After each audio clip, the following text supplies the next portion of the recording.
We live.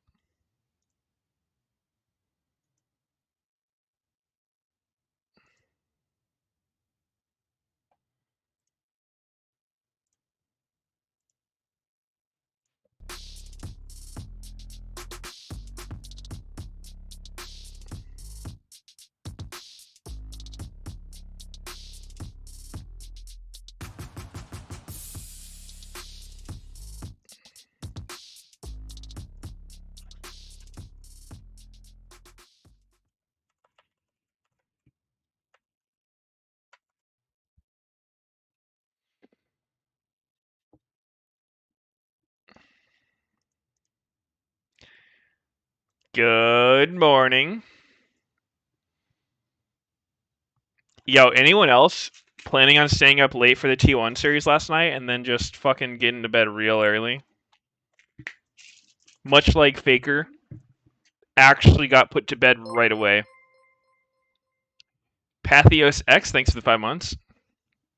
That was depressing. Dude, I thought they were going to come back in game 3, and then they didn't, and I was like, oh. They fucking accidentally picked Tank Mordekaiser.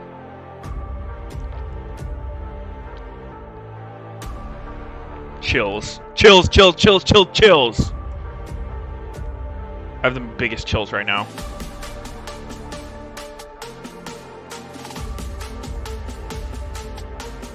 Did I see LEC? I was watching on and off. I actually didn't see the end. If it's over. Fnatic won? Holy pog.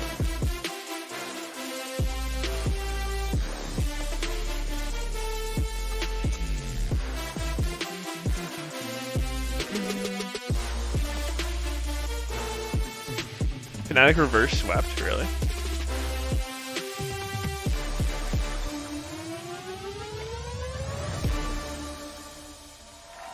Oh shit, they did.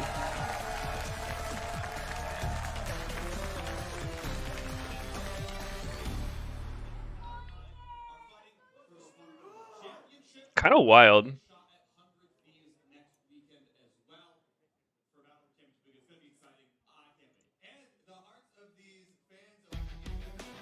Is there a chance EG can take a game in this series? I think there is a chance, actually. I think either team can take a game in the series. Can TSM take a game in this series, though? That's the real question, and I think that's what we're going to have to find out here today.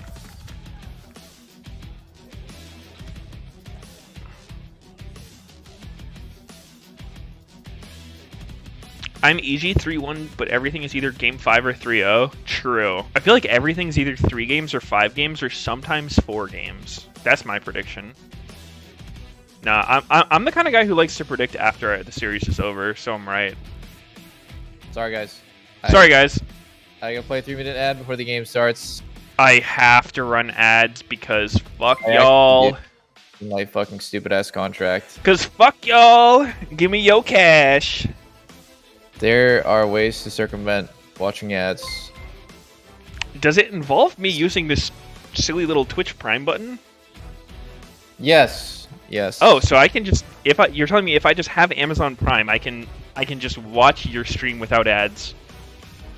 Well, actually, Canine Curve, Millopol, Treehouse, Benuf, and Phillips, thank you for the subs. Wow. Shizzle, Ice Madden, Sasuke, Oolong Tea. Wow, I got so, dude, this is easy. Yo, Meteos, threaten your viewers with ads really fast. Holy fuck! I can't even run ads right now. I think it's because I just started. Dude, yesterday I thought I started my stream and I was just sitting there with OBS running for like 10 minutes. I didn't click start stream apparently. Really? How did you not realize that your stream's not on? I don't fucking know, because I thought it was on. Wow. You are... Hold on, I have a response to that one. Let me finish out this fucking random sub drain that sparked from me being a greedy motherfucker.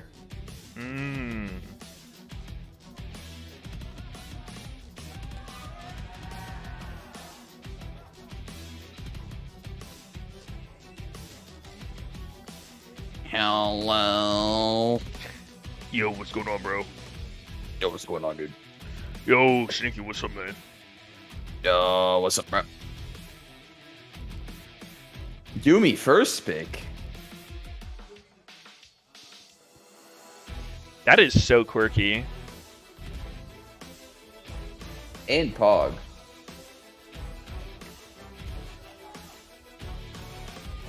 Did you see the T1 Gen G thing last night? Yeah. I watched it, no spoilers, this morning because I was dying of bed. You were dying in bed? Dying of bed. What were you dying of? Bed. Yeah, like super The sleepy. fuck does that mean? Have you seen Dies of Bed? Have you seen Dies of Cringe? Of course. Now you gotta see Dies of Bed. It's just the same thing, but he falls into a bed and gets stuck in its fucking troll. Is it 7TV? Yeah.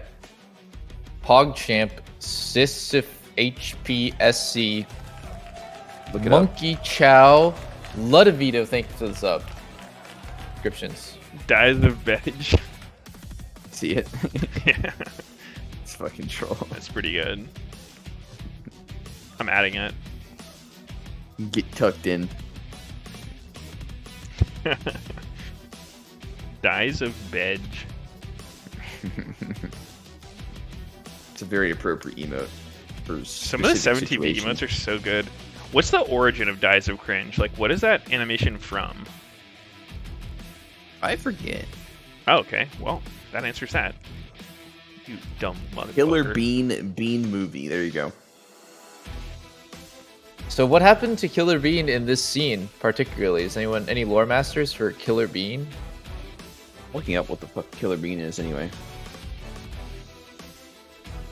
Computer Bean Forever is a 2008 American computer animated action film written, produced, and directed by Jeff Liu.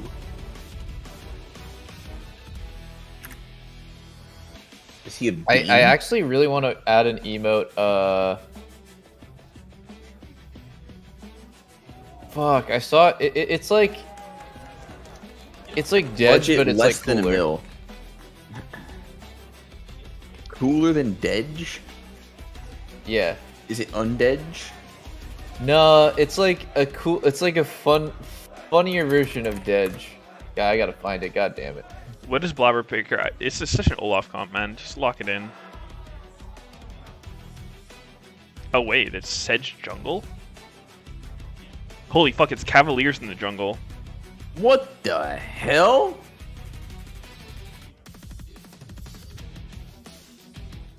Hecarim Yumi? Dude, wait, every champ that's a Cavalier in TFT is a jungler. Hecarim, Sejuani, Lilia, Nunu, and William. Whoa. Am I forgetting any of them? No idea.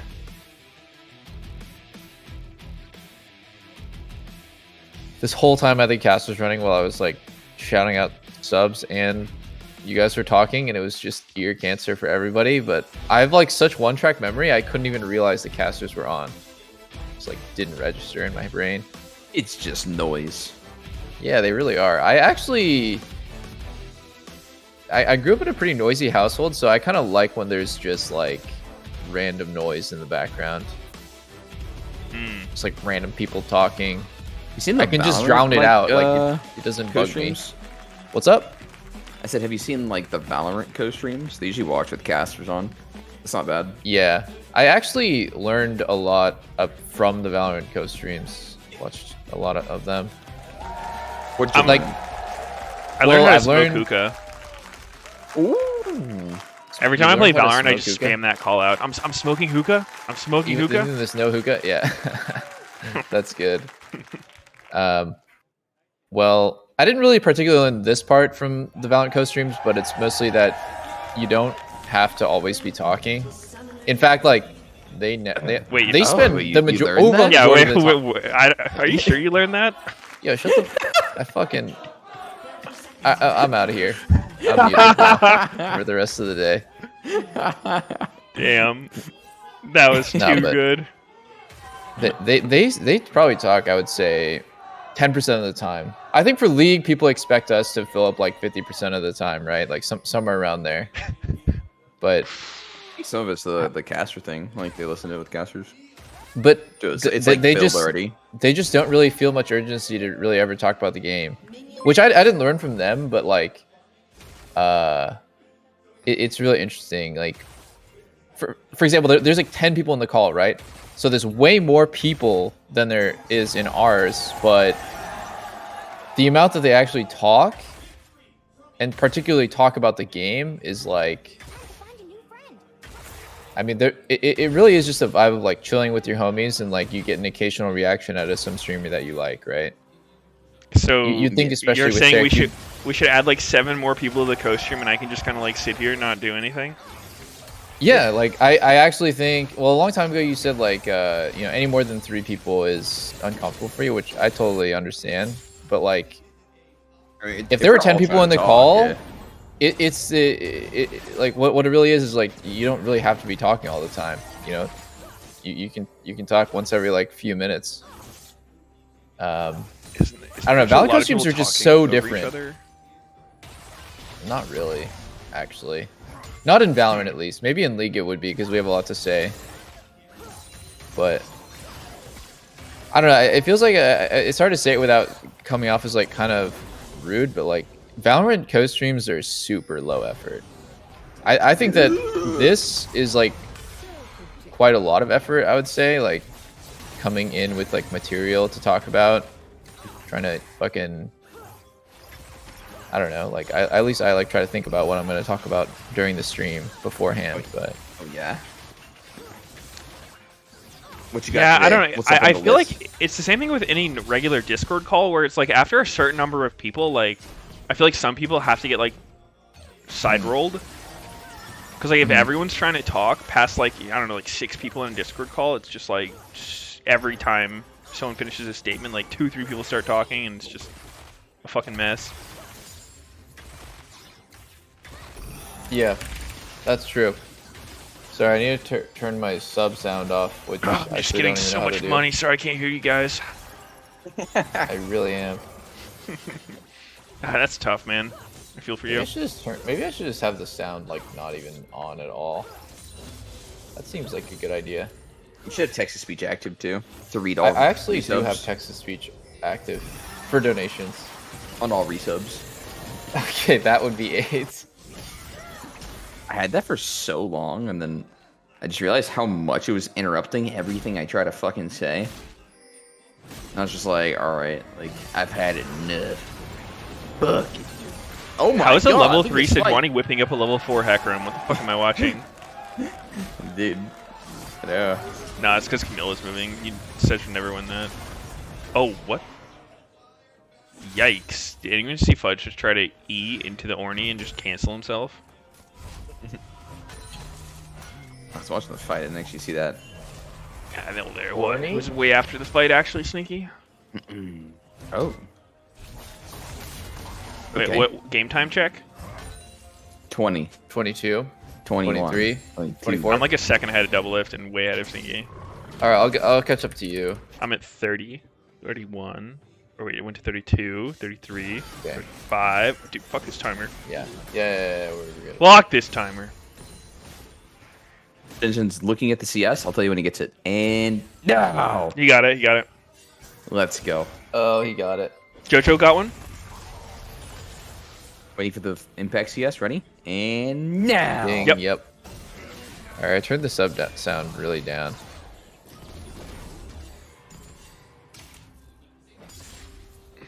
Hecarim jungle is kind of interesting. We haven't seen that for a while, and I'm pretty sure it sucks dick.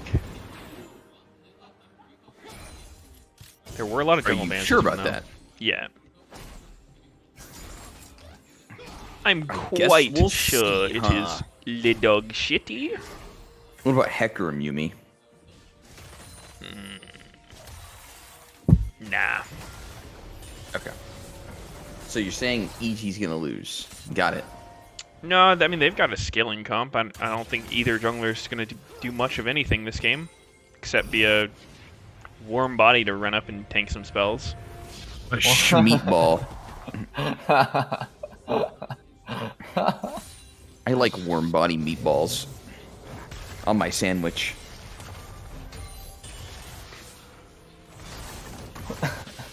What is Sublift laughing at? I'm fucking with my sub sound. And I actually what happened? I don't understand. It went back to default volume. What the fuck? It's just so loud, man. How do I turn this shit off? Fucking borked.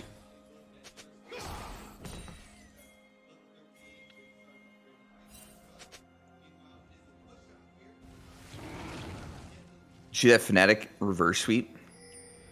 Oh, it was a reverse sweep? Yeah. They were getting shit on, and then they just ran it back. No spoilers. And they already spoiled. I'm Okay, sorry. guys, I don't know what the fuck is going on anymore. I can't turn it off. I'm Like, I just actually can't. so drunk. Sven is losing so much HP. Oh! He has heal. It's fine. He can sustain up. Oh, wait, that's the Do you remember when you and summarize? Lemon It's used to heal? always get into those arguments about like healing early in a trade or not? Oh, yeah. Like, trying to bait the enemy. Yeah. You always wanted to hold your heal for the last second, and Lemon's like, just fucking heal early, man. You're not gonna beat these noobs. Wait, why would Lemon want you to heal early?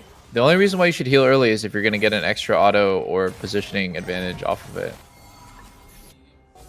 I mean, maybe it has to do something like healing before you get ignited. I don't know. That's true. Yeah, that makes sense.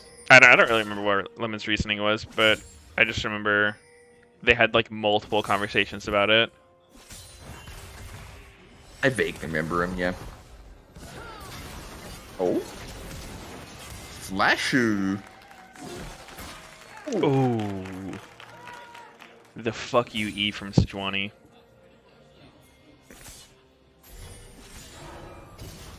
Benson picking Orianna. Actually, a pretty bad champion. He likes it though. But, Just comfort. but will it be enough? I mean, they just No, showed his I mean- fucking overall win rate. Pretty comfort. In this game, I don't see him being very useful, but I mean, I guess into like you can kind of zone his ear.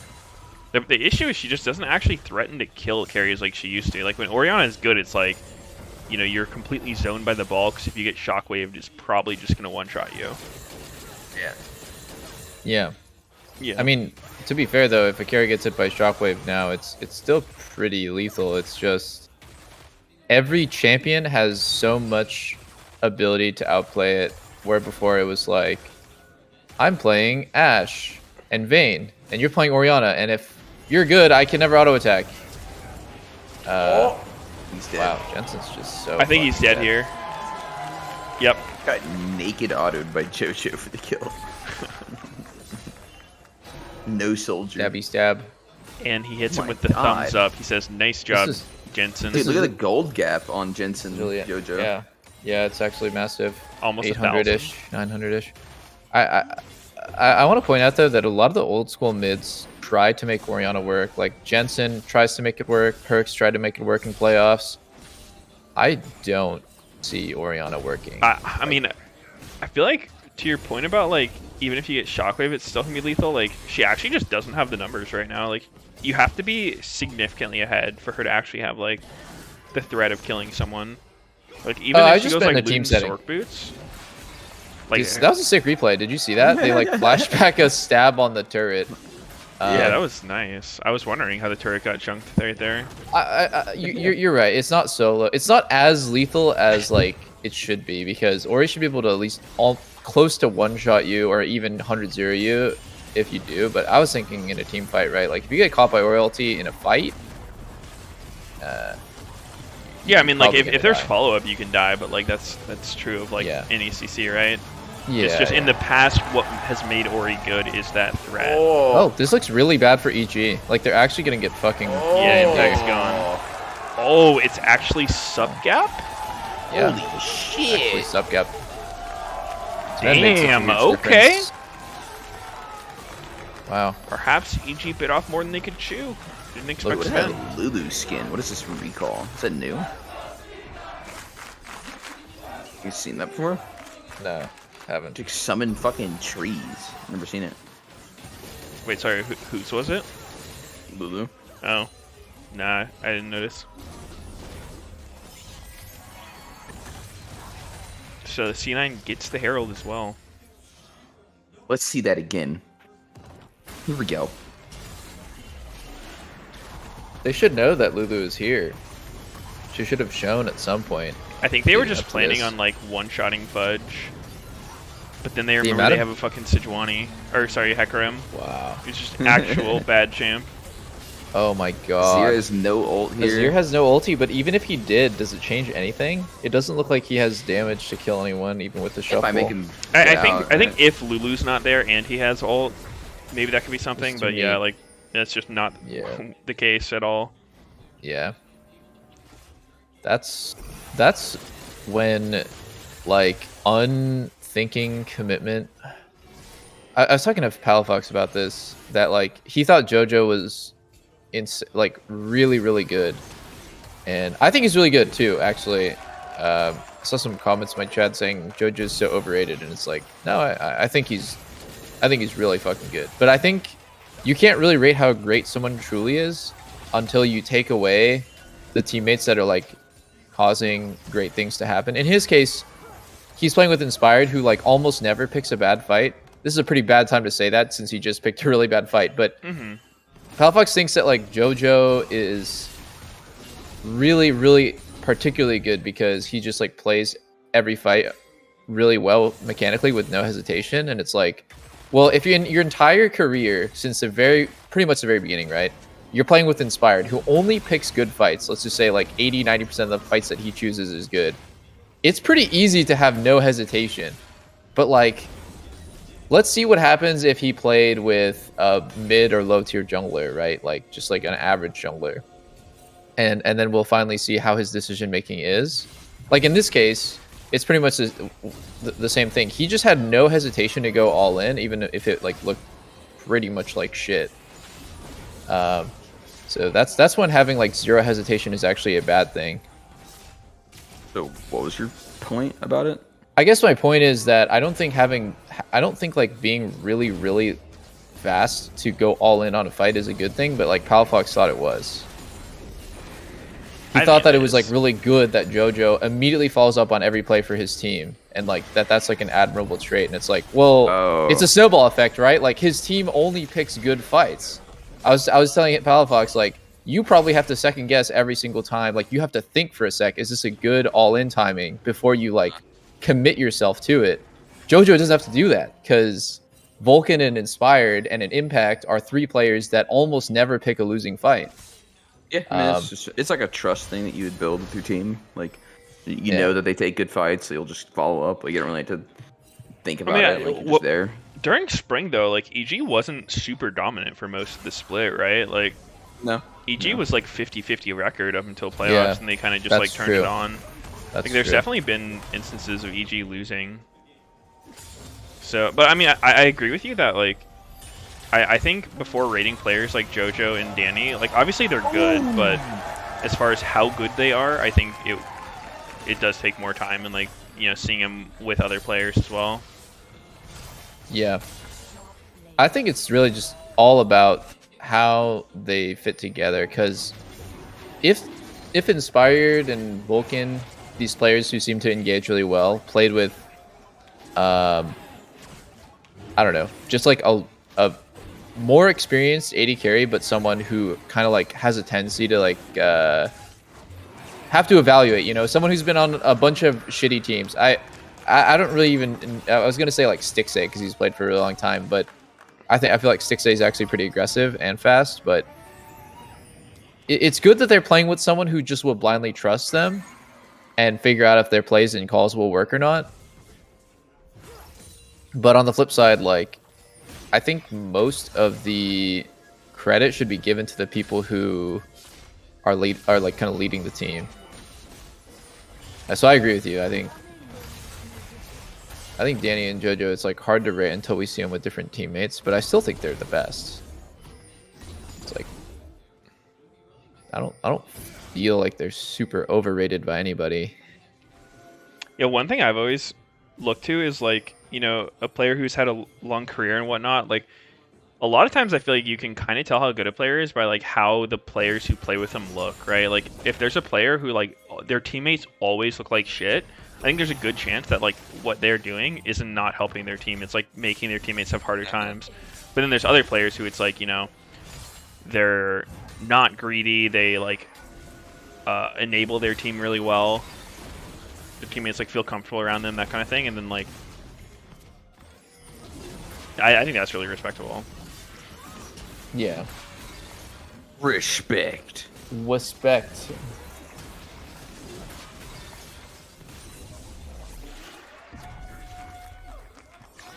Be right back. I gotta grab something. Okay.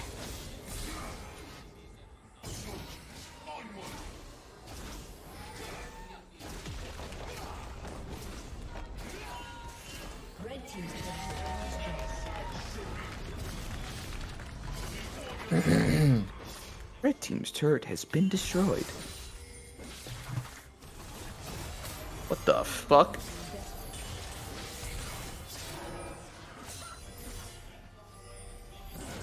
Oh. Is that an instant TP? Yeah. I'm surprised Inspired God. is so... Wait. They really What thought the they could fuck? kill a Hecarim before he ulted out? Like, Yeah, that was weird. huh. Did you see Blabber right click JoJo? It like canceled like 3 times. That was so weird looking. Wait, what'd you say? Blabber right-clicking JoJo? Yeah, he right clicked JoJo and it was trying to auto, but it just didn't go off. Hmm. And they canceled it 3 Crab times. 9! Lul, Blabber the crab! Dude, that's one of those cards you guys were talking about yesterday, actually. I actually asked Blabber about that. Remember when we were doing Yeah. that like photo shoot thing? Yeah, yeah. I was like, yo, did that bother you? He was like, yeah, it was annoying for a while, but like, eventually I just don't give a shit. Yep. Literally the same answer you were given yesterday. Yeah, I mean, it's like, the more you fight it, the more trouble it's gonna be. Oh, Yep. yeah, dude. It's so funny. Like, his play was obviously bad, but it's... Wait. Oh, he Yo, doesn't Bjork, want Jensen's to... like, Yeah, get the yeah, fuck yeah, away he- from my blue, swine. What are you doing with my blue buff over there? I'm about to fucking Korean solo queue your ass. Step back, bitch. If Blabber could have completed Warmogs by taking that blue, I'm pretty sure it's like definitely the play to take it.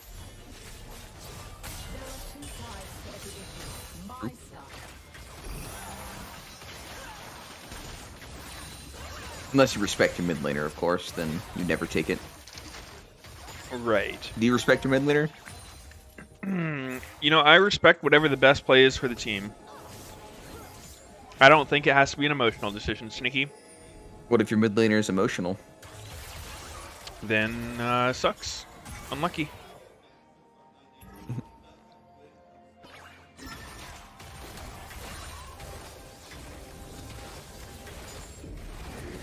This Herald could actually break mid if it crashes. It's gonna be very close. Wow, you're right. It was so close, dude. This recall could actually go off if given 4 more seconds. Woo! Whoa. Actually, this Azir build is becoming pretty popular. Is it not a concern to just not be doing damage though? Nashor's damage. Yeah, I think it's probably just a case of like, you feel like Azir has enough damage Oh my if he's able to God. hit. Wow. Impact just got deleted. They're getting Dude, look how run fast Berserker fuck is. down. Oh my god. So fast. That's Ori speed up, Lulu. Just outrunning He's a dead. Severe with Ghost and a Hecarim with Ghost. Lol. Oh shit, man.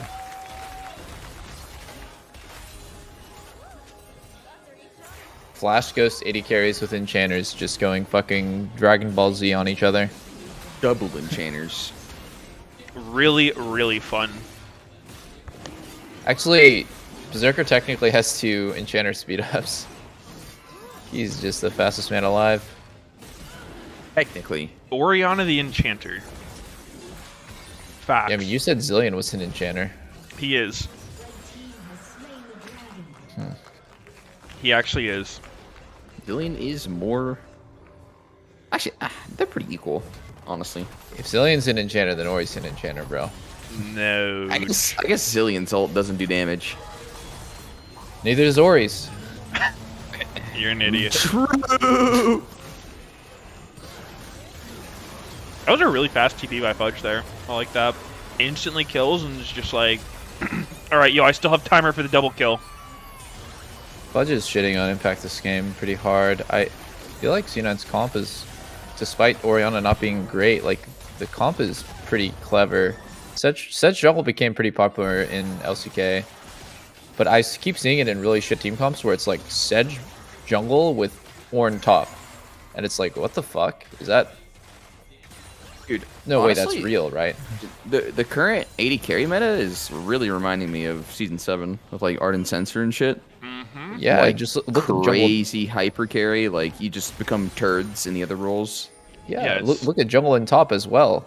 The entire point of Jungle and top is to basically set up for the 80 carry as best as possible. You either have Renekton Meatball early gaming for you, so you can farm more easily, or you have Ornn, or you have like, you know, pretty tanky Aatrox. I guess Aatrox is not indicative of Ardent meta, but yeah, that's a lot of the same shit. At risk of sounding like a broken record, it's really just anytime enchanters are good. I feel like the game just sucks balls for everyone else because like they just enable a carry, right? Like they give them damage, survivability, and a ton of speed. So it's just like, what exactly can you do against that? Yeah, as any other role, like there's really not much. I would say like see it until right about here. Even where, from like it's just so centered around them. From pro 80 carries perspective, I think most 80 carries actually dislike it when it's like this. It's almost like when, you know, you like sweets but you just eat like too many, and it's so unbalanced. It doesn't feel right that the entire game is really all about what champ you're playing, which enchanter you have compared to them. Mm-hmm. You know, do you have Renata versus Lulu? Do you have Yumi versus Lulu? It's just... yeah, I mean, it's not true. very I think interactive I remember, for you either. I think I remember a conversation we actually had, Double Fs, where you said something similar, where I don't remember exactly what season it was, but it was around like this like hyper carry with enchanter meta, and you said like, I thought you would like it because, you know, like in your early days you were known as like the Vayne Kog'Maw guy with these comps, and then you said something to the effect of like, I actually don't like it because, you know, anybody can do it. Like it's not hard to be the carry with a ton of supports. Yes. Which is a good point. Like, yes, it's actually way harder to carry when there are assassins, when it's not just front to back team fighting. I actually feel like the game is more skilled from the AD carry's perspective. Now, if you want to just face roll with like very just average mechanics, I think this is your meta. You know, you just overpower people with raw stats. That is what that feels like with like a Lulu. You're not dodging thresh hooks. You're not trying to outplay Nautilus. Like you're just sitting there with the shield and right clicking the closest target. That's what the game is about now. It's so weird too, because like this is actually just a competitive only thing. Like you try this in solo queue, it's just the total opposite effect. Oh yeah. I mean, Zeri has like a 40-something win rate in solo. It's like really shit tier win rate in solo queue. And it goes like back to the Ardent meta. Like Ardent was the meta in solo queue. Like it wasn't actually disconnected. Yeah.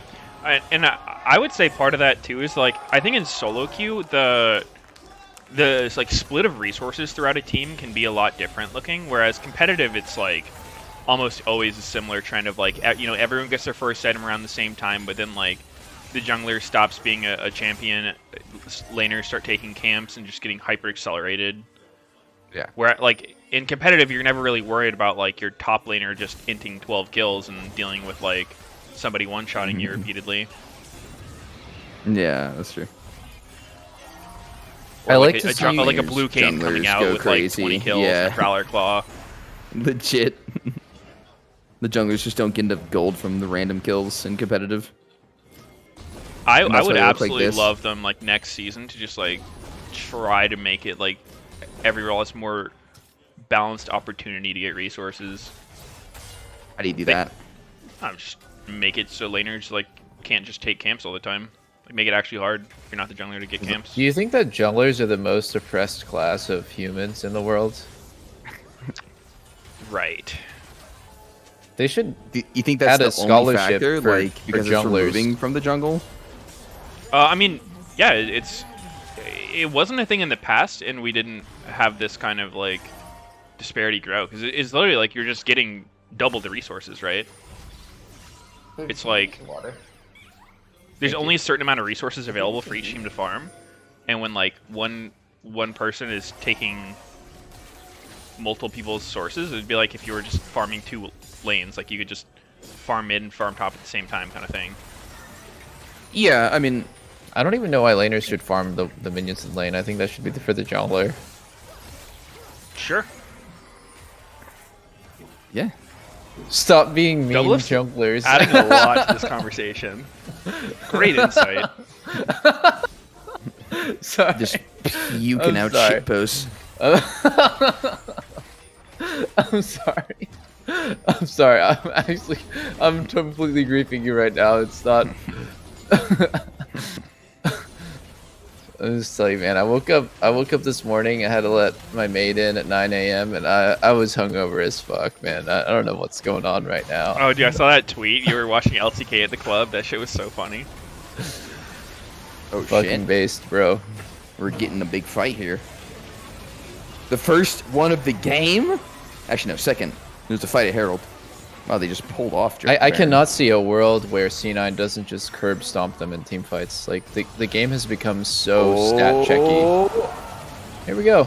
Oh. Yeah, I mean, unless C9 fucks it up. I mean, JoJo's totally out of the fight. Danny's Berserker's ult. is just pretty free hitting terrible here. everyone. Oh, wow. Everybody. Not Wait, anymore. And he got shockwaved. what? Where was that ball? It Where was was Ori? on Camille, I think. Oh, really? That was really interesting because almost no one could see the ult. Actually, this is I see the it fucking. again. This is the same shit when everyone's memeing me like, "Oh, the whiff didn't flash." It's like, dude, it's not easy to flash every single Oriole. It really depends on the situation, right? Like there, I didn't see the ulti. I don't think anyone saw the fucking ulti. I need to Only see it. afterwards, That you're like, looked "Oh, weird. it was Oh, on. It was there'll on probably be a replay. Fudge." Hopefully.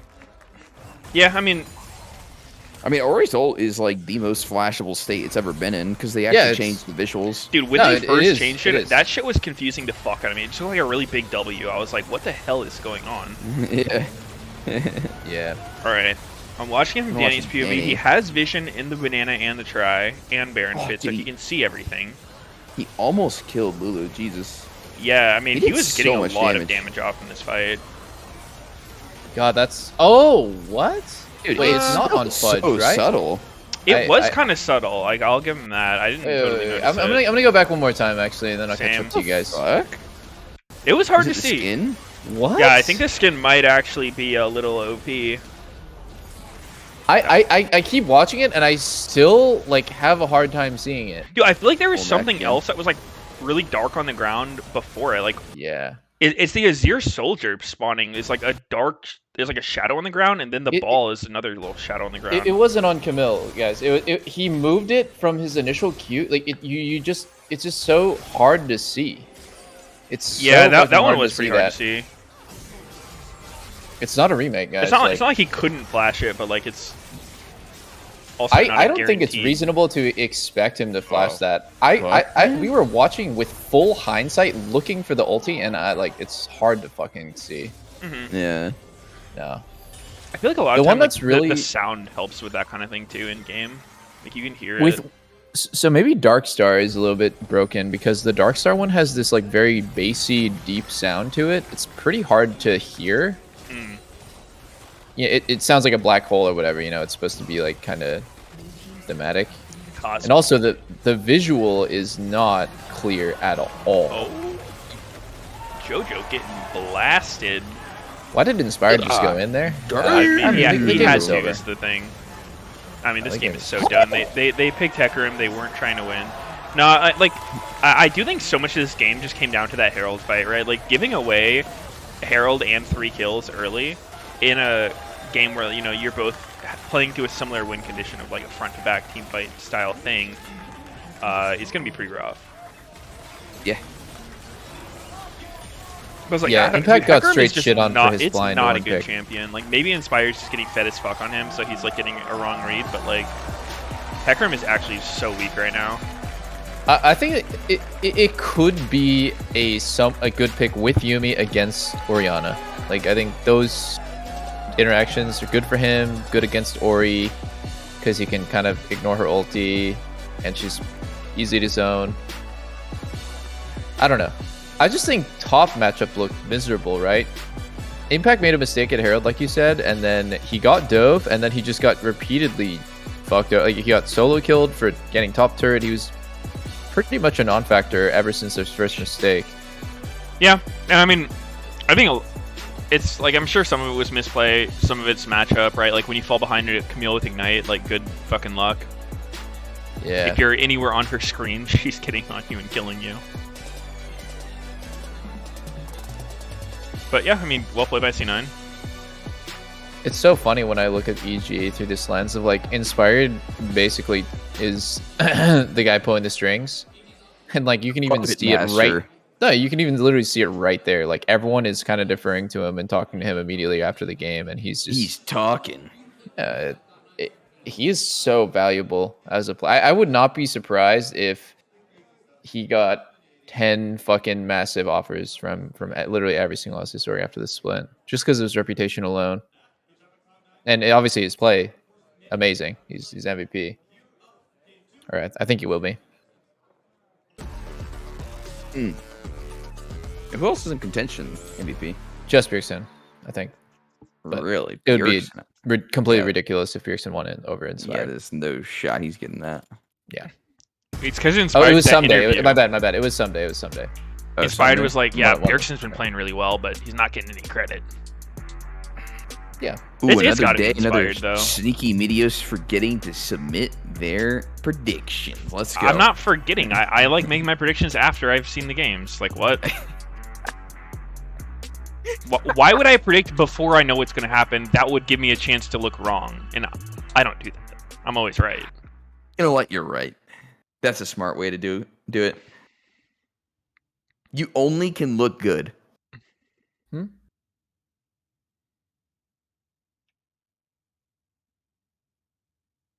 Oh, that's real good, babe.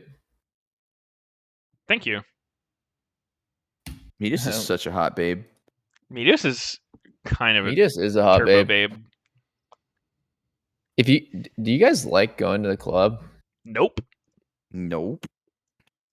Shit is loud Not and boring. I'm not a club guy.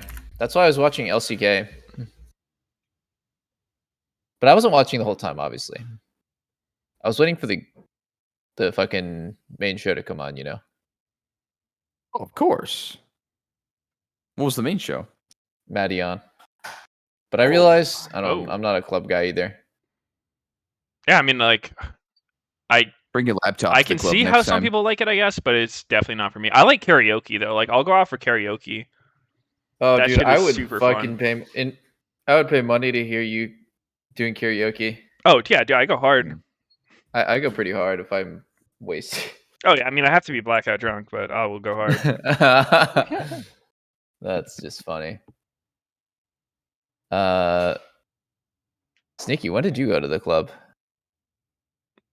Korea. I think it was actually. Yeah, we both went that time in Korea. Oh, well, Yeah. Korean clubs are really different than American clubs. I don't think there's any difference. They were pretty. You've never similar. been to an American club. How the fuck would you know? I've been to an What American the club. All right, explain the difference. Let's hear it. What country my you're in, experience is dumbass? Korean clubs is just way more tame. Like In what they're regard? like people are just like less crazy, you know. Like there's less just Are- like Are they There's actually less just, like, showing crazy Scuttle Crab energy. stats? That shit is fucking 5 of 6 pre-15. so Never huge, before man. seen. Jungle Gap. At first, I thought they were trying to make some sort of joke, like, oh, crabber, but I'm taking it from too cynical of a POV. That's actually a really good stat. Like, Is shows it? that it shows that he prioritizes getting Scuttle, and his lanes probably have prio for it. Why is this the first time they've ever shown it, though? Yeah, I mean, I don't think it's horrible for sure, but like, I don't know. It's the same thing with solo queue. Like, crab it's a thing to get, but it's not like the only thing that matters. Like, there are some junglers in solo queue that are actually like psychos and think that if they don't get the crab, the game will just fucking end. Well, That's that was absolutely true. not the case. That was true before they took away like all the XP and shit from it, right? No, it's never been the case. Like, it's always It been was pretty good, but like OP at one there's point, always right? been options, right? Like, if crab's top side and like you don't have top prio, just like just play for dragon, make it so like if they're gonna go to the crab, they can't be doing something else, or like when the jungler's on crab, gank the lane that has prio because the jungler's not gonna be there to follow up. Like, I think there's always been things you can do around the I crab to like said make them pay About for the it. crab. I don't think you got it, man. I said we fighting the crab though. Okay. No, actually, you're right. You're right. It was never that. It was never a game ender. It was just a nice thing to have. Some people for sure tunneled on it. Unless your junglers are psycho. Do you not think though that there's a part of jungle ego involved in fighting over this camp that had so much to do with which lanes were winning? It's just like the junglers had their own mini game in every scrim to just ego over a crab, and like the game would just get flipped for no reason at all. 3 minutes in over a crab. Yeah, And I I just mean, thought that was so funny. It happens for sure, but like, it's not something that ever needs to happen. Like, it's always been the case that like if say you're not gonna have prio and you just do a full like 6 camp clear into recall, and then they do like 4 camps into double crab or whatever, like you're not even that much worse off. Like, Yeah, yeah. you can kind of fall behind a little bit if they like full clear and then get both crabs and like full clear again, and then they're like level 6 at 6 minutes or whatever. Like, sure, but that's assuming that like they have prio and none of their That's what I lanes are was thinking with gankable the Prime. whole game. It's like, if that's the condition, then like, yeah, everything's gonna be pretty bad. Yeah.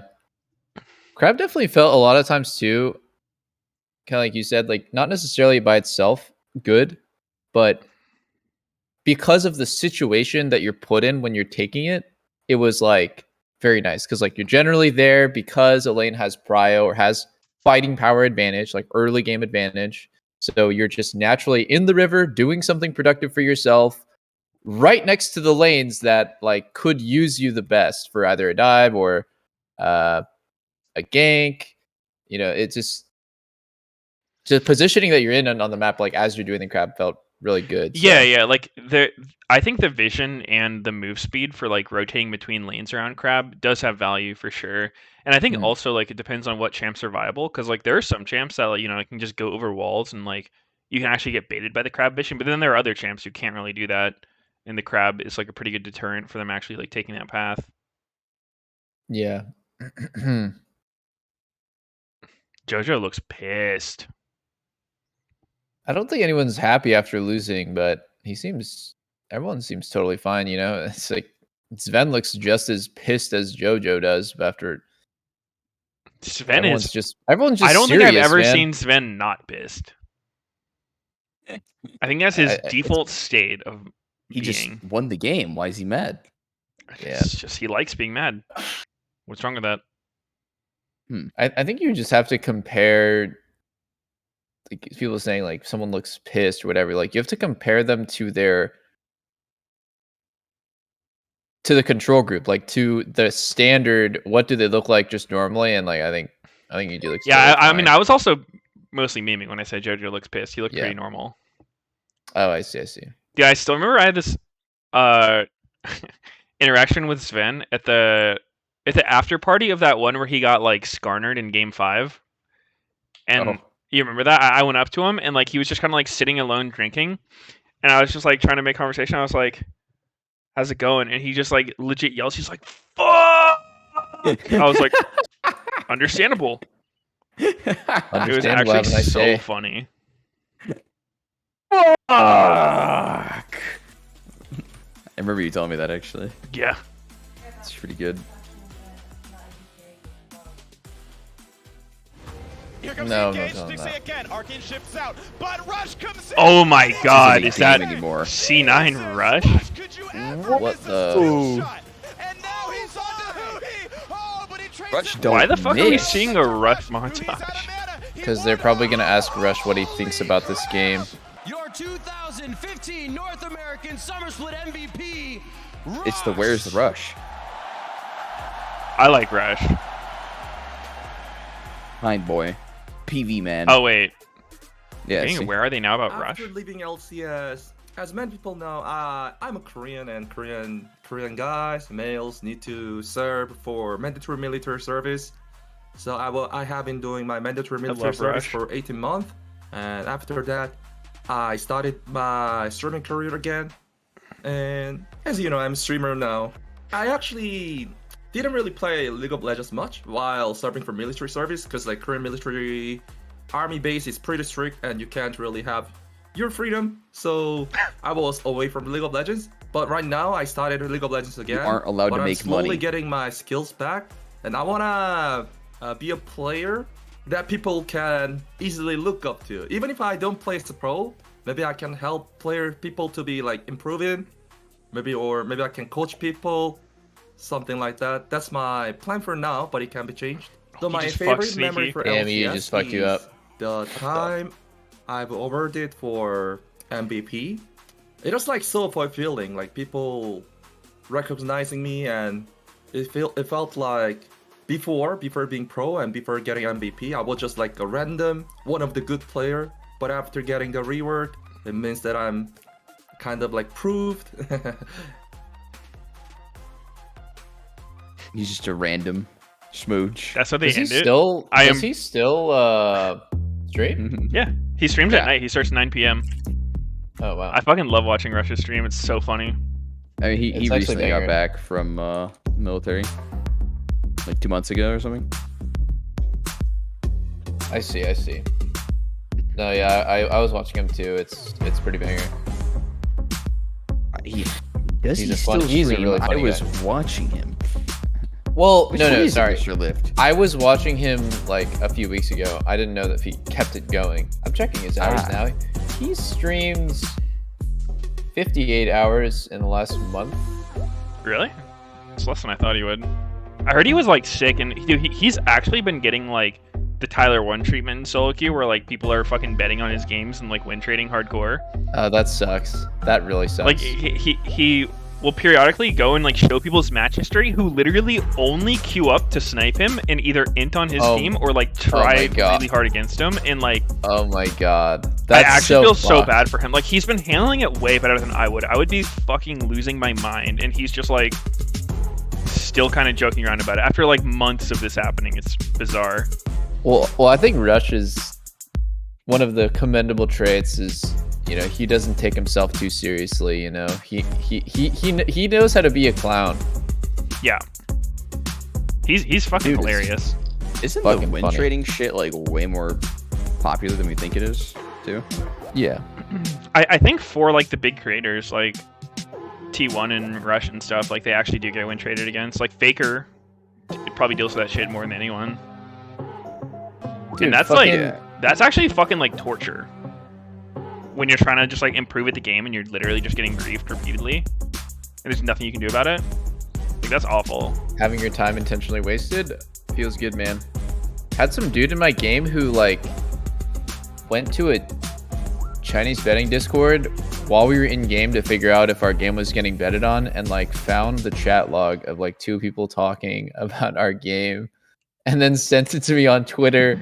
I was like, is this for real? This Talon really was doing some crazy suspicious shit, and my team's Talon was inting their mid ASOL. Yeah. And then It's like just crazy, man. even if it's not happening every game, it makes you start getting paranoid because it's like it could be happening. Yeah. You don't even know anymore what's real and what's fake. Yep. It definitely blows. It But That's why every time I stream, I play on a secret account, so no one knows it's me. You're so smart. Nobody knows. Even after months.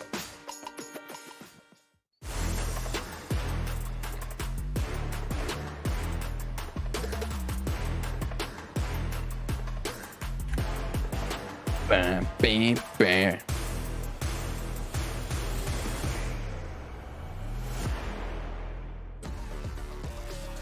So, how was Diablo 3 start of the season, Meteos? Pretty good. I'm reaching that point where I'm pretty much done.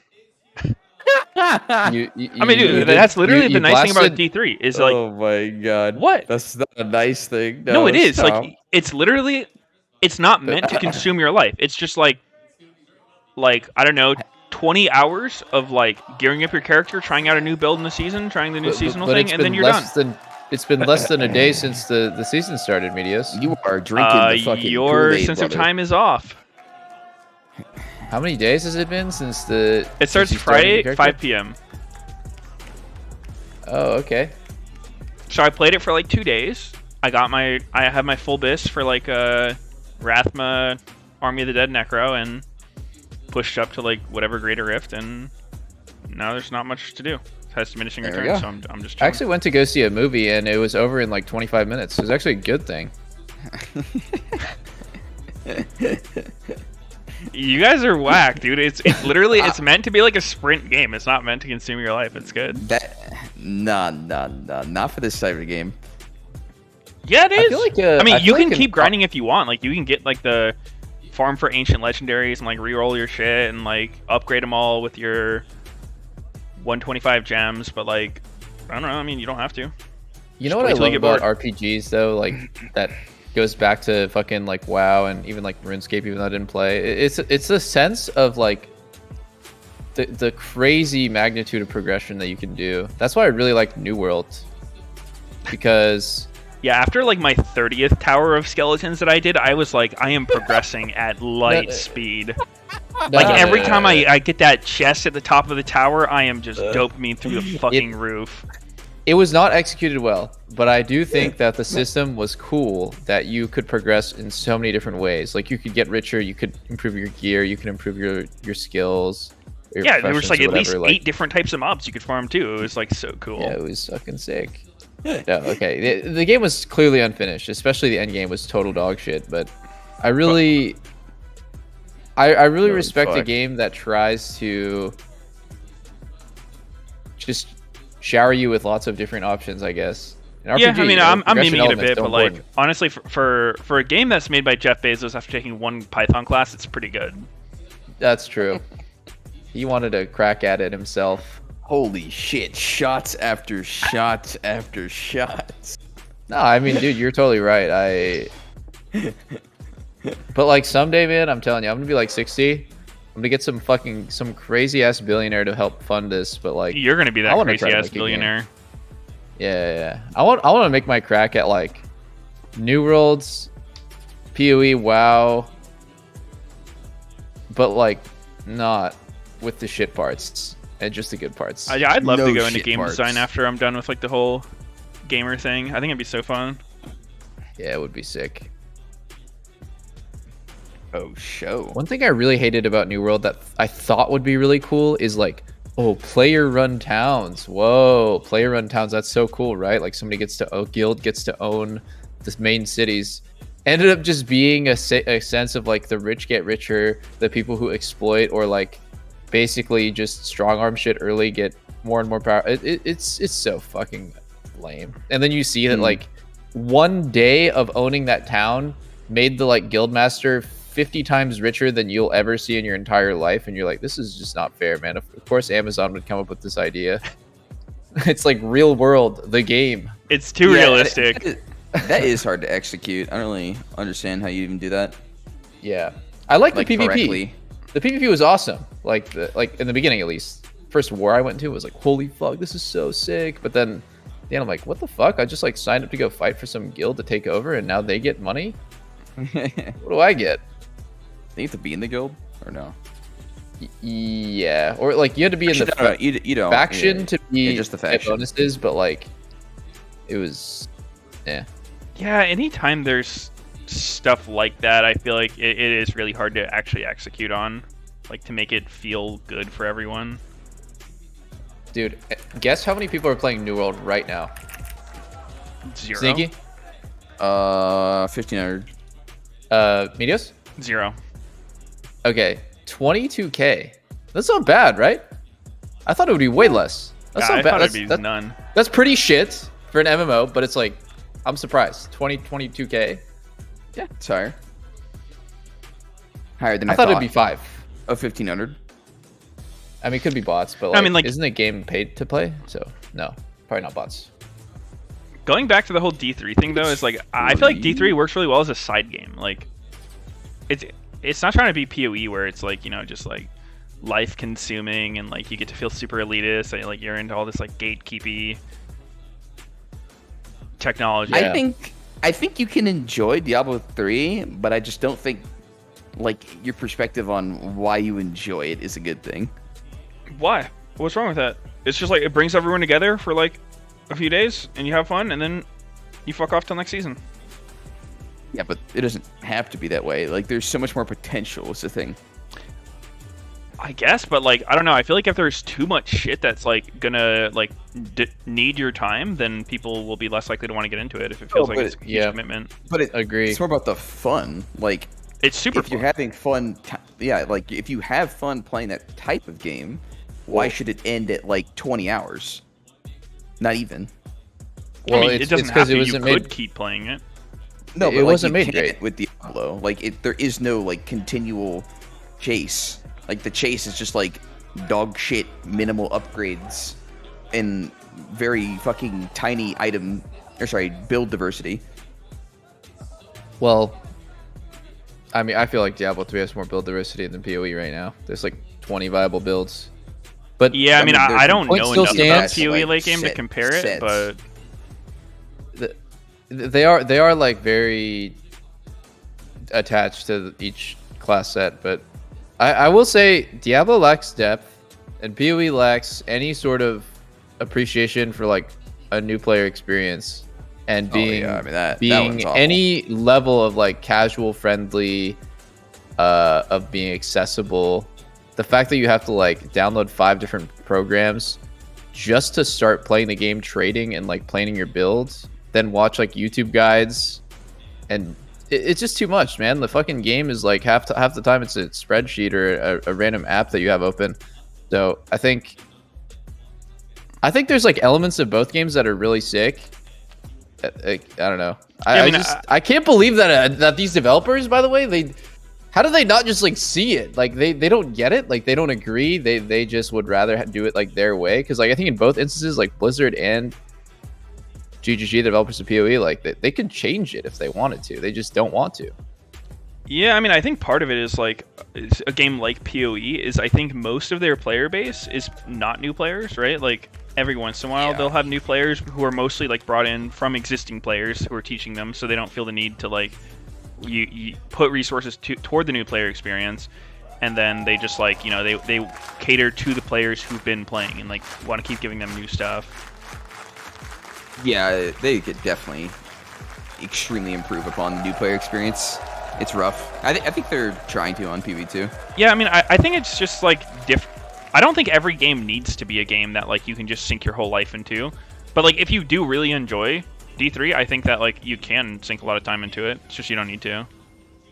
Yeah. But I think also we have different perspective from like the average gamers, right? Because like we can literally just like play a game all day, Yeah. and most people have like jobs and families and commitments and whatnot. And friends and social lives and Yeah, and happiness. yeah. So true, fam. So true. No. I think it'll be really interesting to see which game ends up with the bigger piece of the pie, Diablo 4 or PoE 2. Because for a while I thought, oh, it's not even close. PoE 2 is gonna fucking demolish Diablo 4, and then now I feel like it's What? Why did I close. just Q backwards? he's trying to get the Q2, I guess, to whole bush. I'm a little bit. You can't hit him with the Q2 from there. Oh, really? He's laughing. He's probably like, "Oh fuck me, I hit it the wrong way." Oh. Usually the Q2 is like the same range as the Q1 if you E it forward. It's like your Q1 and then like you follow up on that with the Q2. Usually you have to like E into it.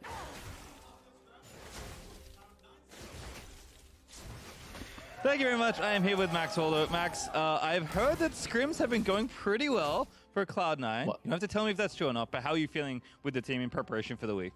Yeah, I think it's pretty true. I think right now we're the best we've ever been, like the whole year. So I do think scrims have been going pretty well.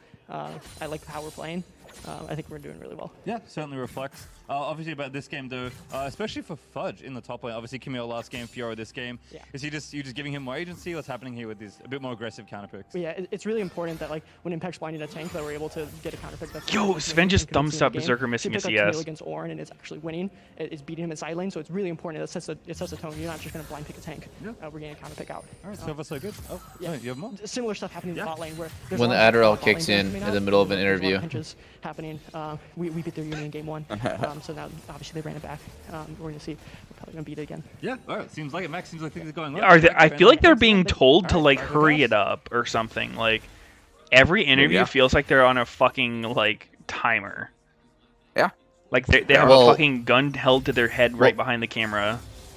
Like, hurry that shit up, you have boy. to you have to see it from the coach's perspective. They don't want to be there. They would so much rather be watching the game. And then when they like every second that they spend doing the interview, they are not watching the game. Oh, Damn! Doe? not bad, not bad. Where did Jojo warded Raptors? That's a nice gank.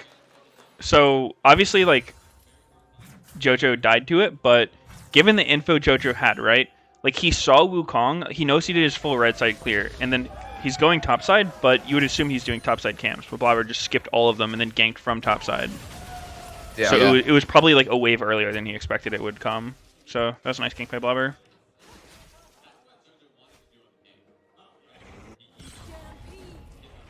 Oh? Oh. Wait. He has you gonna smite do? and Blabber doesn't. Oh, nice.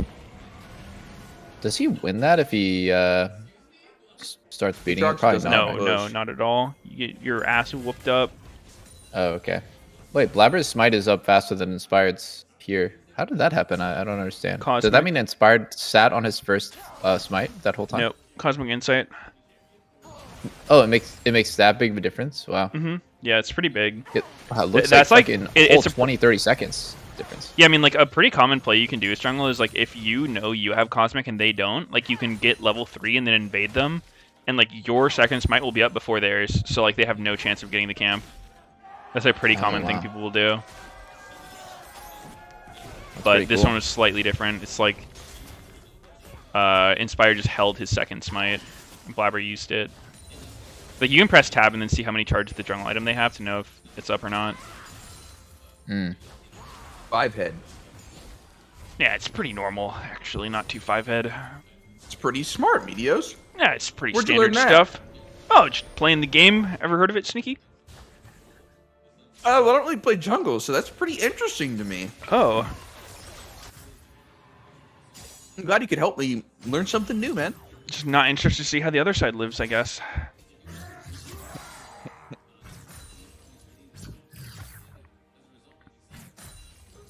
Is Impact allowed to just crash this wave down 2 long swords?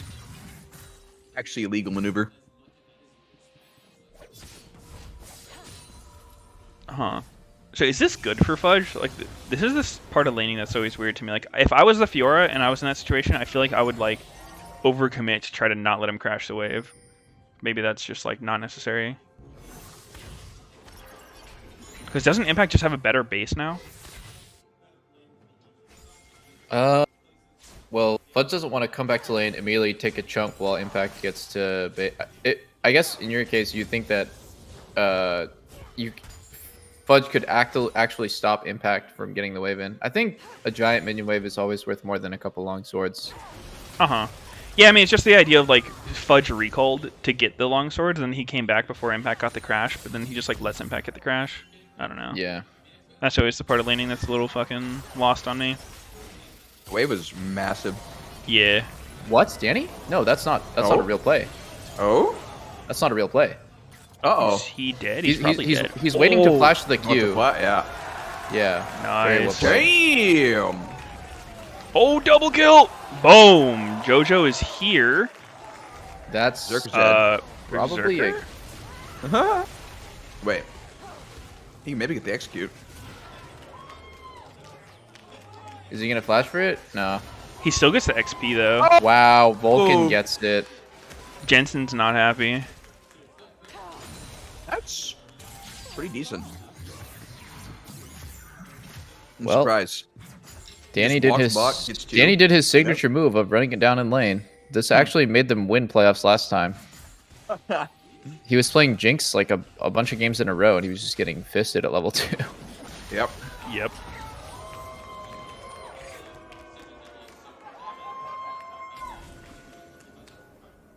Sejuani Lissandra is always a weird combo. It's like you're both hard as hell countered by Merc Dreads. Yeah. So the or beginning fire definitely jams. did look good.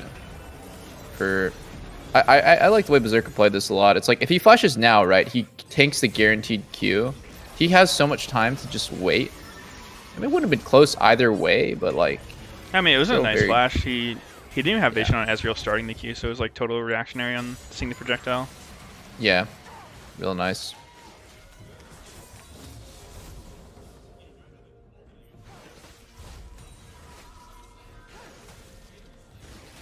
I have gotten shit on by Berserker Sefelius very many times. Oh, Oh. Oh, let's go. wow. Oh. This guy's He didn't go pretty for the EQR, he good. just ER'd. I think that's good if people have flash. Because if you try to greet the Q, they'll be able to flash before you ult. Monkey bonk. Monkey smash.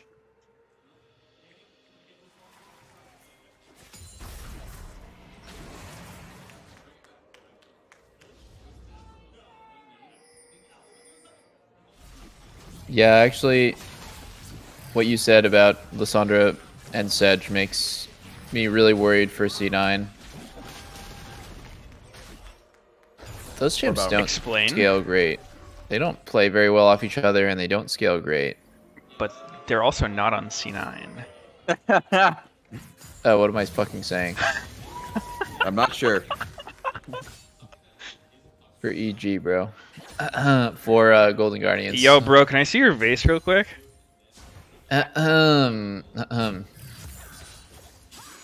Yo. I'll take a quick They say the best way to combat a hangover is just to never stop drinking. That is facts. You never get the hangover. Just postpone it.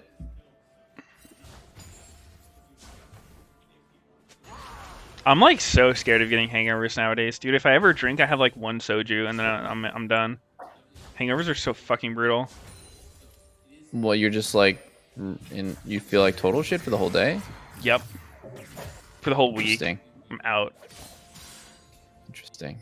Even if you like drink a ton of liquids. I mean, I've been pretty careful with this. So I haven't had a bad one in a while, but like,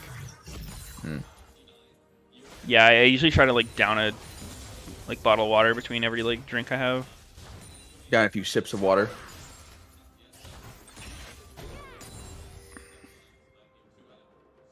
Yeah, just a couple sips off to bed.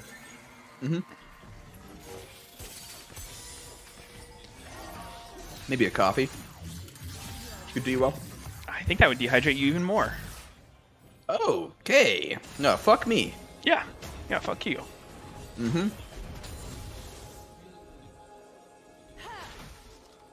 Sneaky's never drank an alcoholic beverage in his life.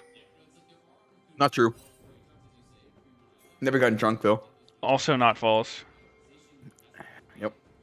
Damn, dude, if I'm Sejuani with cooldown boots, Bammy to a Divine Sunder Wukong, I'm crying. Why's that that? shit is not bussin'. It's just a Oh! repeat every time. The same thing happening to JoJo. But this Dude, time, That's hard to avoid. A LeBlanc with a Wukong. Just like anytime he goes for a chain, there should be a monkey there. Wukong is definitely the jungler that makes stuff happen the most that I've seen. Oh my god. I Insta-flash. don't even think when you play early game champs like Jarvan, it's comparable to what I've seen Wukong do. Fucking blow up a Fed Draven, just perma-ganking mid since level 3. Dude, it's because Wukong cannot farm well at all. Like, doing Raptors on Wukong feels so fucking bad. Just die to it. How do you cope? Sunfire cape? No, you just fucking gank. You just hope you don't need a farm. You take Gromp and Wolves and buffs, and then and crabs and gank Dude, lane. it's like Vayne. You just fucking hate yourself when you're hitting the minions. Yep. And you're like, fuck this shit, I want to do something else. Oh! Interesting very good for target EG. choice. Oh, I Danny's think this is just bad for dead. EG. What do you I think? think this is actually good for C9 here. I Oh think EG my is actually God. fucked. In Yep. this game and the series. Wow, EG is getting They're fucking getting curb destroyed. stomped quite hard. I think it's time to put Inspired on a champion that would have a bit of fucking agency. Like who? I don't know, Jarvan, Wukong. Hecarim V. has agency, but wasn't No, wasn't Hecarim's the best trash, champ. bro. Wow, Fudge Your is champion pretty clean blows right don't now. have agency. On God. Oh! Fudge is so interesting. He Uh, plays to the same that's a win Herald. condition so often. He finished his Sunder as basically as quick as humanly possible, right? And then same shit with Camille. He just starts going crazy on Impact. Feels like Impact is so disrespectful. You think this Herald's gonna do anything? No, it's not even gonna crash on it turret. won't crash, yeah. Oh my god, that's sad. At what point do you just let it time out instead of giving them the Herald like this? Because they can Yeah. farm Eternals off this. If you kill the Herald there, it counts as a Herald kill. Oh. Eternals, Holy huh? fuck, he just got 245 health off that Sunder plus Vital proc. How do you lane verse this shit, man? You actually need Grievous. Well, I think Impact needed to have finished Gore Drinker by this point. That's Dude, I Really think they're right. rushing the Chainsword thing is actually viable in this kind of matchup. maybe. With the big Executioner. You would really be surprised at how little it changes the situation. Instead of healing 200 and what'd you say 240, it would reduce by 25%. So let's see. But It's only run the numbers. increased. The only way it's increased to 40% is if the target is less than half HP. So, and you also have to apply it, obviously. So, like, she can't be half HP and then Q you before you hit her. Then it Yeah. won't matter. I don't know. I think Grievous Wins is too weak. There's too many boxes that need to be ticked for it to actually make a difference. could be. It's why, like, every game that there's a Yumi, some idiot is spamming, buy Executioners, why don't you buy Grievous? No Grievous? Yeah, dude, getting Exy is totally worth delaying my item spikes by 800. So I can stop her from healing 1,000. I'll make her heal 750 instead. In a best case scenario. Yeah. Yeah, that Grievous nerf didn't actually make any sense. Uh-oh. This He's is a dead. solo He's kill. dead, he's dead. Yeah.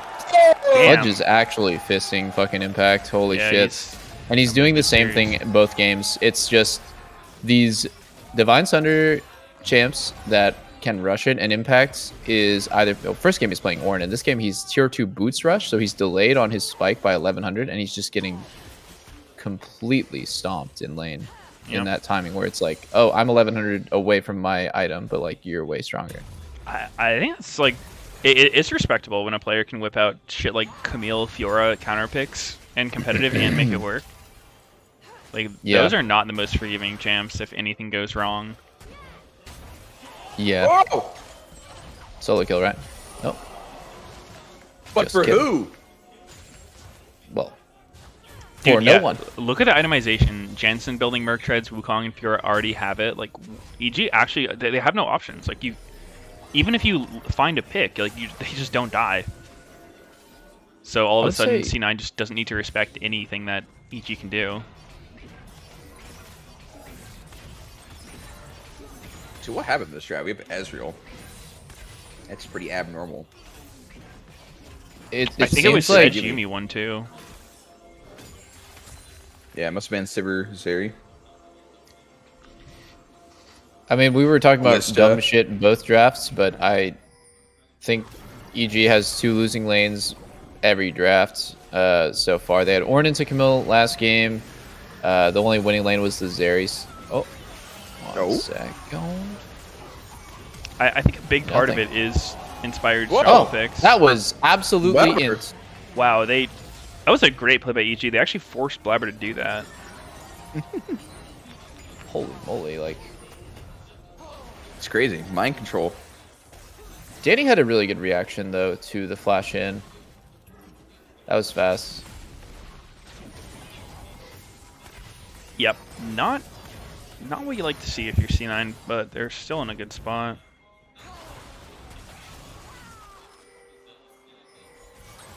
And that actually was fucking kind of wild. Oh. Oh. No flash on Fudge. This could make EG chase him down. Uh-oh. Berserker? Oh. Oh. And he is... Dude. They're gone. What am I watching, actually? Like, what the fuck is C9 doing? I don't know. They have a fed-ass Fiora, no one who can remotely match her split, so they kill themselves mid, and then they bring Fiora mid to kill himself too! Like, what the fuck? That was not a real play. Let's see it again, Meteos. We'll see if you're right. I think what makes more sense to me is that C9 is asking, hey, can you cover mid on this timing? Like, we're not trying to dive, we just want you to cover. Oh yeah? Is that what Fiora's doing here? Covering? Okay, actually, you're right. I think the initial move was actually fine, but the all-inning on Ezreal baited that the shit fuck out of made them. absolutely no sense. I don't even know what to say. I was trying to give C9 the benefit of the doubt that maybe there was some reason for them to do that. Fudge legit just started like everyone just started running Ezreal down lane. Like, I don't know. Okay, so what I think, like, the only thing that would remotely make sense to me is if they called Ezreal had no flash from the previous Wukong play, so he thought he could just get him with that. Because in his defense, if Ezreal had no flash, he does die there. Yeah. But, Yeah. you know, obviously, they who did is- not account for who the is Lisandro calling TP. with- I mean, that's one of the things I always stamp out so fast on my team is, like, you make a call as if it's a 100% call, but you're not sure. The worst thing that you can do is to say something as if it's certainly true when you actually don't know. You're just completely eroding the trust. It's like the same shit when you say, like, bot no sums, and your jungler comes and they flash, and it's like, yeah, now they have no sums, lol. But it's like... It just came up. Yeah, no. It's Bro, not. it's 3 minutes into the game. How did it just come up? If there's even a 5% chance that you're not correct on the call, you say he might have flashed. Yeah. I mean, a mistake for sure. And maybe that's not even what happened, but I'm just Yeah. trying to understand. I feel like that's always like the fun part for me watching like good players play. Is like obviously mistakes are going to get made, but like you try to understand like what were they going for, like what were they hoping or expecting would happen there. Yeah. I think the simplest answer is Fudge made a pretty big mistake and a misjudgment. Same with Blabber. They both just went crazy, and if C9 ends up losing, it's probably just because of that sequence right there. Like they're still so in control, but before then they were like everywhere winning. No hope for EG. Yeah, it's C9 has lost their momentum off those throws for sure. Wow. Now Are they EG really at a just, point where they can't even contest a dragon? That's no, they're actively choosing to do this. It's not a cannot situation. It's like I would rather go top, and they're funneling. They're kind of funneling Fiora, but they're also just doing a quick little switch off. yeah. Oh, dude, Fudge is leaving base with half mana. That actually feels so bad. Like Fiora without like presence of mind Control. or mana flow band is like she's actually just hard cucked by her mana. Like she ooms herself so fast doing anything. Her mana costs are weirdly high for how little mana she has. Yeah, I mean, she's very spammy. No wonder she's so OP in Earth. Forehead. Facts.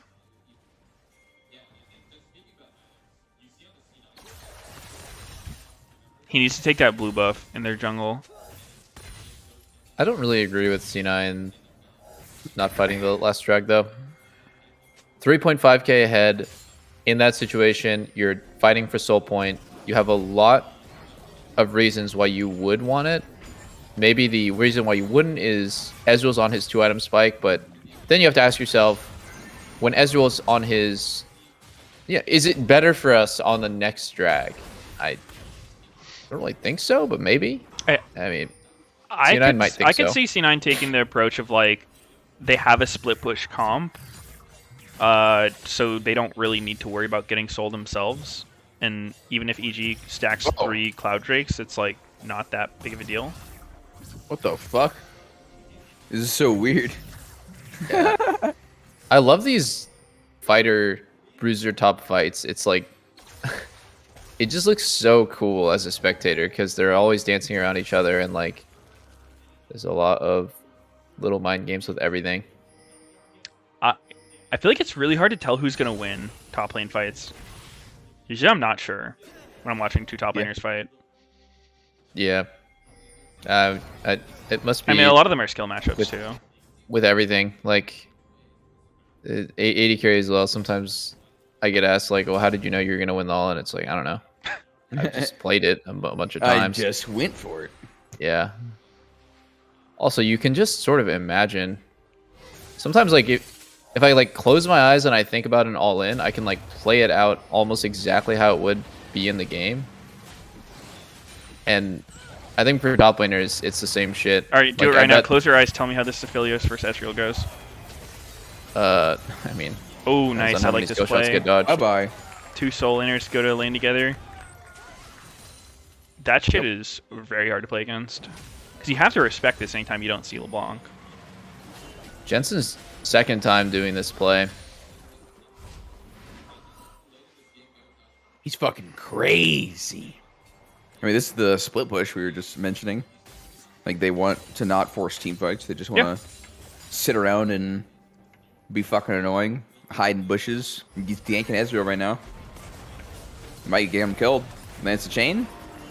Nah. Oh, hit the cat. That's just Sod Flash. I mean, it's good. I like the way C9's playing. Like, I think even if you can win a team fight, there's not really a good reason to.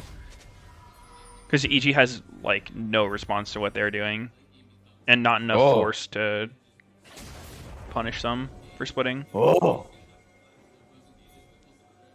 He's going to go for it. Who wins this duel? Can you imagine this duel? I can. If Fiora doesn't win that, there's Fiora something wins fucked this up. 50,000 times over. Oh. Well, no fight. Oh, you just walked away. I think part of what makes it hard to judge with top laners is the fact they have like so much fucking self-healing. With Sunder, a lot of times they have Conqueror. Yeah. You're definitely fighting an uphill battle where like their healing gets ramped up. Yeah, I mean any The drain longer tank they is, stay in fight. any drain tank is just inherently snowbally. More damage you do, the more you heal. If you're behind, you get one shot, you don't heal shit. Unless you're Aatrox. Yeah, sometimes. Aatrox? Trox.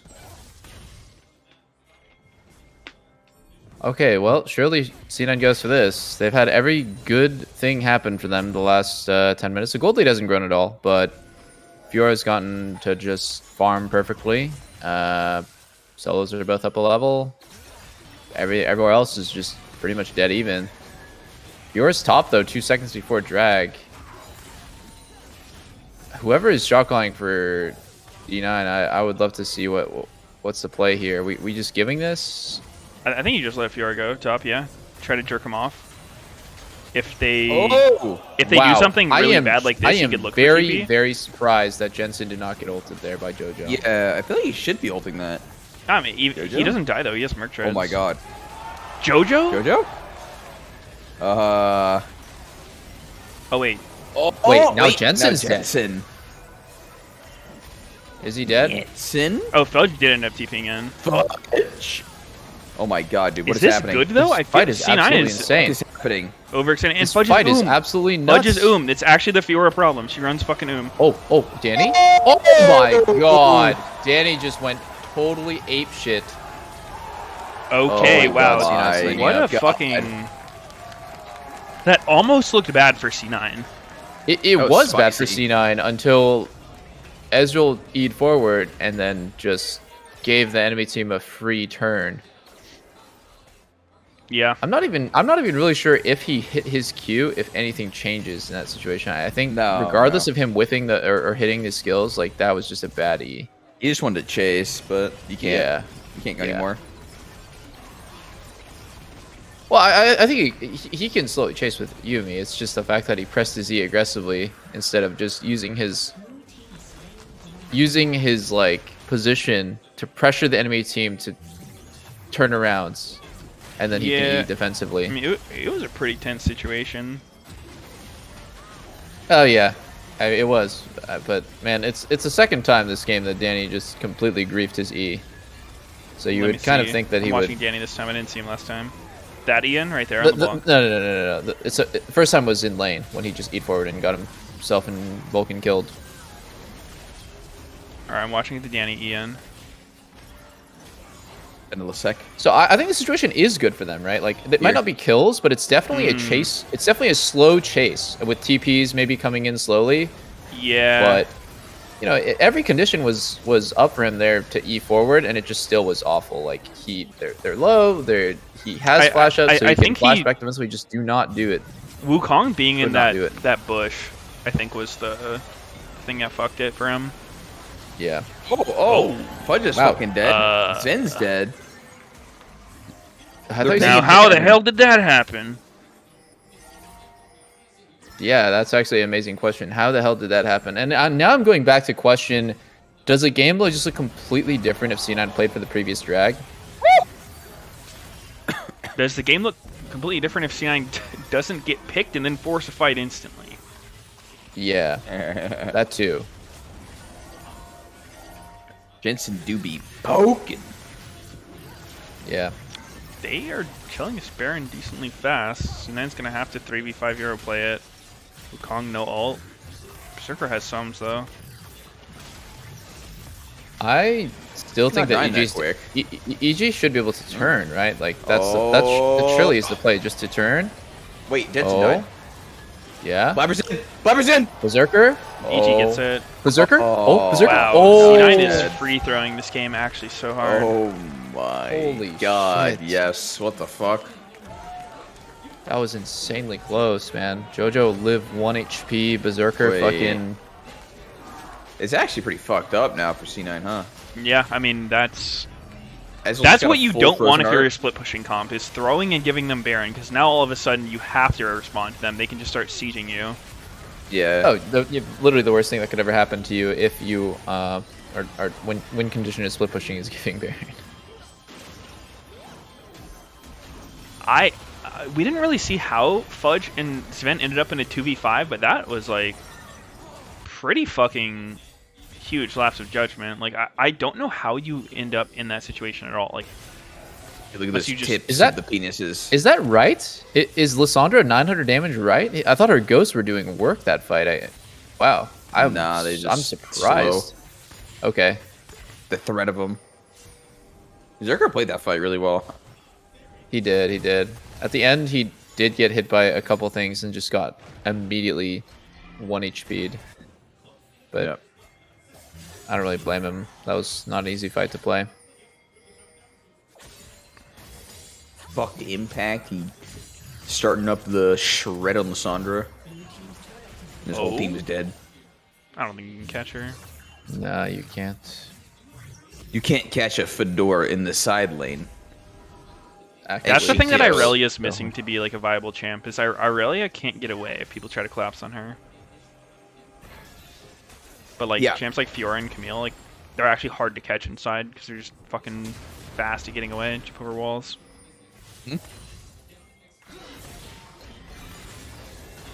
Irelia does die pretty easily when caught. Yep. Yup. Yep. Yup. Yep, she does.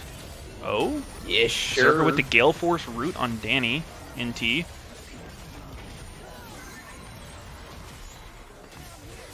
Get the clone. Get the clone. Dude, you can actually stack Conquer off clone. It's kind of busted. So broken. What about first strike? Farm infinite gold. Yeah, you can do that. Oh, Not the best Renata Renata ulti. hard whiff. That was 15 seconds on drag, and I'm sure that C9 just has to give this now. That's too so important of a confused CD. what that Renata ult was trying to do. Yeah, just by time, I guess, on the turret. It's just so frustrating to watch teams do stuff where it's like, we could get a drag or we could get 1,000 gold when we're already winning. I think I could understand doing that stuff when you're behind and you don't have a high chance of winning the fight. You meant but the third drag? yeah. Yeah. Because, like, if I was on weird. C9, I would just say, what the fuck? Like, after this game, if we lost, which I think now they're going to lose. That is like a I'm losing the game kind of decision. Yeah. Yeah.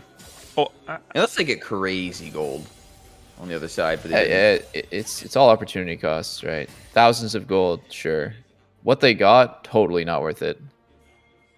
Yeah. yeah, it would only be if they thought they couldn't win the fight. Which would be strange, given the scenario. Yeah. I'm still trying to think about EG. Like, if there's one thing their comp lacks, it's really just consistent damage. But maybe Ezreal is still such a massive threat that it doesn't matter.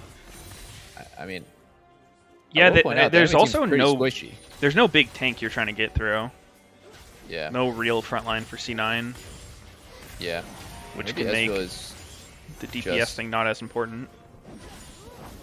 Yeah, he will just do a lot of damage. Even with Frozen Heart. Usually I don't see Divine Sunder on Ezreal, but he won at this game. It doesn't look Doesn't the bad. Chinese rank 1 superstar Ezreal like that? Yeah. Or he did. Whatever happened to that man's? What happened to I don't know, Ezreal in man. general? Wasn't he like super popular? Just shit with enchanters.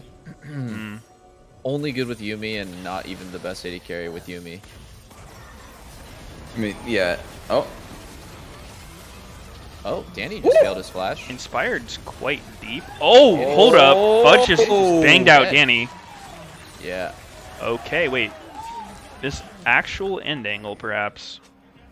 Yeah, there's 2v5 EG here. just got Jojo completely can kill fucked. himself for the wave. He should wait for the next wave. So like, if he kills himself now for 3 minions, it's not worth. But like, when the next wave comes, it'll be like a stack of 10. He should just kill himself to yeah, Impact can proxy the next one, so I think that proxy. he So is Jojo actually just kills himself for down this. But the problem is he let the wave reach the turret, so No! it gets rid of the black door protection. Oh my god, job. Jojo totally messed that up. He had to go before the minions got to the Yeah. turret. Oh, he totally messed that up. Wow. wow. Jojo kind of trolling it there. He's just never been in that situation before where he should throw his body as fast as humanly possible for the minions. Uh-oh. Uh-oh. Uh-oh. I mean, look at the last team fight. Like, Danny failed his flash. It was not even a high-pressure situation where he's, like, in threat of dying. He just straight failed it. EG are actually, like, they're having such an off day so far. Yeah, Like, it was a this is not complete at all fail. what I was Just- expecting. Shit. Didn't he side flash? Let me see. He flashed 1 inch. There's no way he meant to do that. He got literally 0 value out of it. I don't even think he flashed in a way where it would stop him from getting chained. Oh, yeah, it was a super short Yeah, well, flash. I think he was trying to go over the wall and he just didn't get it. Yeah. If he goes over the wall, he might still die to Fiora, Oh, yeah. When I saw it, I thought he like side flashed a chain like in the moment. Damn, but how did they get Not even. so caught? It was just Blabber having a really good flank. Yeah. Oh, bush. yeah. Damn. I mean, a mistake from EG, but like this was honestly a pretty good play from C9. Like he came from bottom side, dodged all the wards to walk through mid between the minions and come from top side where EG didn't know they could be. Mm-hmm. So like that was a nice play by Blabber, just like working off the info they have. False sense of security. Crazy game overall. Pretty Like good. C9 just tossing it, making it pretty unwinnable for themselves, and they just win. This Get is a so good fight. bizarre, man. This is not like this is not normally. C9 is not playing amazing. They're making a lot of crazy mistakes. If EG is still losing, despite the fact that C9 sometimes looks like they're trying to toss it as much as possible, the mid throw where Fiora just dives, multiple failures, team fighting, the Baron thing where they just watch enemy team take Baron, then get like triple killed there, getting caught right after getting dragged, like 2 people recalling, just like randomly dying. C9 is making the game actually as easy as they possibly could for EG to come back, and like it still feels like it's not enough. So maybe just a bad showing by EG, but feels like 100 Thieves is just, they're just better. I watch them play. So far. 2 series. I mean, not even this one's not even over, but wow. We got the reverse sweep coming in. Hold your fucking horses. You think any team goes down 2-0 and doesn't run it back to 5 games? Hell No, you have to go. You have to just start giving the reverse sweep dream, and then crush it game 5 or let it go. Oh, Yeah, get smarter. I've seen too many reverse sweeps that the losing team looks so fucking bad the first 2 games. I think it'll look a lot different if Inspired's on a more like strong playmaking champ. I think. What'd you say? Hot, please. Yeah, I agree. They should put him on something with Vi, Jarvan, something with a go button that actually Wukong, more self-sufficient. I mean, at the end of the day, Hecarim and Sedge both have a go button, but they are pretty reliant on a lot of things to align for that to be good. Yeah, it's also like your strength relative to the other junglers, right? Because like if the other jungler just whoops your ass, then it limits what you can do quite a bit, like where you can go. Because this game Wukong got a super early Sunder, and all of a sudden Sedge just can't fight him anywhere. I don't think she could in the first place, but definitely not when he's 2-0 Divine Sunder at 10 minutes or whatever.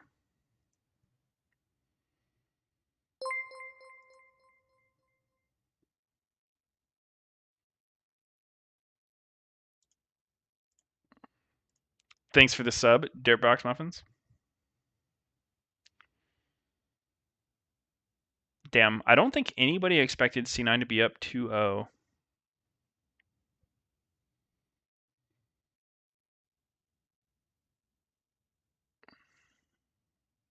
I wonder what Impact's thinking.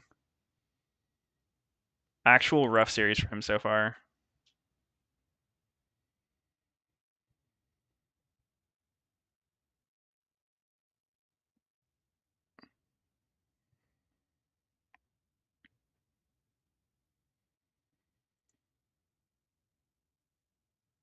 We actually have to wait and see. Like, I need to see Inspired on a stronger early game jungler, and then I'll like, I'll admit EG's fucked. Because even these top lane matchups, right? Like the stuff that Fudge is playing, like it's a risky pick. Like if you're playing Fiora or Camille and like you get ganked one time and get behind, it's kind of fucked. So the fact that Inspired's, been in a situation where he can't make as much happen, it's definitely like fire Bwipo. Bwipo is a useless clown. Sir, you know this is C9EG. What the fuck are you saying, Sneaky? There is no Bwipo, sir. Shut up. Are you okay? Doing all right, bud?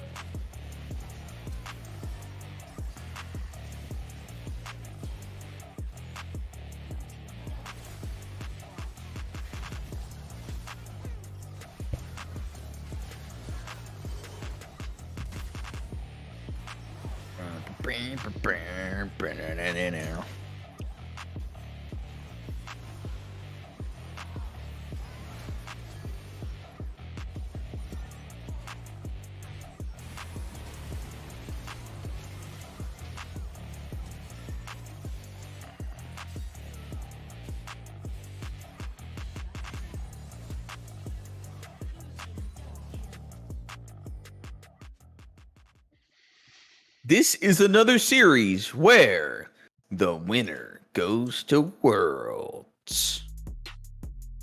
High stakes Whoa! are on this match. That is so smart, Sneaky. You're so smart, man. Nothing to do with me being smart, just what's at stake here on these games. If you didn't know. Oh, nice, dude. That's really cool. Am I back? I mean, that's really cool, motherfucker. Yo. Oh shit, I was muted in Discord? What did anyone fucking tell me, bro? Well, I couldn't hear you, dumbass. Wait, maybe check it. Saying anyways, I'm too fucking wasted. I'm gonna go pee though. Way too fucking drunk, dude. Same, bruh. We're back. Dude, we should do like a Same, fucking bruh. drinking game on the cast where like each of us has to side with different teams, and when your team loses, you have to just get more and more wasted. Dude. That'd be fucking hilarious. You just start coping harder and harder.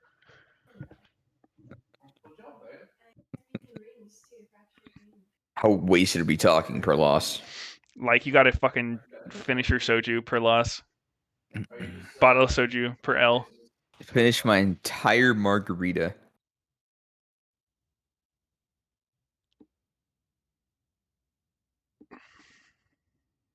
That's crazy.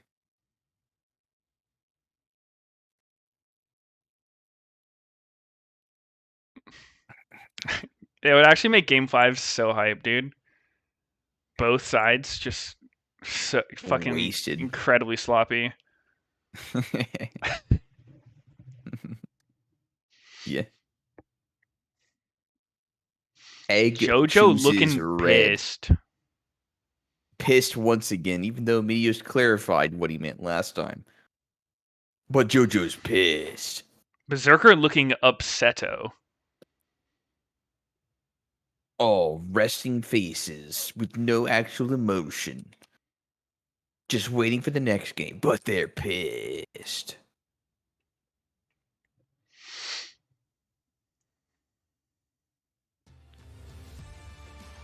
It's time for Silver Scrape! No, Sneaky, that would be in 2 games from now. This is the not when Silver Scrape plays. I'm gonna need you to shut the fuck up and cue up the song. Alright. Production, get this guy off the set. Half a health bar. It's gonna be a spike fight pretty soon into the mix. Danny gets one in a chance. They trade back Aatrox. Viper's coming around. Wants to find it. DJ, play the jams. Oh, Danny's alive. And Danny in the Baron pit. I'm just looking for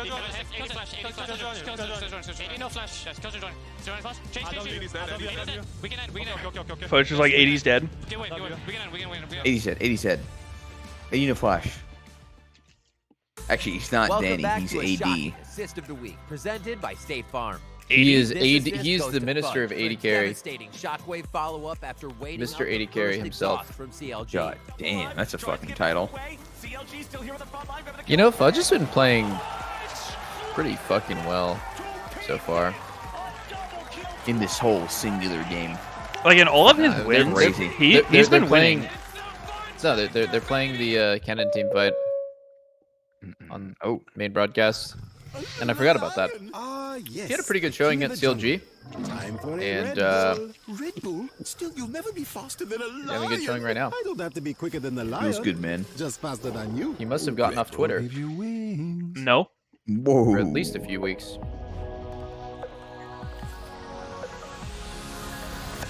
There's nothing more empowering for a young player than finding a new e-girl on Twitter. He is riding that fucking high. He just freshly slipped into a DM. Finding a new e-girl. Mm-hmm. Interesting. A rare species. This is explaining a lot. Fudge is playing like he Finds got me. A multiple lot about good your luck personality right now. from multiple e-girls this series. Multiple good morning kisses on Snapchat. Do you guys know anyone who still uses Snapchat regularly? I do. Meteos. Oh, wow. I don't want to know what you do on there, but actually I do. Just say it. Mostly pics of my dog. Oh, okay. Wait, who's your homie? Huh? Who's your dog? Like, your homie? What do you mean he's my homie? Oh, My dog? he is making a really awful pun. Your Awful dog? fun.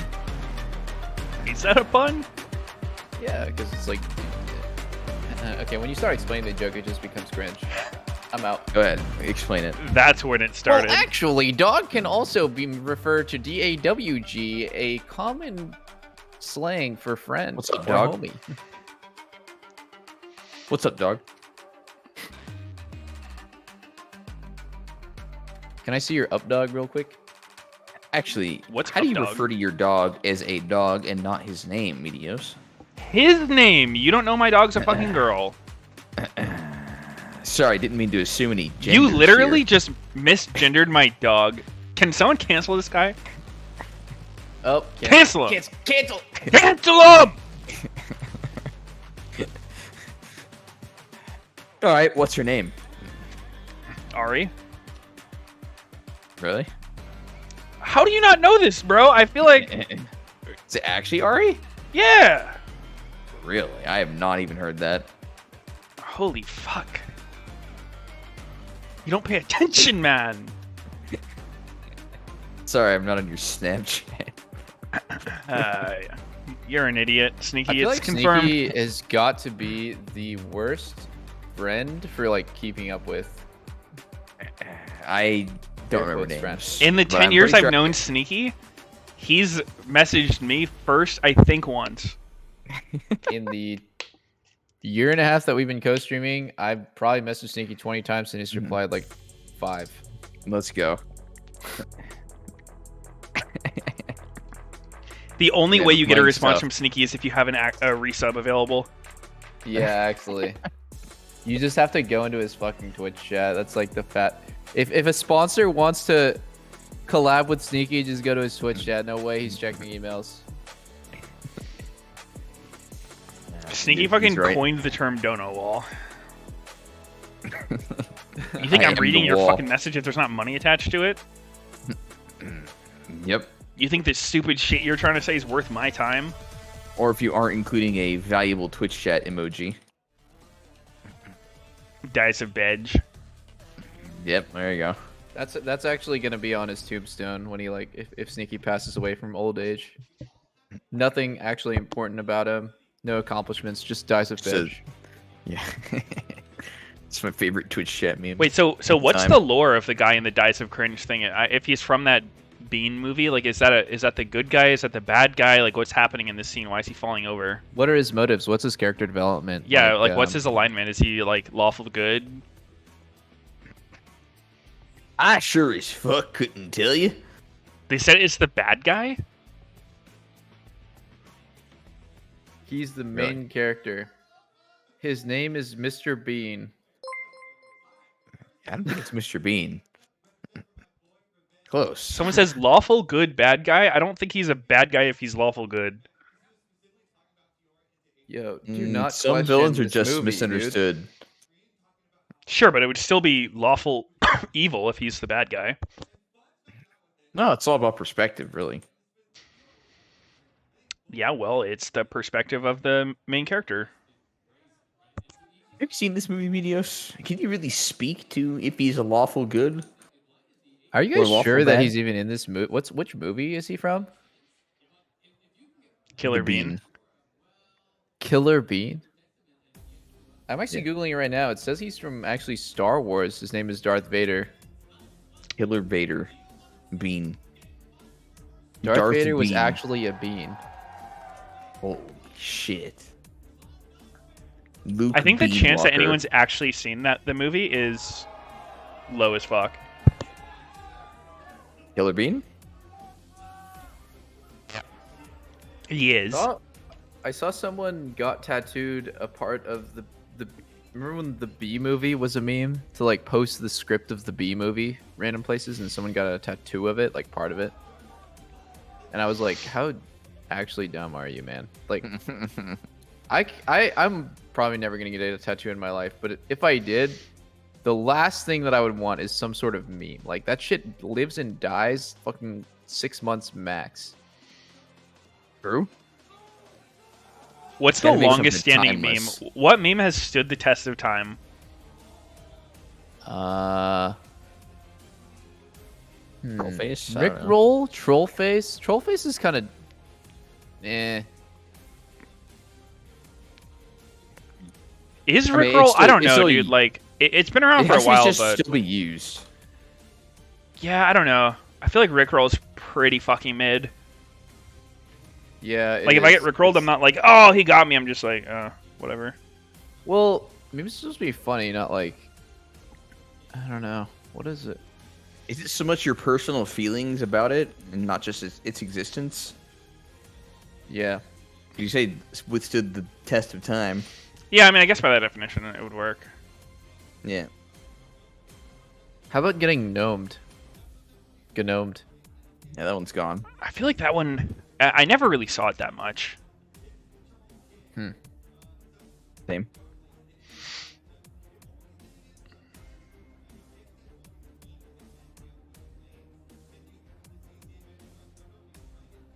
Will EG take a single game this set, or are we gonna have to see the Heimlich maneuver being performed?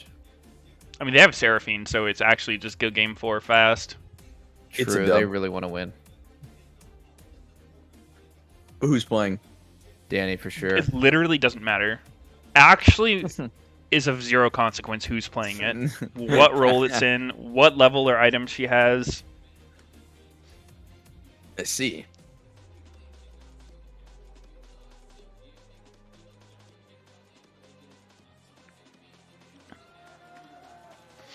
Let's get this crab! I just got a flashback to Max Waldo's interview where he's talking fast as fuck, and I just imagine Dono Wall, like where he's talking fast as fuck, but like no one can really understand him. So everyone just is like, yeah, no, that makes sense. Yeah. Yeah, oh, okay, I'll try that out. Yeah. What, him like coaching? Yeah, Oh. especially Berserker, he'll be like, holy shit, I have no idea what this guy said. Yes, coach. Nod your head. Say yes. Just Say, kidding. okay, I'm okay. sure it's not like that. How far do you think you could get if you just acted like you listened to your coach, but it just went in one ear out the other? You just never ever listened to what he said, but you were like polite and you act like you were listening. Like, oh yeah, He'd that makes sense. He'd probably start I getting never- pissed I never off thought when he about it sees that you do way. the opposite. I never thought about it that way, man. I'm gonna use this newfound perspective and try to implement it into my game. Thank you. Yo, I'm gonna try that out. Just goes in the next game, does the same shit. You're gonna piss the coach off. That's for sure. But like, if you're good at it and he doesn't know you're doing it, Doesn't know you're doing what? just not listening to him at all. Oh, he's gonna notice. Unless Oh, the coach you have is just experience bullshitting. not listening to your coach, Sneaky? Huh? Okay, so the coach tells you to do some shit around dragon. Like, he says, hold your TP at 8 minutes for a dragon, and then, like, you instantly use your TP at 7:30. You think he's not gonna notice? If he notices me using my TP as jungler, he can say whatever the fuck he wants to me. Okay. Alright. You win, I guess. Oh my god, it's Senna Seraphine. Belveth, please, one time.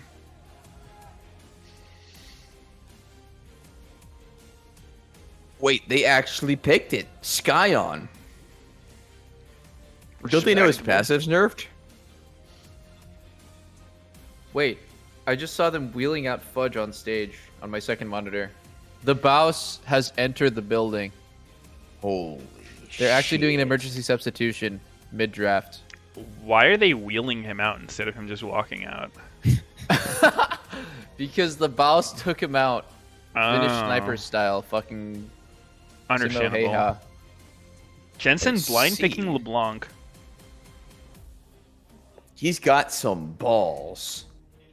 What is it? It's got to be Ari, right? No, maybe that's too much Renekton AP. mid. Faker Renekton mid. Azir? I think I like Azir better than Ari.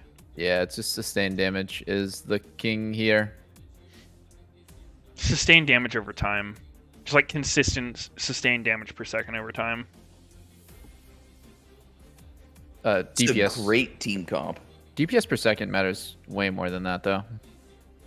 Yeah, like they don't need the burst DPS of something like an Ari as much as they need like the sustained damage per second that they can keep applying throughout the fight. I feel like words are How about the flying through my sustained ears. damage DPS per second over time?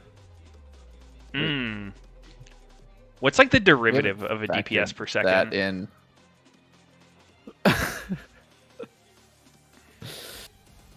Talk about the game challenge. Impossible. Oh, the game. I think Oh. if they have someone with math on their staff, they could find the integral of the DPS per second and evaluate it using an under the curve graph. Remember when you guys were telling me that math class in school is pointless and stupid? Those were good days. Those were good times. Huh? Who's laughing now, bitch? True. He's fucking right.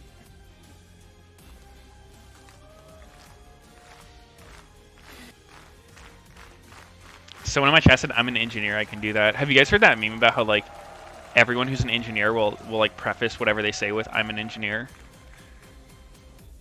I have not. It's like a vegan. Like the main Like reason to a do it is vegan. just to like tell people you do it more so than like the actual thing being done. Uh-huh. Is it not something they should state? As an engineer, I don't do that.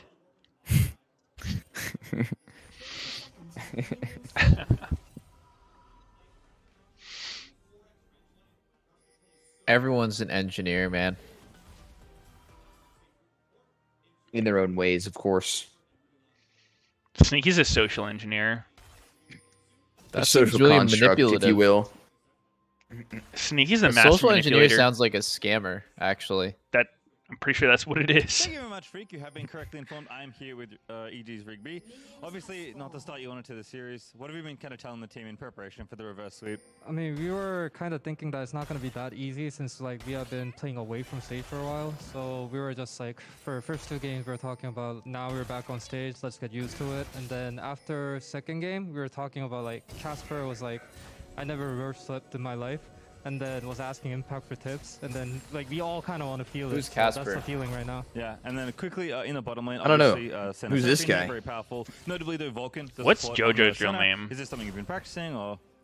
Oh, Jojo? yeah, like all of the things that we play are something Inspired that we is have Ghost, practiced, or like, enough Inspired is amounts, Casper. so we're Wait, pretty Inspired's confident real with, name like, is the picks that we Casper? got. Yeah, makes sense. Best of luck with the rest of the games. Thank Yeah. You. Thank you. Back to That's you. a Wow, it's sick spelled, name. it's spelled really crazy too. It's Kacper.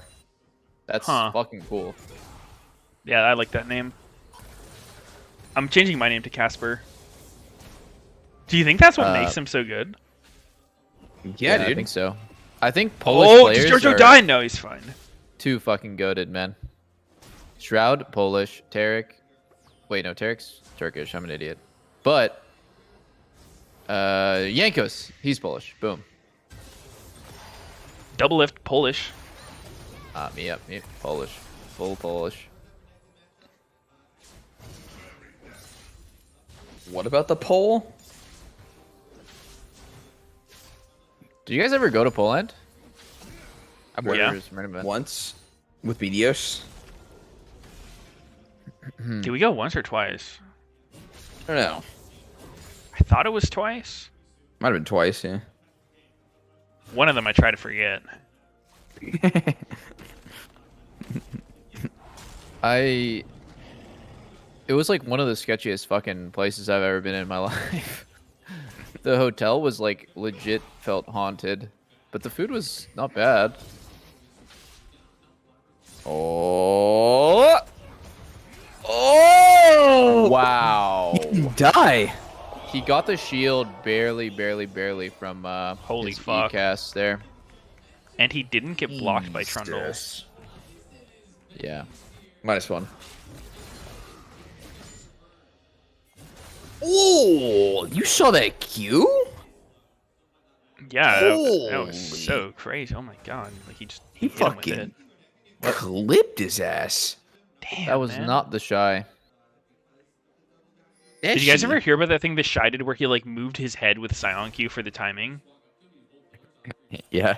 He like moved his head back and like moved it forward when the Q is ready. So fucking troll. Bonk IRL. That's not troll. I respect it. I mean I understand it. It's fucking troll though. Headbanging. It's just like when fucking you see musicians moving their body with the music. It's not necessary, but it is like a learning mechanism. Yeah, it's exactly like that. You're right. It's just like a musician moving with the music. No, but it's a timing thing. Your silence cue is a timing thing. Do you do that? Do you bite your lip every time you go for a last hit? Yeah, I give my wiener a quick tug every time. Nice.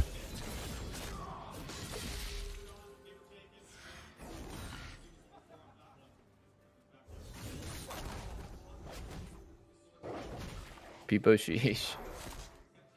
EG is looking pretty uninspired so far.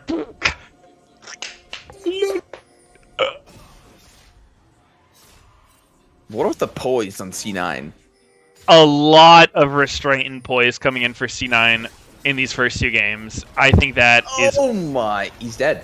Yeah, he's Yo-yo. so dead. Or is he dead?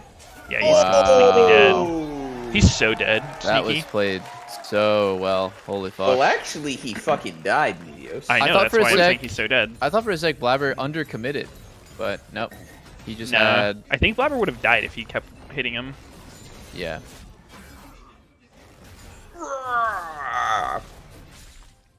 Oh, he got that one. JoJo has been bleeding this whole series.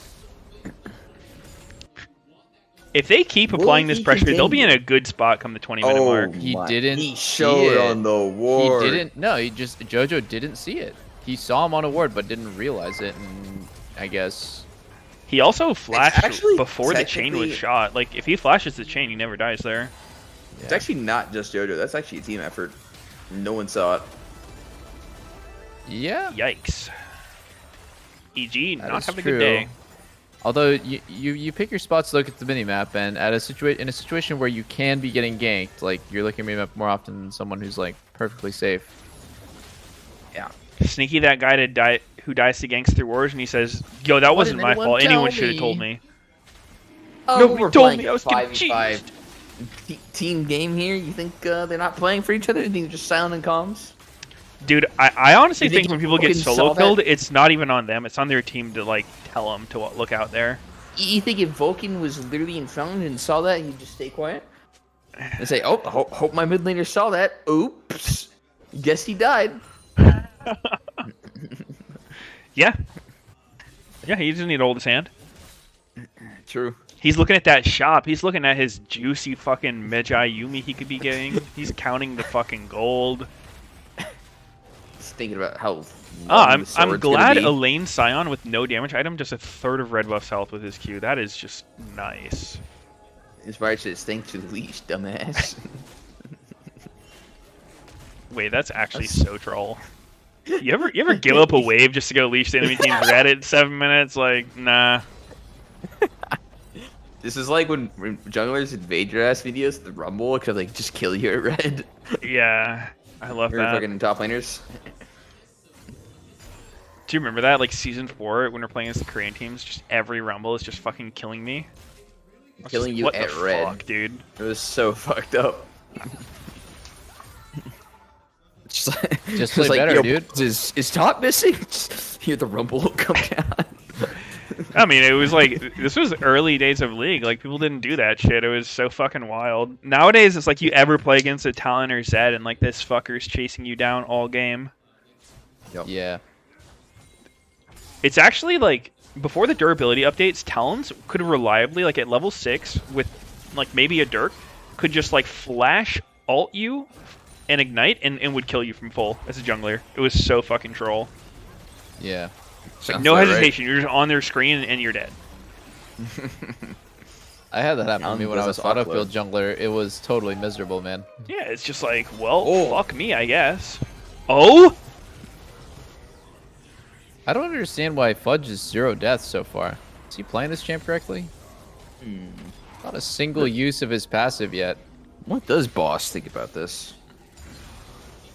About this? Does he still die when he plays Scion after they nerfed the Inting build?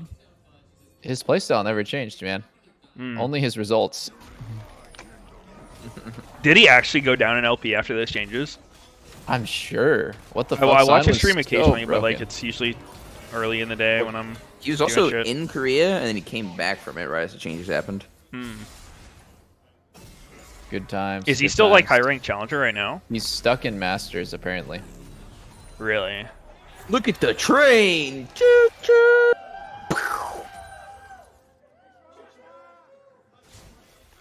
Oh well, like he decayed when he was in Korea, right? Probably. Yeah, probably. Yeah. I mean that's whatever. I always say, like, when a one trick starts climbing challenger with their champ, it's time to assess how strong that champ is, because usually. Oh, he's a 2-trick. He plays Gragas. My bad. Maybe little Quinn. Fudge actually messed up the timing on Demolish there. Yeah, he should have fucking shook his head forward to understand the Demolish timing. Would have helped him out there. I thought what the Shy did was fucking cool. Where he was just practicing Scion Q timing for hours. So cool. I liked when the Shy went 1-18 in this series. Dude, it's so crazy how fucking the Shy is pure entertainment to watch no matter what. Sure. He is still insane player. This is not normally. Did he ever fix his like capitalization on his name? Feshi? I don't think anyone like he cares about. Maybe actually. I mean, his name is The Shy, but if you put it all caps, it looks like Feshi. That's true. I don't think it hasn't changed as far as I know. Looks fine in LPL. Is LPL playoffs still going or is it done? Yeah, it is. Wow. Still going. They just don't have the damage to kill JoJo. I said, is it still going or done? And he said it is. Still going. Still going. Wins the finals. Couldn't No kill idea. you. Winners finals just got played though. Top esports versus JDG. Jackie Love lost it. Some Thursday? people in chat are saying Playing? today, some are saying Thursday. Thursday. Oh, that was losers finals? I don't know. There's too many fucking I games saw. right now. I think Top Esports is in the finals. Does no one else think it's weird how every league is doing playoffs at like the same time? Why is that weird? I can't even tell. Are you trolling or? No, because it's just like, what are the odds? Oh, okay. You're All right. Wait, JoJo actually misclicked or what? Oh What was god. Mike. Oh, it was a bait. It was just a bait. Wow, all that was along. a nice bait by JoJo there. JoJo just totally fat fingered his Q on accident, and then it turned out like pretty good actually, or at least better than I expected. Dude, you guys know on ARAM, Seraphine has like 50% reduced like healing and shielding, and she's still broken. And then in Summoner's Rift, she's just that, but like twice as strong. Sure. Oh, wow. pretty fucking nice design, I think. Did you just see that bugged out Zeri W? That is yeah. really weird. Why does that happen? Oh, thank you, Blabber. I really appreciate the pillar, bro. Traffic cone, actually very fitting to stop the fucking drive-by. Oh, wait, that was a fatty Seraphine combo. Oh, JoJo killing himself. Dude, JoJo's could having be- an off day. Yeah. On That's one way God. to put it.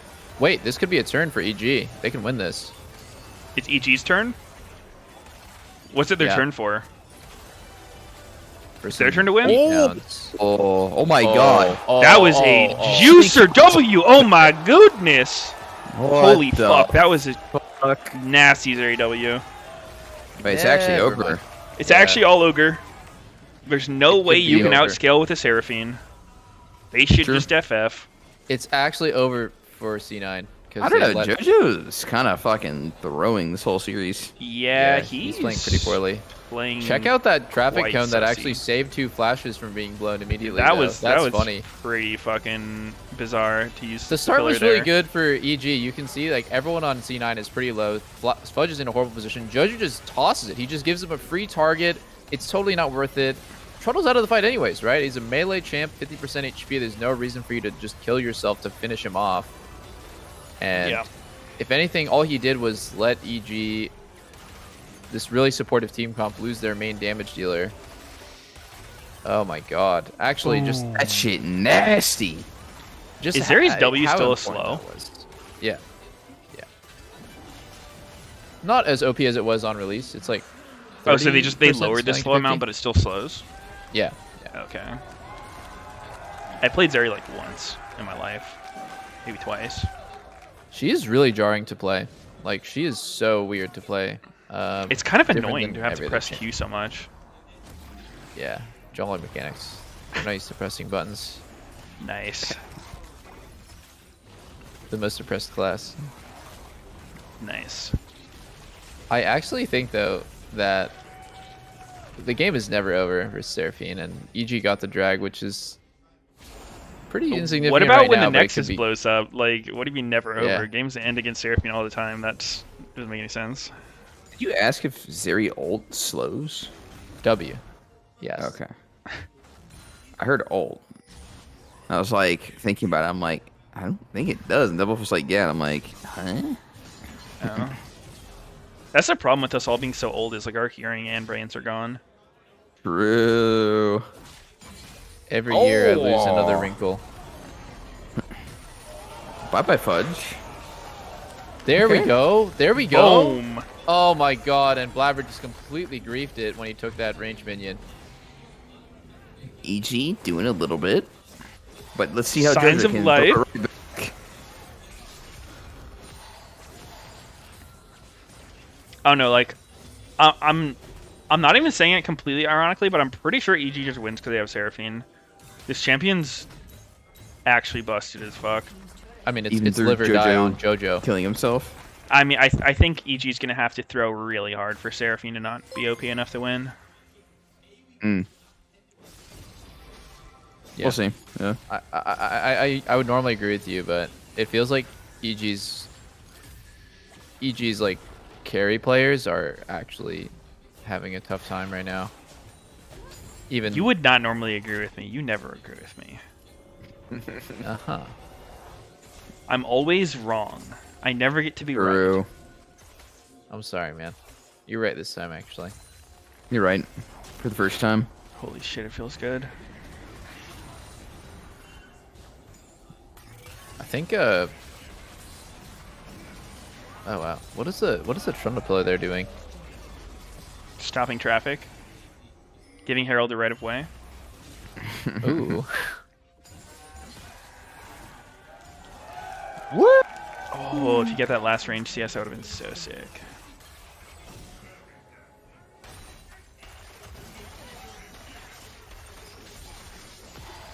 Oh my god, Inspired doesn't have flash. He went heal smite. It's a new meta for Dude. dollars. That is so wild.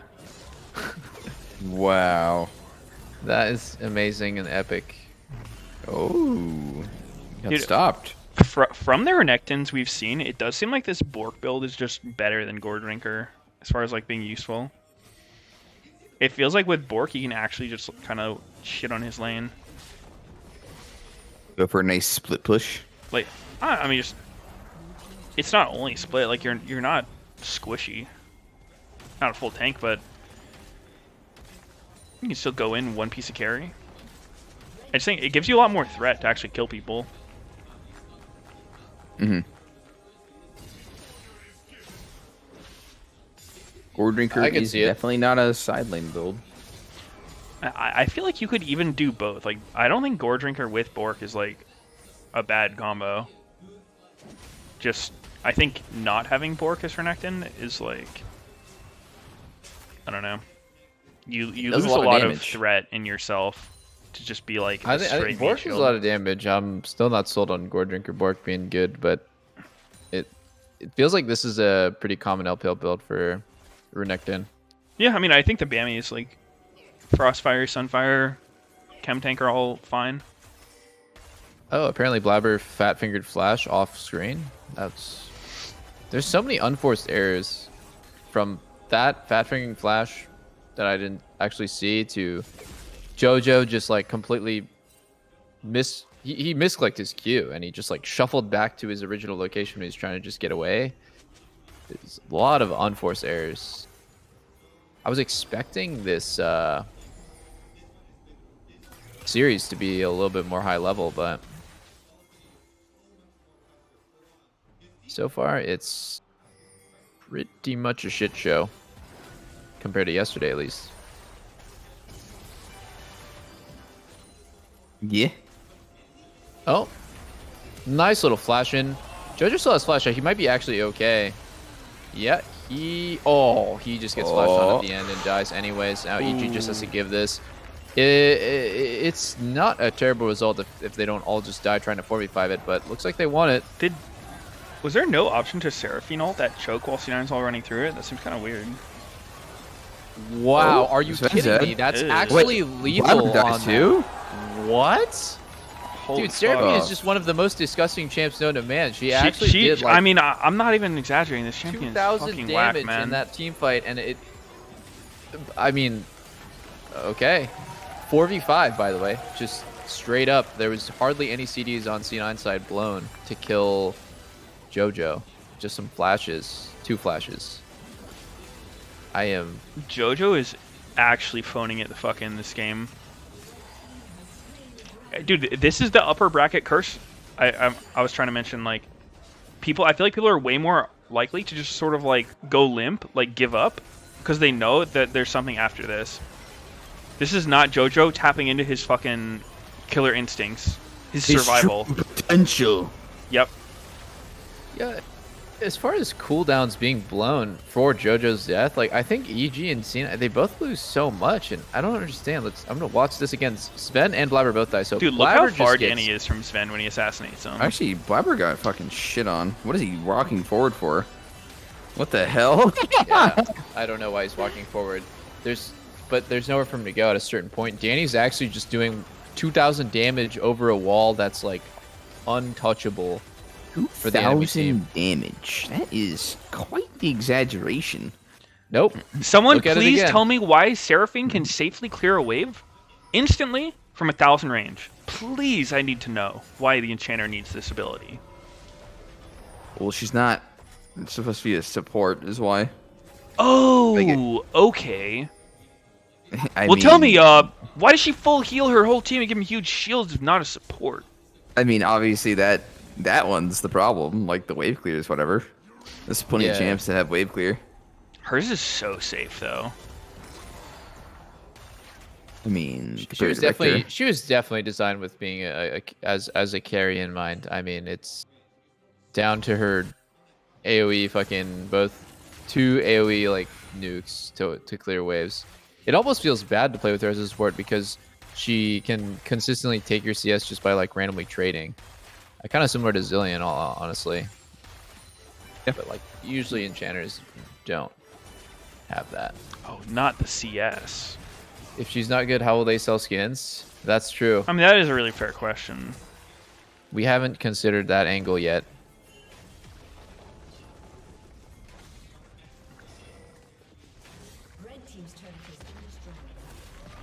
I think, obviously, if you want to change her, you just shift the W into something else.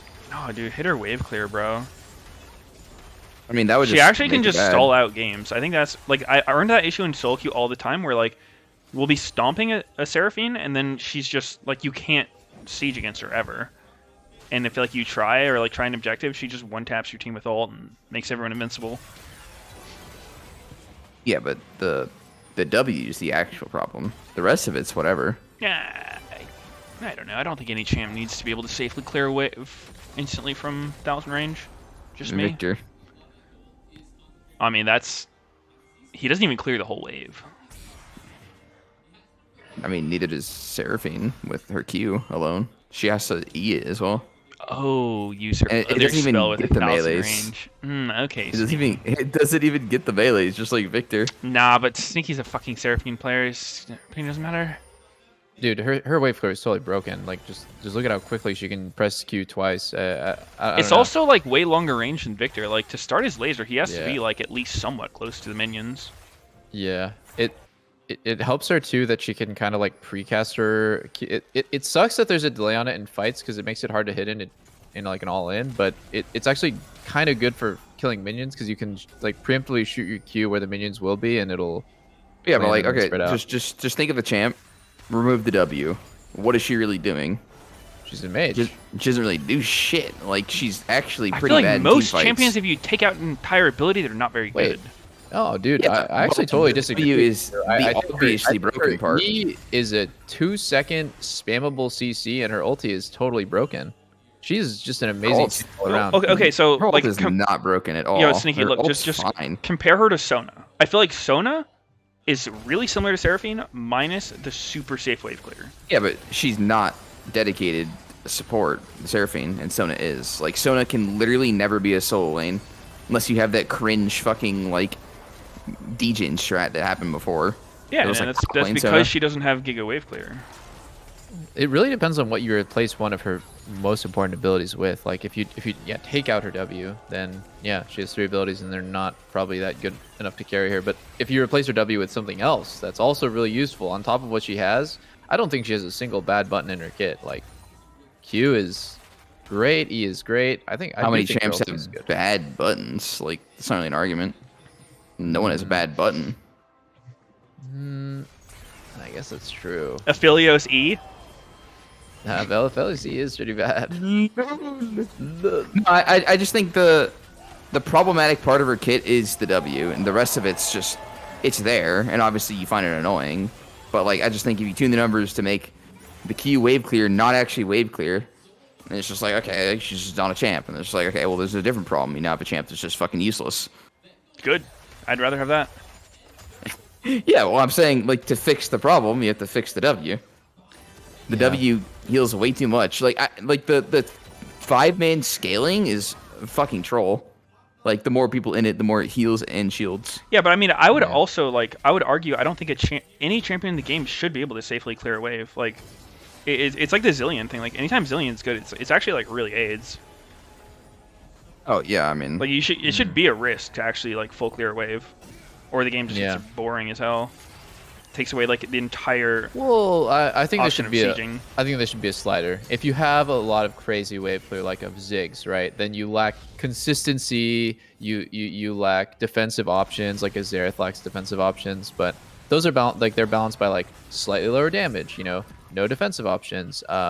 Maybe like not great scaling, probably as a result of like every button being a skill shot. But then you have like you're saying Zillion, where it's like pure consistency. Almost no way that you could fuck up. Unless you just don't press your ulti, or you double bomb at a bad time on an unslowed target or something like that. So yeah, I think the same thing with Seraphine, right? It's like you can miss every ability, but then as long as your W hits 5 people, you're creating crazy value. Then it's really toxic because you can't snowball because of her wave clear. Hold on, there's a team fight. Let's just watch this. it's looking pretty EG favored. C9's losing all their HP. Danny is hitting some great W's here, 5-man. Just very impressive stuff. For sure. His W is keeping everyone topped. It's weird that he doesn't have tier. Usually instead of Cosmic Drive, you would see Archangels, and the real reason is like Seraphine can stay out on the map so long with Archangels. She just gets infinite mana. There's another champ with like 0 skill attached to it that I was thinking about recently. Who the fuck is it? That's like Yumi? strong. It might have been. Yeah. It was actually Yumi. Yumi ult. Yeah. Yumi ult's just way too fucking forgiving. Like, it has so many waves that, like, even if you whiff the complete Half first of part them. of it, like, you can just reposition. It'd be like Yeah. if you could move during MF ult and change the cone. Oh, that would actually be a really, really nice nerf to Yumi. Give it 4 waves. If 3 of them hit, then it roots you. Yeah, like That's fair. You can miss it's one, actually right? a skill shot, you know? Yeah. It's also incredibly wide. Like, it's so forgiving as a all-in tool already. I don't think that's Yeah, I mean, wide at all. I think the only And long. problem about that is like thematically, it just wouldn't make sense because Yumi's not meant to have counterplay. Oh, okay. So like, it would really go against their whole design goals, and just people wouldn't be able to understand it. That's true. Dude, my chat just reminded me about Gale Force MF ulti. That was fucking cool mechanic. Like, I actually thought that was so... So cool. It was, dude. It was totally unintended, but like, was anyone really bitching about MF ulti being like think getting so. split? Really? Who the hell was Yes. crying about that mechanic? Anybody that plays against it? Does it feel unfair that MF has to blow her entire fucking mythic item kit and her ulti to like split her ult to be wider and like less travel Did I less just far? hear the phrase "mythic item kit"? No, it's like she literally doesn't even want Gale Force 90% of the time. You would only Yo, buy it I'm because using of that one. My whole mythic item kit. That's awesome. This whole mythic item kit that I bought, man. I'm so invested. Holy shit, dude. For years, I've been cultivating it. Oh shit, C9 starting Baron? Oh my god, ow. I really don't Literally think this is the had play for Pokemon's C9 at No, all. really bad for C9. Really bad for C9. Just How about impatience. the Oh, Senna Seraphine ult whiff?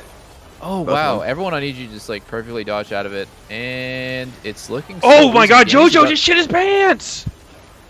Did he? He flash ult And he can nobody. walk- Literally Heal, zero what the man. fuck? Oh my, Did you plus see his 900! Dude, that Plus heal- 900, by the way! Yep.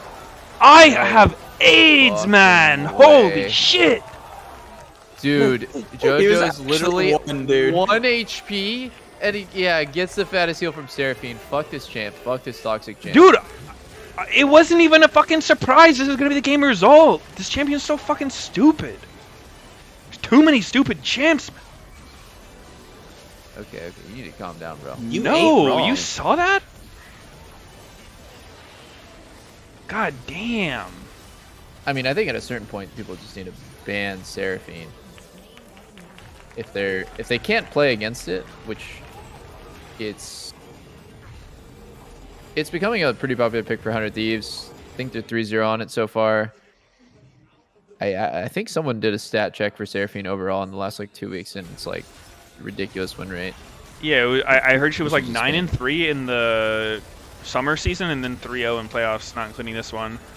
I don't know. Okay. She So must be like a overall- reverse Scrim God champ. Like she's just getting pounded in Scrim, so people underrate her. But then like on stage, she just shows up in 1v9s.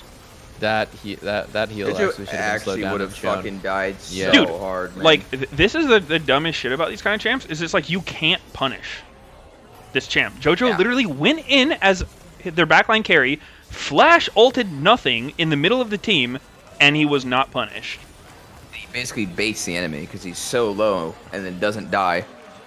I think I mean, this is pretty forehead, but like you should just play the game fair or unfair, whatever. If I was C9, I would call that like we need to kill Seraphine or we can't win the team fight. She has no flash.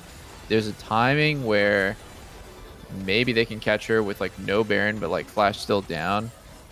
Game obviously gets exponentially harder, and like it's not as easy as like, oh, just kill her forehead, because she's protected pretty well. But if I'm C9, I think that's the only win condition I could see. Yeah, I mean, good luck, I guess. Fucking look. I think if I'm EG now, I am not worried at all about Danny dying against these champions. Like, some shit would have to go so wrong for them to get on him and kill him. And even if they did, it would be like they'd immediately lose the fight afterwards because they're diving through everyone else. It's pretty rough. Like, he has to extremely misposition, or Jensen have a really nice flank. Jensen's like the only person that can even kill him. I doubt he can even kill through a WW. I'm just happy it's not going to be a 3-0. Yeah. How the teams adapt to a bunch of different draft picks, you know, that's what I Jensen find is in is pretty flank. interesting. Oh, Fudge just engaged on Sejuani, not really what he wanted. And holy shit, Wait, I what? blinked and Impact had just assassinated Sven. I didn't even see what happened there. Yeah. Same. Yeah, oh, dude, he must have ran in with fucking Cloud move speed and just eaten them. Oh my god, yeah. 15% move speed is, I mean, with no diminishing returns, it's like 50-ish, maybe even 60, up to 60 move speed on everyone. It's like pretty ridiculous how strong that actually is. Okay, well, I think it was kind of funny. Somebody said right after the fucking drag fight, it's over now, but Somebody. I said it's over You now and me. in Champ Select, because it was. yeah. Despite JoJo's best efforts, this Okay, champ wait, cannot lose. Wait, no, Berserker can carry this. No, Danny. Oh, it's over, it's over. C9 wins 3-0. I knew it. Wow! Vulcan killed him. Vulcan. Yo, if If C9 he just didn't- wins right here, that would be the most fucking epic thing ever. Yeah, that would be crazy. They cannot end. It's impossible. And it's really because Vulcan fucking managed to kill Berserker at the end there. I think right now, if Berserker was alive, there would be a real threat of the enemy team just running it down top and ending. Now, remember before we were looking at it? It's like, it's basically impossible to run from Nexus and end the game.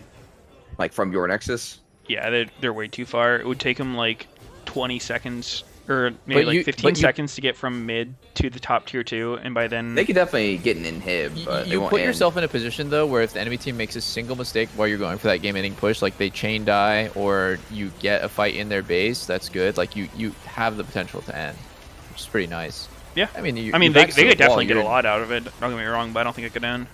Yeah. Yeah. I want to see this again. So Berserker, he gets stabbed. Vulcan just kind of walks up and autos him right before dying.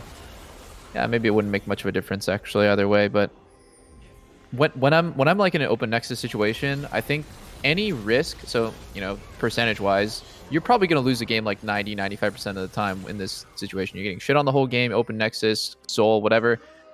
If you just get a chance where you get a fair fight in their base and it's just like winner takes all, you know, we lose this fight, we lose the game, we win this fight, we kill your Nexus, it's always good to take. Like, you always take that. I don't even want to say coin flip because it's not, but you always take that like gamble. EG's going bottom gamble? here. The way you described it. This is a weird You're one. gambling for on EG. them fucking up for sure. Is You're bottom gambling really on- the lane to be in here? I feel like you were trying to say something, but you like forgot. Because you said you take a fight in your base and you win the In game, their base. or you don't take a. In the enemy's base, like you ace them and you okay. take a fight in the enemy team's yeah. base as Yeah, they're yeah, okay. respawning. That makes I more would take sense. that. Yeah. Yeah.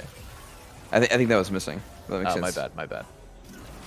I was like, in your own base. I mean, like, yeah, you're gonna fight your Nexus. Oh shit! Danny's ulti was horrible, and Oh, he actually flashes whiffed out. everyone. How much does it matter? Wow. Let's see. Oh! Wow.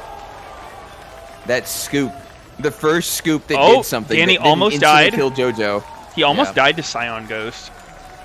I think EG just wins. Hey, great. I think they win? Wait. Well, how do they win? Oh. You know, sometimes Danny does shit that like is unexplainable to me, and this is one of them. Why did he go Void Staff and not Sonya's? Like, he doesn't need to do damage. He just is running the risk of throwing the game by not having his Sonya's. Yeah, Let me see. I guess it just doesn't matter. Explain Seraphine. Yeah, you don't really need Void. You don't need much. A pulse maybe. W. I mean, how do you guys not agree with me on Seraphine W like being the reason she's insane?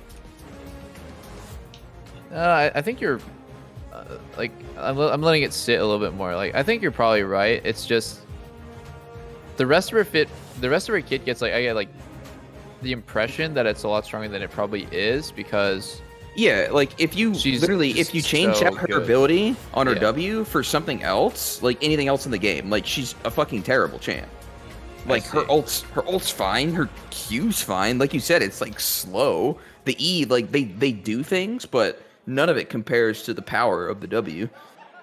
Yeah, I mean, I think we're arguing different things. I guess like I agree that W is problematic, and without it, she wouldn't be as good. But it's like a side point that I think no champ in the game should have access to that level of wave clear. Oh, I mean, like I think that's a totally that different just like conversation. denies a level of gameplay. Like it just strategically takes away so many options. Yeah, I mean that is a reason why she's able to be played. If she didn't have the wave clear, then she wouldn't be strong. Oh, For sure. there's tons of champs with really toxic wave clear. Anivia, Victor, fucking Zerif, Yeah. Lux. Yeah, those game stallers are pretty nasty. Yeah. I think you see something enough, you just get real frustrated by the parts of them that like don't have counterplay.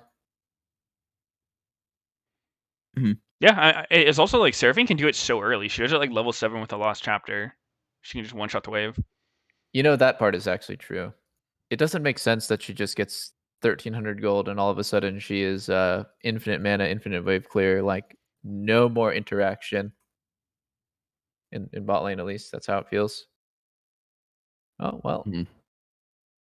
I would give a lot more credit to EG for this win if JoJo didn't have another really, really poor showing. I think Impact and Impact and Inspired really stepped up this game. They made a lot of good plays happen. JoJo just made the game really chaotic for his team.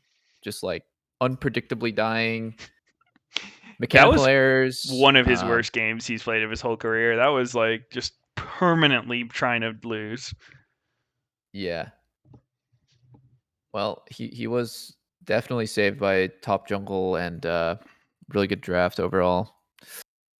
It's good that at least I will say it's good that they have an answer to Zeri, so then it makes the draft so telegraphed. It's like from C9's perspective, from Blue Side's perspective, if they get Zeri but leave open Seraphine, that's kind of bad. So maybe they ban Seraphine, and then that triggers EG to then C9 bans Seraphine, and then EG gets to respond ban with Zeri. Something good. I saw in LEC they're playing like Neela. I think everyone has some crazy shit that they wanted to play. In LCK, they played Singed Neela. I saw that. That was actually totally wild. insane. Yeah, like people are starting to come up with really creative answers to that.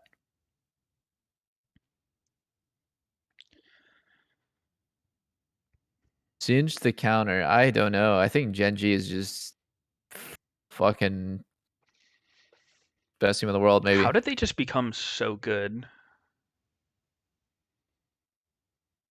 I don't know, man. They're just good. Fucking real hens for life. Ruler's always been insanely top tier.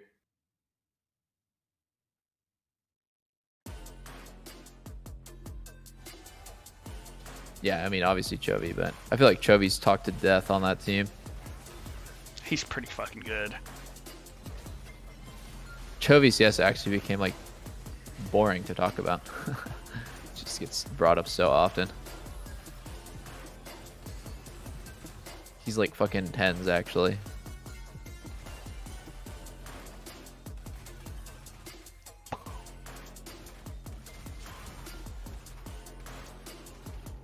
You'd think that losing fight had way more impact. I mean, every fight, man, like, look at how it starts. Here we go again. JoJo just immediately dies. Okay, let's play another 4v5, but this time EG wins it.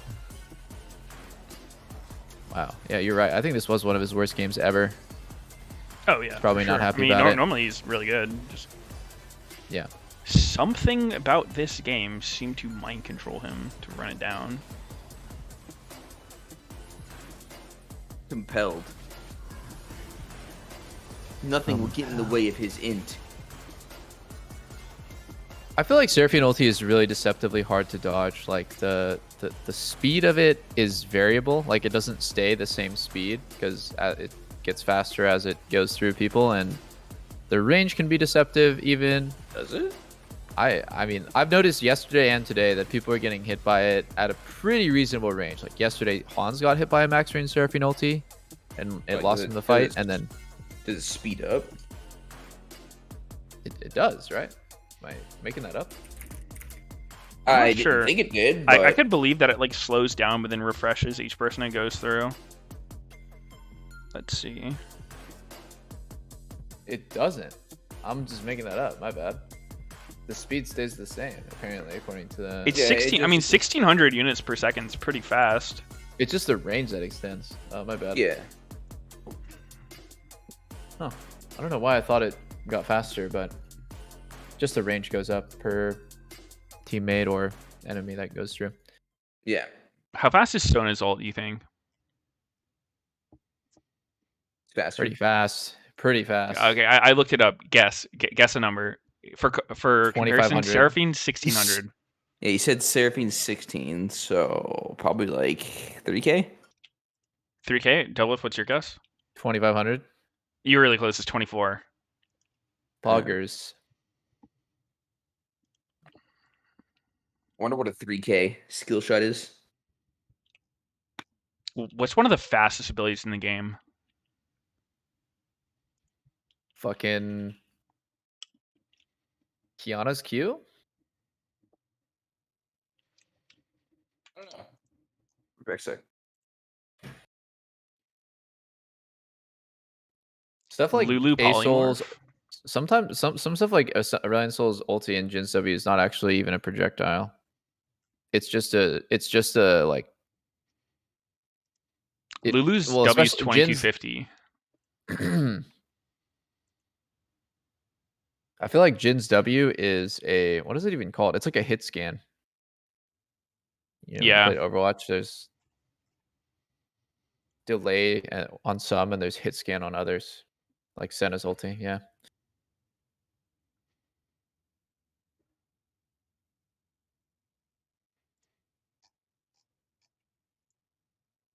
So C9 chooses blue side. Guess they're nice and cozy. Does have a crazy win rate blue side on in playoffs so far. Yeah. I remember the first series, it was just blue side diff. Okay, Senna's ult is pretty fucking fast. Sometimes it doesn't even feel like Senna's ulti is like a. It's 20,000. Yeah, I don't 10 even times know. faster than a Stone ult. Can you check Jin's W? Like, I don't even know why it has a speed. It should just be a hit scan. That's what it feels like. Jin's W. It doesn't have a speed. I don't think it is. Yeah, yeah. That's what it's not a Senna's ulti projectile. feels like. I mean, apparently Senna's is really fast because like the map for League of Legends is 16,000 by 16,000. So Senna's ult diagonally goes almost across the entire map immediately in 1 second.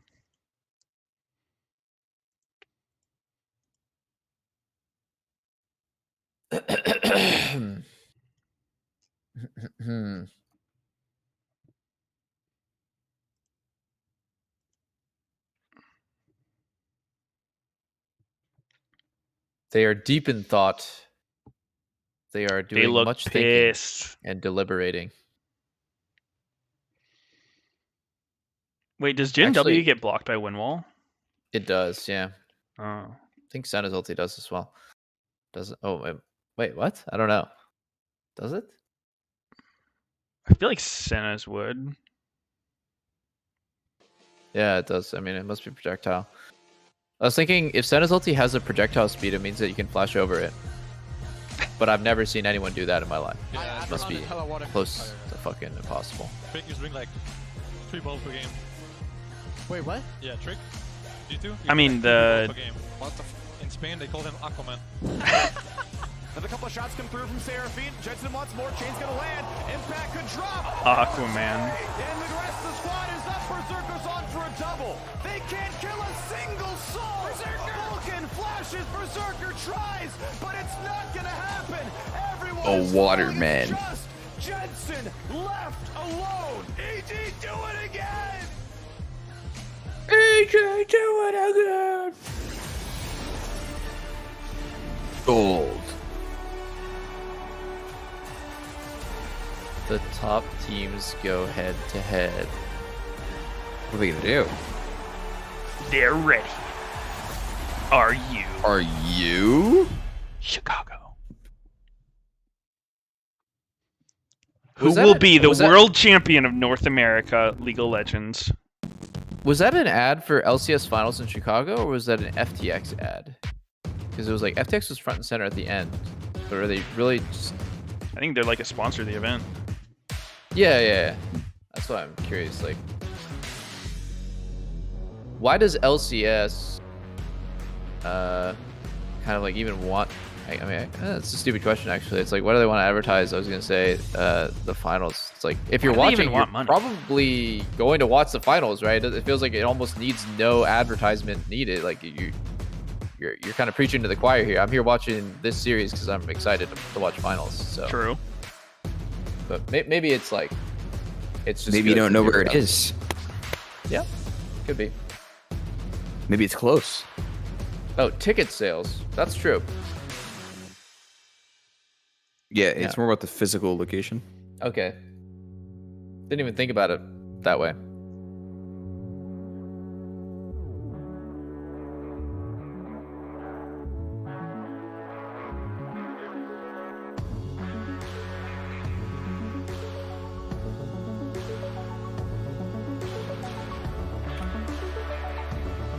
You're back.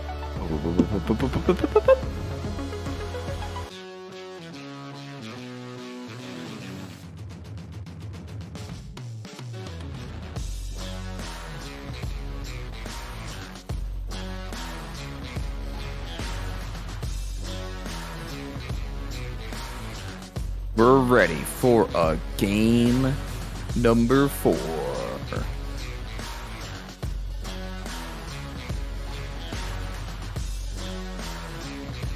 I don't know what the hell is going to happen in the draft here. This is going to be wild. Will they give Seraphine up? Will they pick Severseri?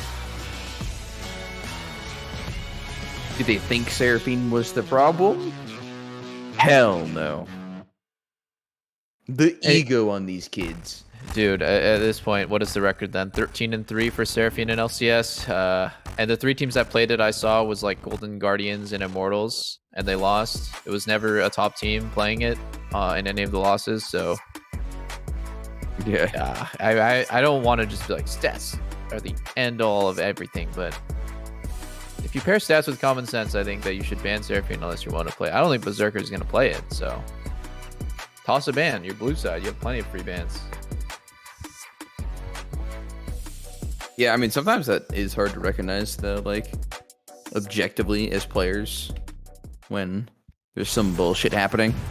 Because there's other things in your mind that are going on in the game. You're like, fuck, man, like, if we just didn't fuck up this team fight, like, we would just snowball and win the game, and Seraphine does nothing. She's Like, not you think even that's, good. like, the lane. I mean, actually, that's how it happens sometimes. We You're like, didn't fuck. lose because of Seraphine. We were literally shitting on him.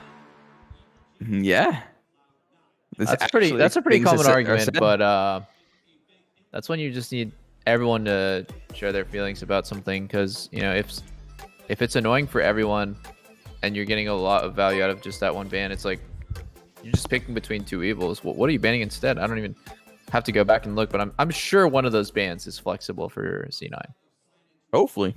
Blue side is so fucking broken. So broken.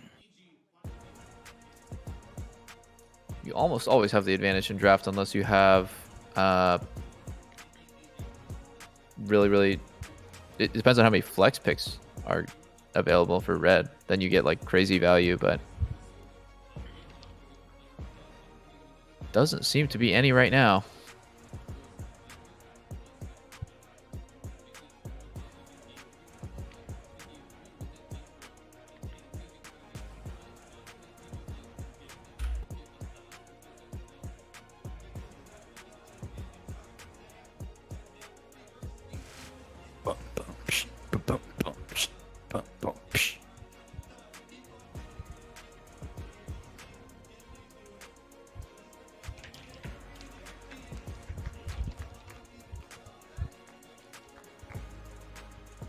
All right, need inspo again. What did you guys eat today?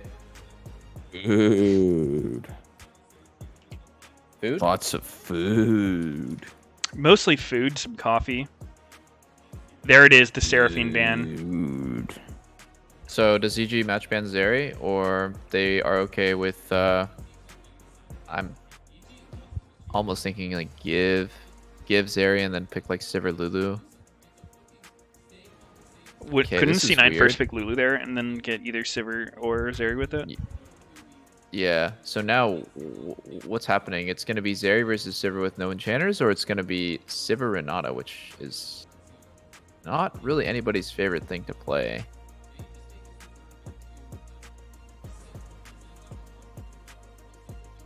What you said is probably the reason why they banned Lulu. There's one good support, and there's two. This is why blue side is broken. Like, we could fucking go over a million scenarios, but like the rule of thumb is like, the more pinched a role is, blue side always gets first dibs. So in this case, there's only one good enchanter up, right? Between Lulu and Renata, Lulu's way better. So you're totally right. C9 would have first picked Lulu and then had a choice between the 280 carries that pair with her, and EG is just forced to be reactive. I think in this case, it's like, I don't even know what's better, Sivir or Zeri with no enchanter. Which one is like more by themselves good? Well, I guess we won't see that because there will Monkey be Man. a Inspired Renata on in Monkey here. Man. I would feel good if I'm an EG pin. Monkey Man's good. Don't know what you would pick support here for EG that would make this good. I don't think that Karma's a good champ at all. Wait, is Zeri Ashelane? I mean, Zen tried to make Draven Asha lane, so that would be funny. They went that. Sejuani.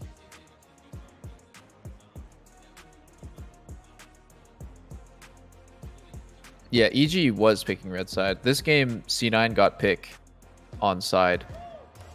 So last game, EG picked red, and then in this game, C9 picked blue, which is So why they've you see just them. it's just been C9 on blue every game. I don't know. I don't really remember the game one actually. What side was EG on? Egg. They were on blue. Ornn was on blue side. I remember now.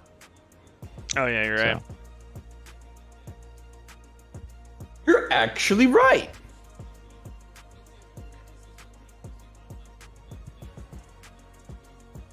This draft format is pretty interesting as far as like, Yeah. there is an advantage to red. Like, both sides have advantages in what they can do. For counter picking, or like, blue side can never pick a champ and then ban two things before the opponent can react, but red can. So blue does not have the option to pick Ahri without LeBlanc.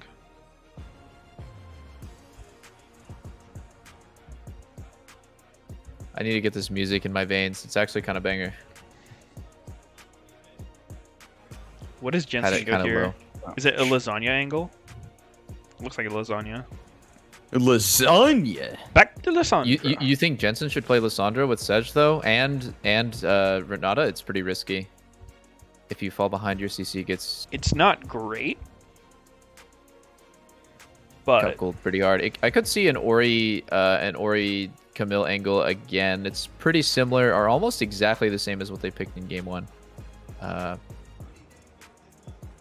is that I good? mean, in Ori, Ahri? Ori Camille is a good combo. Yeah, it's a good combo against Ari. Lock her down, then guaranteed I mean, Ori like ulti in fall. lane.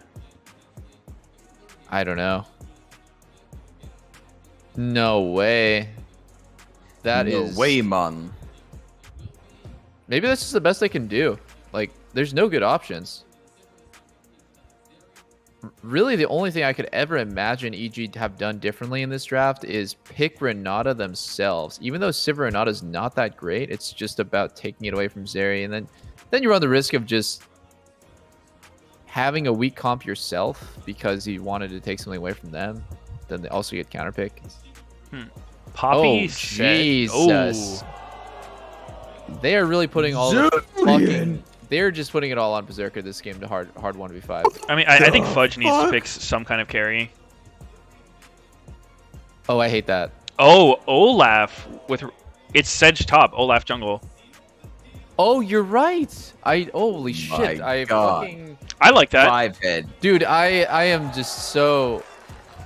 You're a genius. I'm behind. Olaf Of course, counters Blabber's playing Alistair, Olaf. dude. I thought he was doing Olaf top blind. That would have been totally grief. It's actually a flex. Yeah, I mean, technically, but they it's probably could the other way flex around. it. I Yeah. would be very surprised to not see Blabber on Olaf. It's a flex. The muscles. I think C9 Impact is- should go set for triple Vistayan, but he doesn't do it. Jax Mihawk. Does he pick his own world skin? Nope. Reminding Fudge, I'm a world champion, bitch. He would never. This is Sit probably not the down. game to do it. What do you guys think about these drafts? Who has the Sit advantage? down. He's a world champion, and you're not. Be humble.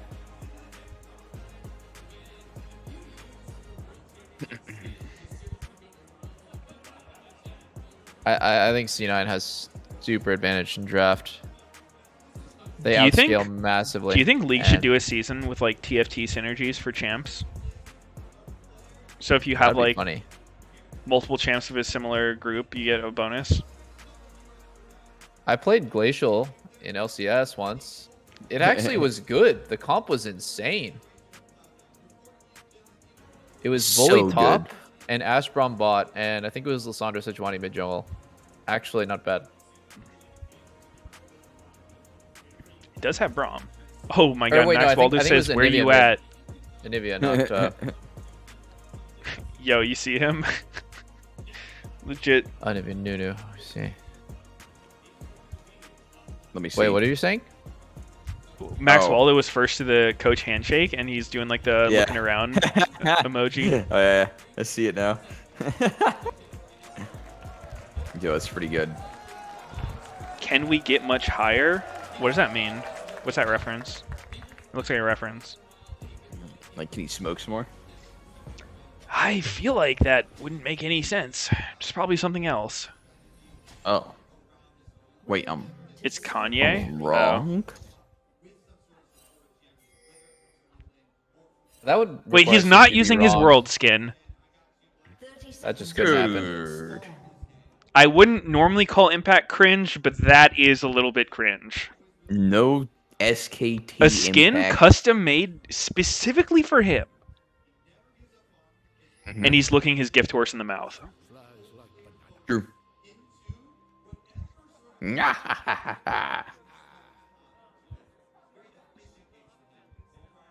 Jensen Ziljanovich. Oh my god, JoJo's not even starting items. Not even a trinket. That's crazy. So cocky. Wow. Only a stopwatch?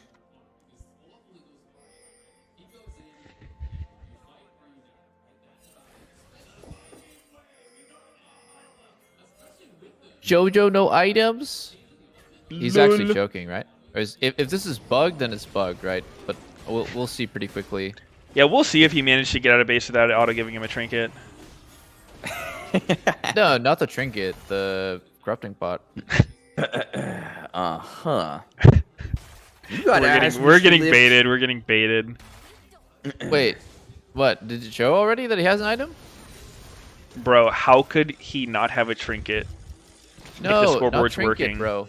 Not trinket. Fucking an item. Look at his items. He has. You- I'm getting Mr. baited Lift. so hard. Mr. Lift, no, please. What? Guys, you can get trinket for free, but not corrupting pot for free. Yeah, but how could the scoreboard be working if they've left base and we don't see their trinkets? Yep.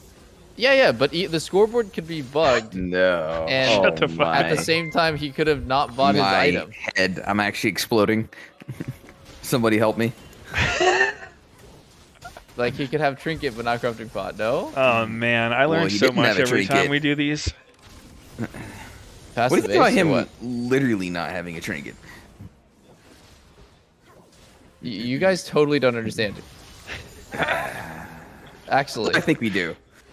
but he Oh, probably has we an item understand. because to be honest, he's not getting fucked very hard in lane, so he probably has an item. Yeah, you know that's a really good guess, man. I'm just saying it was possible. Yeah, I think normally guessing that the pro player bought items on his way to lane is a safe one. When was the last well time there's forget. been a pro game where a player like actually forgot to start items?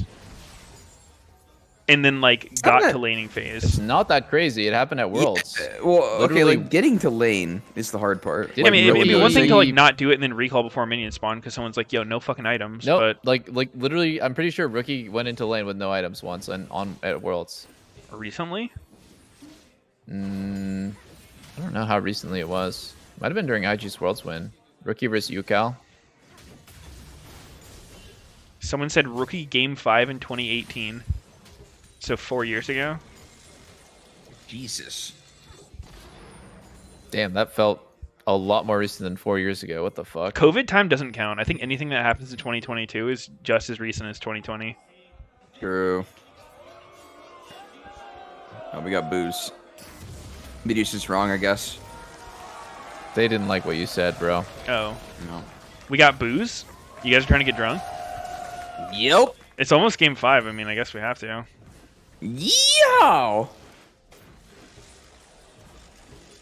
Based on draft Meteos, who do you got winning this game? I mean, based on draft, it's obvious. I'm not even gonna spoil it.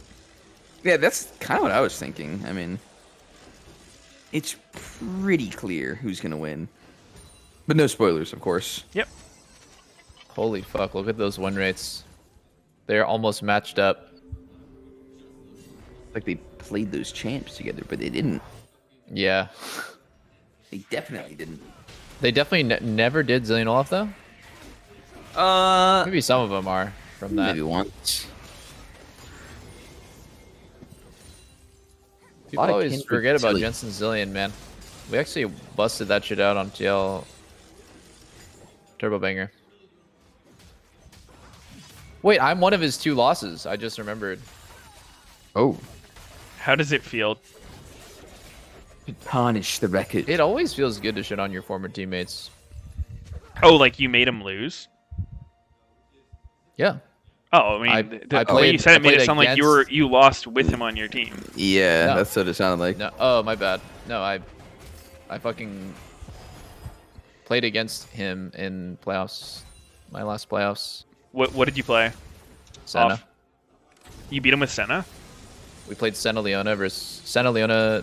Wait, I think losing to double lift Senna Senna. maybe counted as both losses. It doubled up. Yeah. Holy shit, what's I happening believe here? that.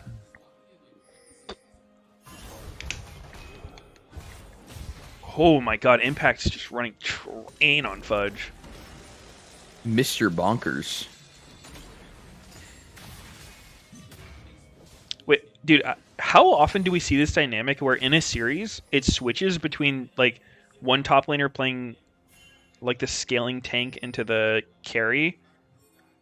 You know, like I feel like Yeah. usually it's one side is doing the carry thing, one side's doing the tank, but this one it's flipped from the first 2 games. I feel like last game didn't count in Fudge's mind as like I'm playing the tank, he's playing the scaling, because he was playing Sion versus Renekton. You'd usually say that Sion outscales Renekton. But yeah, it is weird that 2 games you see Fudge shit on Impact basically, and then he just totally changes the dynamic. Feels a bit He's going for counterintuitive. the super carry. You do have to take into account though that Sedge was an early pick, so he's utilizing like an early flex so that Blabber can play Olaf. Oh yeah, Otherwise- I mean, I don't think it's bad by any means. I think being versatile is good. It's just interesting that it's not common to see this, is all. Yeah. Oh, 2 top laners that are comfortable playing like aggressive and scaling picks.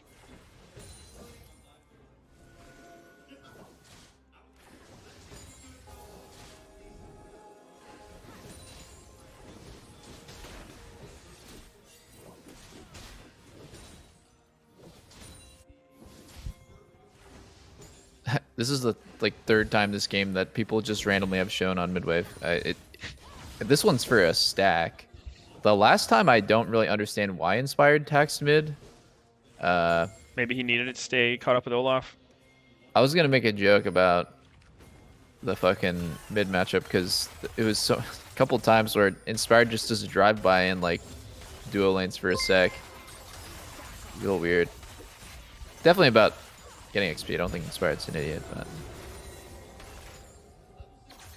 Whew.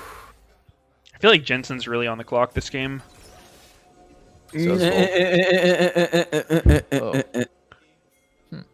That's pretty good.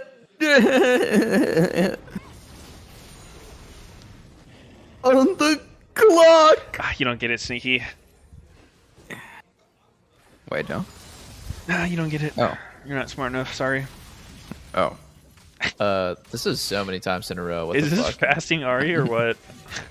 He's not losing the farm. It just seems so unnecessary to telegraph where your jungler is going. Like it's now just fucking loud and clear to everyone that the enemy team is starting Herald, right? Like, What about Danny Vulcan? well, yeah, but it makes it way more easily understood how close Herald is to being dead. I You can don't create think a lot it's of bad. uncertainty by not showing. Yeah, I don't think it's bad. I'm just saying there's a downside to doing what they're doing. Yeah, I mean, there's a cost. I would say the benefit is that you can move faster with Ari to the Herald. Like, Ari can come, because bot's already shifting mid. She doesn't have to, like, wait for that cannon to, like, beat her ass or take 2 turret shots. Yeah. That's true. Plus, like, it is technically... Spellbook. Oh, sorry. Holy shit. It is more XP overall to share it than solo. Despite what solo laners may tell you. That is still the case.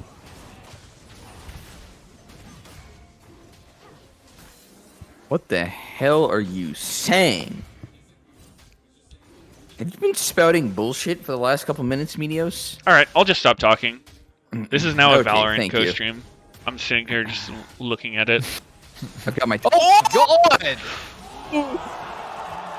Dude, no I hate fucking to see way. that. He goes for the scout and he just yoinks it. That is one of the most insane ways I've seen someone steal. Holy like, Inspired smited, fuck. right? Did he not smite? He didn't have it? I'm I think he confused right smited. now. They, like, fucked up the vision. But... That Oh was... my god, he just smited a little bit too early. late. That is so fucking tragic. Yeah, just shrug it off, honestly, this drag. Nah, I don't think you do. I think it's over. BG, I bro. can't focus after that one. That is so wild to see in a game like this. It's actually such a big consequence. 16 HP. Misjudged damage. Look at this Cloud Drag bonus speed here. Demacia. Or sorry, Bromacia. Why are they just running his ass down? They're like, you gotta use your ult, buddy. They get a very, very, very small window of mid prio here. Oh, actually, Jojo just ends up TPing back anyways. It's like, it's what he wanted all along, was to just get a nice little base timing. So, it's just Watts' miss. Oh, that is a my miscalculation. God. Oh, and it was so close too to him taking it back. Oh, that was so painful to watch. But like, I'm so confused. Like, it was kind of bad. Like, the dragon didn't even heal. He didn't hit it. Like, why did he think that would kill it? Oh. Normally, I'm pretty sympathetic to smites being bullshit, but that one like was pretty unnecessary smite. I think he probably felt a little bit of like, they're collapsing on me and I'm 40% HP. Like, we can't really, you know, my life is in danger here potentially. Zillion Olaf can run people down real quick, so I don't think it's crazy to think like sacrifice the dragon to them in hopes just that wanted they to spare get it you. and get out, but like I don't know. Mistakes are always mistakes. That interaction bot lane, by the way, though, is why I would say you don't typically like melee supports into Renata. It's like, if Renata is just positioned well, where she's like a wedge between you and the enemy AD carry, you just don't get to go in. Leona, Nautilus, Alistar, it's all the same. You just get pushed away on your engage. And then you get chased down. That looked weird. You like comboed in and got fucking queued to the side. Yeah. For Alistar, it's particularly bad too. It's like you get Oh, it's nothing. What is the point of this? Just to blow ulti? Ulti for ulti is not the worst. He actually has to leave. Oh, he's Oh, chunked. actually, wait a sec. No TP. This is a lot better than I initially thought. Yeah, Next that's what I was wave's saying. You pretty should far. play It's against just gonna be Zillion. Yeah, that's true. It is good to leave him at 1 HP. You're just like, oh man, why didn't you kill me?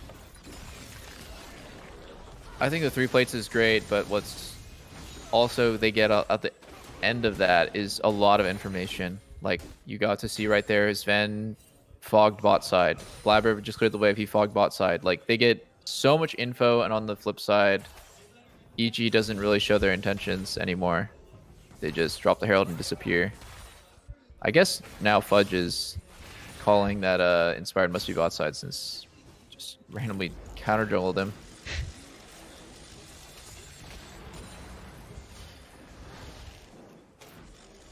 I don't know. I think the longer this game goes, the more miserable it's going to be for EG. You So can really say frustrating. time is on Cloud9's side for this one. Oh.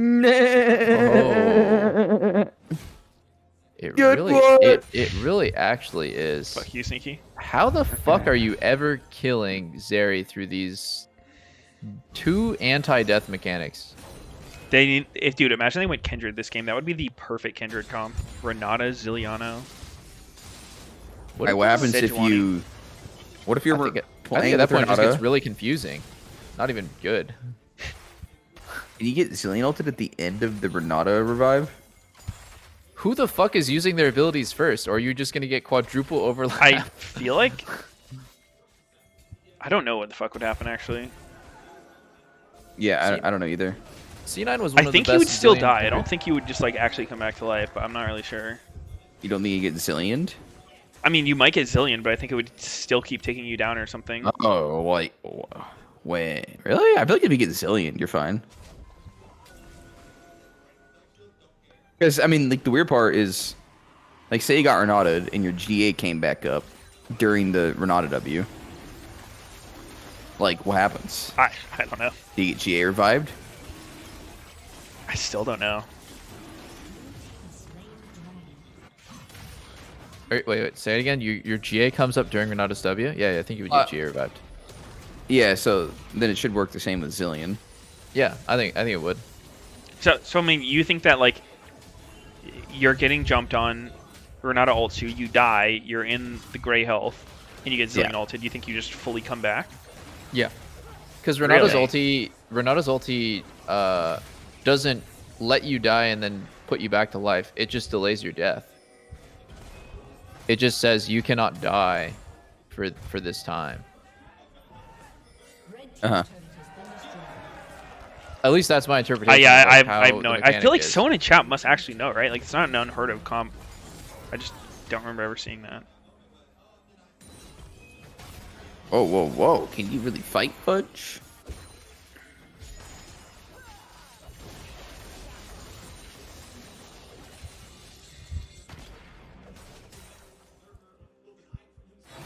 They fucking stole that shit from Dota. There's a character called Dazzle, and his W is called Shallow Grave, and it's pretty much the same, except it lasts way longer. I think it's like 6 seconds, because everything in Dota is overpowered. My brother was telling me about some new thing they added in Dota recently that's like, it sounded like the worst mechanic ever. It's kind of like you turn someone else into Yumi. Like, I don't know, you get like a sidecar, like you pull around a chariot that someone can hop in, they get like 200 extra auto range, and they're like immune to being targeted by anything for like 10 seconds or something. Just wild. An item or what? Yeah. That's pretty crazy. Right here. Dota has some... I did see some clips with the cart. I didn't understand what it was though. Okay, You actually saw I found it. It says grants a new ability, hitch a ride. I guess it's an Aegis Scepter thing for Centaur. Tosses an ally into the cart, hitch behind him. While in the cart, ally can still cast and attack normally, but cannot move independently or be targeted by opponents. Non-targeted effects can still hit the hitched ally. Increases the range of melee heroes by 200. That's funny, man. There's so much crazy shit in Dota. Aghanims is an item. I mean, there's not a lot of Dota players in here. It's an item you buy that changes the nature of your ulti. And like for some characters, it's just like makes your ulti do more damage or like adds a stun ability to it. And for some, it's like completely reworking your ulti into something totally different than what it is. It's pretty cool. I think there's some. Yeah. I don't know. There's something cool about pretty much every MOBA, I guess. I was thinking about Heroes of the Storm. There's like a character that everyone hated, I think, where you don't have to leave your base. Abathur? Yeah, I think so. It's like you're just sitting in base, right? So like, what do?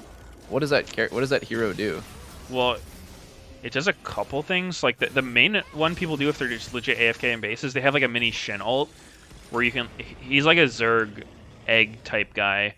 And he like puts a little like Zerg probe thing on people that like gives them shields, and you basically like, shoot Yumi Q type stuff off of it.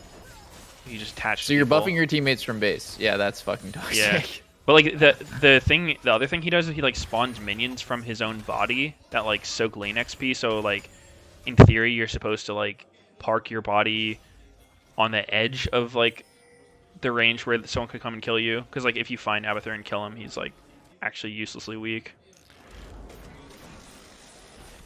That sounds like some designer was actually having a field day. Oh my god, this is gonna be so cool, guys! He's pretty fucking lame for sure. And then no one was asking like, "Yo, is this champ gonna be like fun for anybody involved?" I think he's fun. Nah, but like, dude, it'll be so unique. You have no idea. It's pretty unique. Oh god. What is happening here? Blabber's and once again, Vulcan's fucking champion is just. Oh wait, yo, this is the combo. This is the combo. We got to see it. He does come back to life and instantly gets charmed. Oh wow, he actually comes back for real. Wait, that's so weird. Oh my god. Oh wow. Oh, Vulcan made a super play. Oh! But wait. Wait. Oh fuck. Hold up, is this a Zeri Penta? No way, we never see those. No. When was the last time we saw a Zeri Penta? It's been fucking minutes. Oh my god. Vulcan almost saved the game. That was so fucking crazy. He just punted Zeri over the wall and almost got her completely out of the fight. But then she came back and did Zeri shit, so kind of blows. Holy fuck, man. That was a crazy fight. That was actually super close. Impact's stun not hitting Zeri there was totally ridiculous. So wait, how did Blabber end up in this position where he's just like in the pit, surrounded? It felt like Blabber really didn't need to keep going forward after his initial suicide. Dude, I thought Vulcan made a pretty fucking smart decision here. A lot of people would just combo. Look what he did. Oh, he actually failed his combo and it worked out. But yeah, I mean, Zeri just goes back over. Puts her over the wall. Look, dude, if Impact just stunned instead of going for that auto. Yeah. That would have been totally different. God. Did he wait long enough though? Because like there is a minimum time you have to channel the counter strike before you can reactivate. But he's allowing Zeri to get out of that range during that time by doing an auto. Oh, yeah. The most important thing is that it guarantees the stun. So you think he just kept running after him instead of stopping? Yeah, just walking with him. It's not that important to get an extra auto in. But I also wanted to say that JoJo just kind of tossed it at the end, like tossed his body in there at the end for no real reason. Like he doesn't have kill pressure on anybody, and he just kind of ults in and dies solo to Renata. So that was super flank. It's like what you were saying. He's just used to following up good plays. Yeah, he's used to just going with full commitment without a single thought of like, is this good? Is this bad? And I think it really shows when EG isn't playing great. Is this a thing? Surely Inspired's not in a good spot. He's actually not dead somehow. What an insane bait by Inspired. Oh my god. Wow. How the damn, fuck I really feel like Blabber not having Ghost this game is like making his champ so unplayable. Dude, are we just not going to talk about Inspired making the craziest play ever? Was it really his play though? He kind of got caught and just fucking ran. I mean, it was started pretty by wild. his position, and he was like a Counter-Strike play where he's like watching them walk past him, and then he decides, okay, now I'm gonna go, and it like didn't look good. I wouldn't say it was his play though. Like he was looking for it. He didn't actually find anything. He was like, "Oh fuck." Yeah, you're right. He didn't do anything crazy. It was he didn't You even can see it again right here. I mean, If would you anything, call I feel it like he's Zillion, and he's literally like, "Oh shit!" And he starts running, barely gets out. This is insane that he lives this. It just makes the enemy team go crazy because they're like, what the fuck was that? And then in that moment of confusion, they just all die. Yeah. Yeah, I mean, he cloned the double bomb from Zillion. You know, whether or not it worked out the way that he like envisioned it, that would probably not happen if you inserted any of the other jungles in LCS. Like, I don't think EG just randomly wins a fight, gets Baron. What really insane timing too, because it's 2 minutes on Infernal Soul for the enemy team, so they're gonna have Baron buff active when the enemy team is on that critical like soul point fight moment. I don't think they should even really be able to contest against Sivir with Baron buff, but they could. Is Blabber building Sterix?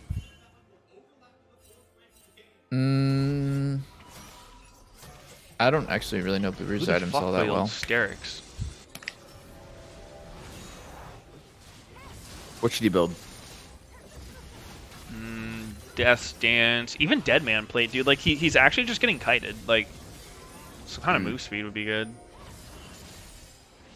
I don't think a little bit extra move speed's gonna make a huge difference. Maybe I'm just not a huge Olaf lover, but it's like he either Chilling Smite gets Zillion sped up and runs at them with ulti, or you know. Wait, does Edmund still have the slow attached to it? Speed actually. Yeah. If you're melee.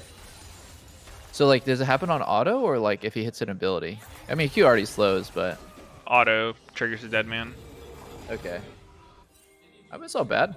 More slows actually. Could be right. Yeah, I mean, good. it's mostly good just like for the initial running up on someone. But I mean, Yeah. there's been 2 fights now where he's just got fully kited during his ult, and that thing it only lasts 2.5 seconds. So if you And it can't, extends on takedown. no, it extends Auto like attack on and E. auto or E. Oh, okay. So like you have to be hitting people for it to continue. The item difference on AD carry right now is extremely important, and the fact that Oh my Danny's God, sitting they're on just just like running. total turd shit items, and Inspired's on his perfect spike is pretty bad for EG. This is actually a very important fight here. Yep. If C9 manages to steal, they just It's the get only Infernal fight that Soul. really matters. The one that fucking gives you 10k gold worth of stats for one team. So let's see it. Wait, Impact has a hold breaker? That seems really counterintuitive for a game where the enemy team's on soul point. Someone wrote that. I didn't see if that's actually real. He does. He does. Huh. It's quite an I think a interesting win here for idea. EG is a just getting the dragon running. I don't think they win a team fight. Like This seems so risky for EG, Dude, this like is holding so like this. fucking tense. if EG can get drag. Yo, wait, and Inspired just smited in their face. Fucking rush it. Wait, Yeah, that wait. was totally stupid. Yeah, he Wait, did- why did he do that? What? He doesn't want a dragon. He just made a What? mistake. He just made a mistake. Like, simple as that. That was not. Wasn't thinking. Dude, the Renata Zillion. Oh my god, that's annoying. Yeah, that's wild. I really Oh did my not god, think it would Danny work that almost way. went crazy. Oh right wow, there. Olaf died. Oh. And Berserker's not gonna die. He's Renata W. Yeah. Yep. That's so toxic. God. How many times did they have to kill damn. people? Oh. Wait a sec. Oh, he died. He He actually just ran it down. exploded. I guess that's the counter to these comps. The person literally getting bored and killing themselves. Nice. Dude, wait, like, what the fuck was that from Inspired, though? There's no way that was real. Oh, Inspire just queued the wrong target. Inspired's God. tilted, man. Holy fuck. And they get There's Sven. so many unforced errors this game. That smite on Crab in their face is for sure muscle memory, autopilot mode. Like, I'm contesting this Crab. Like, he's thinking in the moment only. Like, that Yeah, he was is totally bizarre. Yeah, I mean he's low, so he's like, I'm doing this to like get the crab and sustain up, but then he seemed to forget the part about the dragon being less than half HP right fucking next to him. Yeah. Yeah. That was pretty fucking troll. Look at how many times EG has to kill someone for this to work. So they kill Fudge once. He revives, and then he revives again. So far they essentially got cheated out of like probably 2 kills. Oh, and now they kill Berserker once. Okay, but he actually revives from Renato's W, so that's 3 kills cheated. It's actually gross. Oh my goodness, that was Wow. ridiculous. Inspired had negative health right there. I wouldn't count, like, if you were Nada in Zillion, I wouldn't count that as 2 kills cheated. Because they're Yeah, kind I of guess not. forcing into 1, right? Yeah. It almost felt like a mistake for Renata to have W'd Fudge there. I mean, Like, it's... Go ahead. It kind of doesn't work terribly. Like, you know, if you do Kindred Zillion, like, those can actually combo awfully. Yeah. But with this one, it doesn't actually seem that punishing. Yeah, because, like, Yeah. you don't actually need to commit the Zillion ult until you know it's needed, which is when they get Renata W'd. So, like, you just Renata W first, and then if it's triggered, use the Zillion. Yep. They're Pretty guaranteed toxic dead, combo, like, for sure. there's no stalling. Yeah, I don't think there's any way that the developers are watching this game, any of them, and are happy with it. It's like this is the direction that things are headed. Feels not good. Obviously, NA is the only region that plays Zillion, so it's not like that. But I think like it's a pattern of champs like Zillion and Seraphine and stuff that like kind of kill really cool moments from happening. I remember one conversation I had with August about game design is he was telling me about like the champion designer who made Vayne and like some other champs, and I think it was like Fizz, and his motto is always like champs need to die, like there should never be an unkillable champ, and like I totally agree. Like I'm way more okay with a champ like doing OP shit if they're still punishable, like they can die. It just sucks when they're doing OP shit and they're invincible. So like nothing you can do. Yeah. That definitely goes with your thoughts on Aphelios. You're like, Yeah, I mean, he usually could people die. hated Aphelios, For all the bullshit yeah, he was but- doing, he could die. Yeah. Same with Zoe. Like, Zoe can be really bullshit, but like she's hard to play and can die.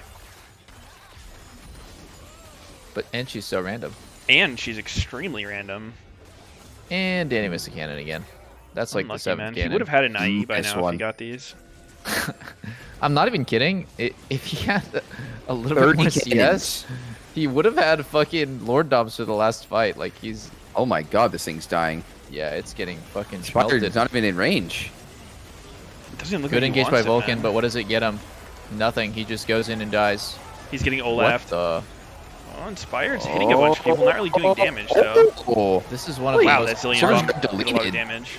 This is one of the most Yeah. unplayable drafts I've seen in a while. Like, The gold's close, but I mean, there's a soul and just, you know, what the fuck can you yeah. do? No. C9 gonna win. Zillion has a Is it Meteos. Say the Oh. words. Zillion's not an enchanter, by the way. it's not? No, Wait, Meteos Zillion, though. Is that an enchanter? no, he's not. I was told. Dude, Jojo I would- making for his other game of Lasana. He didn't clear the wave. I don't think he can, Sneaky. Oh, Okay. charm lands. 1 Oh, damage. you don't think he can? Okay. I don't think it was him alone. Huh. Actually, it was. The implications for this is that TL or C9, one of them is not making worlds, which is pretty cool.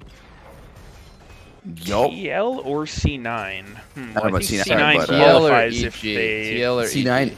TL or is EG. in. If they win. What if I just predicted right now that EG wins this game? That's crazy. That would be quite the miracle. Dude, What the it's fuck? actually weird to think that C9 just gets worlds from this game when, like... I mean, they've been solid, but they haven't looked, like, insane or anything. Like, they've just seemed decent. Yeah, upper middle of the pack. They beat CLG in a best of 5, and they beat EG the first seed. It's like EG is pretty big. but I think beating EG is- underperformance. Yeah, I mean, EG is looking so scuffed. And I mean, like, C9 has had good moments, but they also have moments where they just look so uncoordinated. Yeah. Like, I think they're still catching their stride. And I mean, they're playing pretty well today. Isn't that what makes playoffs so cool, though? Like, you actually get to see some closure on, like...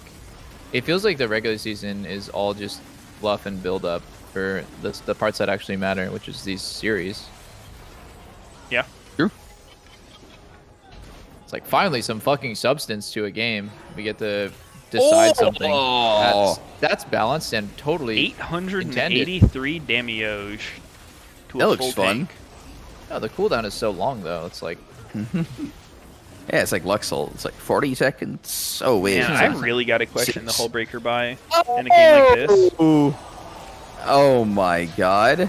There is no It's GG. universe where... It's game over. It's actually Ogre. Who can die? Who can die? Nobody. That designer that you're talking about is fucking crying. I'm sure a Nobody lot can of die. designers. Get him, Zillion. are Get him, crying. Jensen. Auto attack him. GG. There it C9 is. flips. C9 3-1. C9 and 100 Thieves. Holy So shit. it's EG or Liquid will not Or make worlds. CLD. Or TSM. Yeah, or them. But they're actually in contention still. Yeah, but like I don't think they are the front runners for teams that are going to be going to worlds. Sure. Damn, the Van on support makes worlds. First season, holy shit. It must feel good to also play against his former lane partner on stage. Well, True. in a BO5. And kick his ass first time. Did he kick his Supporting? ass, guys? Yeah, he kind of did. No Ash support though. Yeah.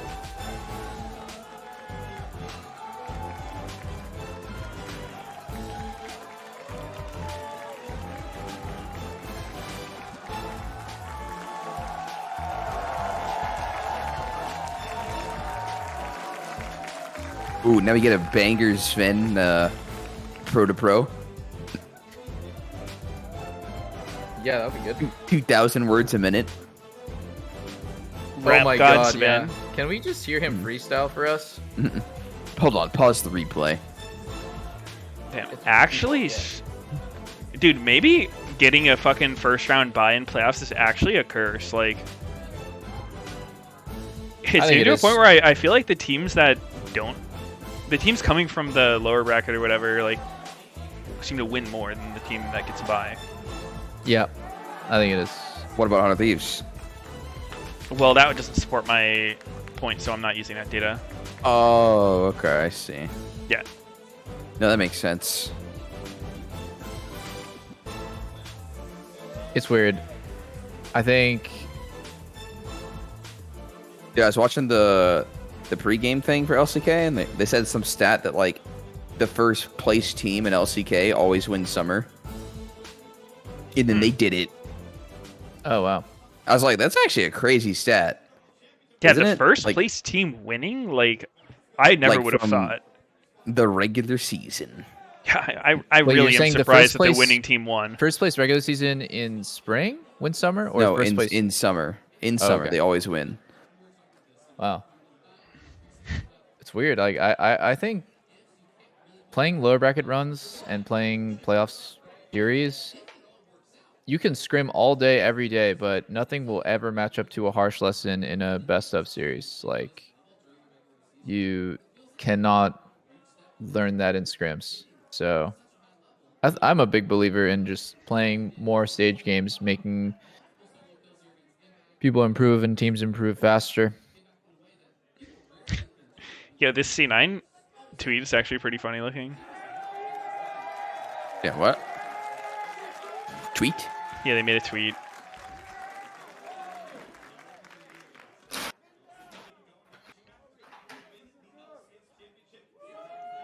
How do I find this tweet? after this pro to pro.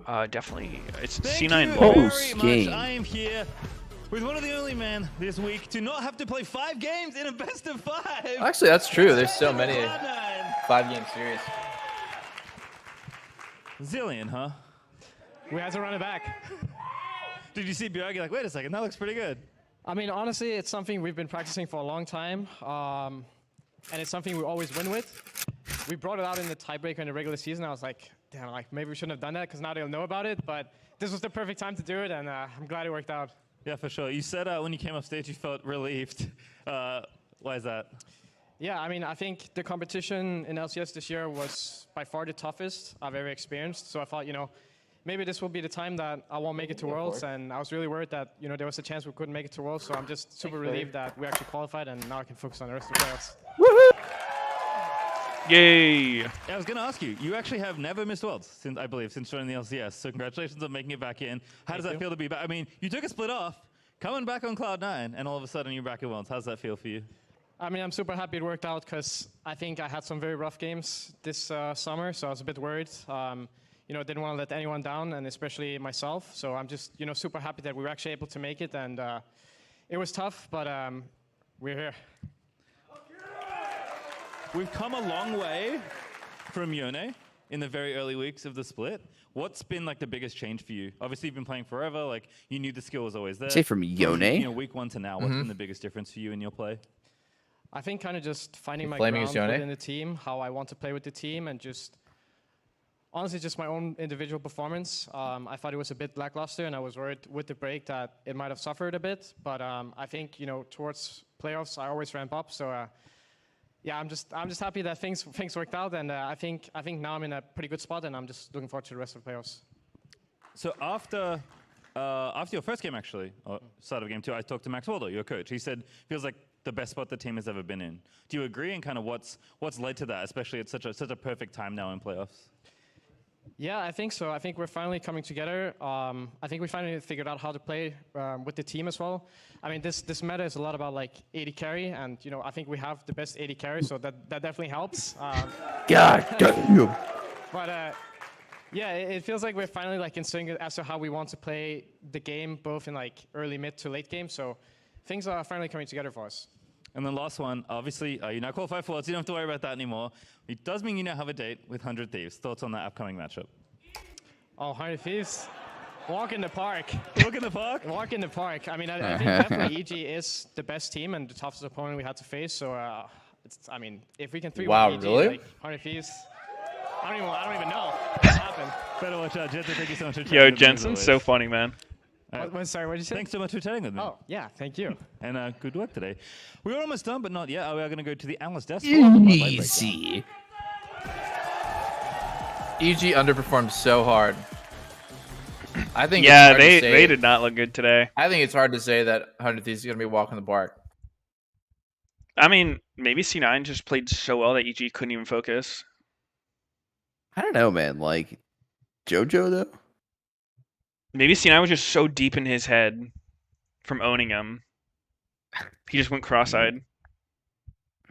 No, I don't know. I think EG didn't play very well. Yeah. But C9 I mean, it was pretty good.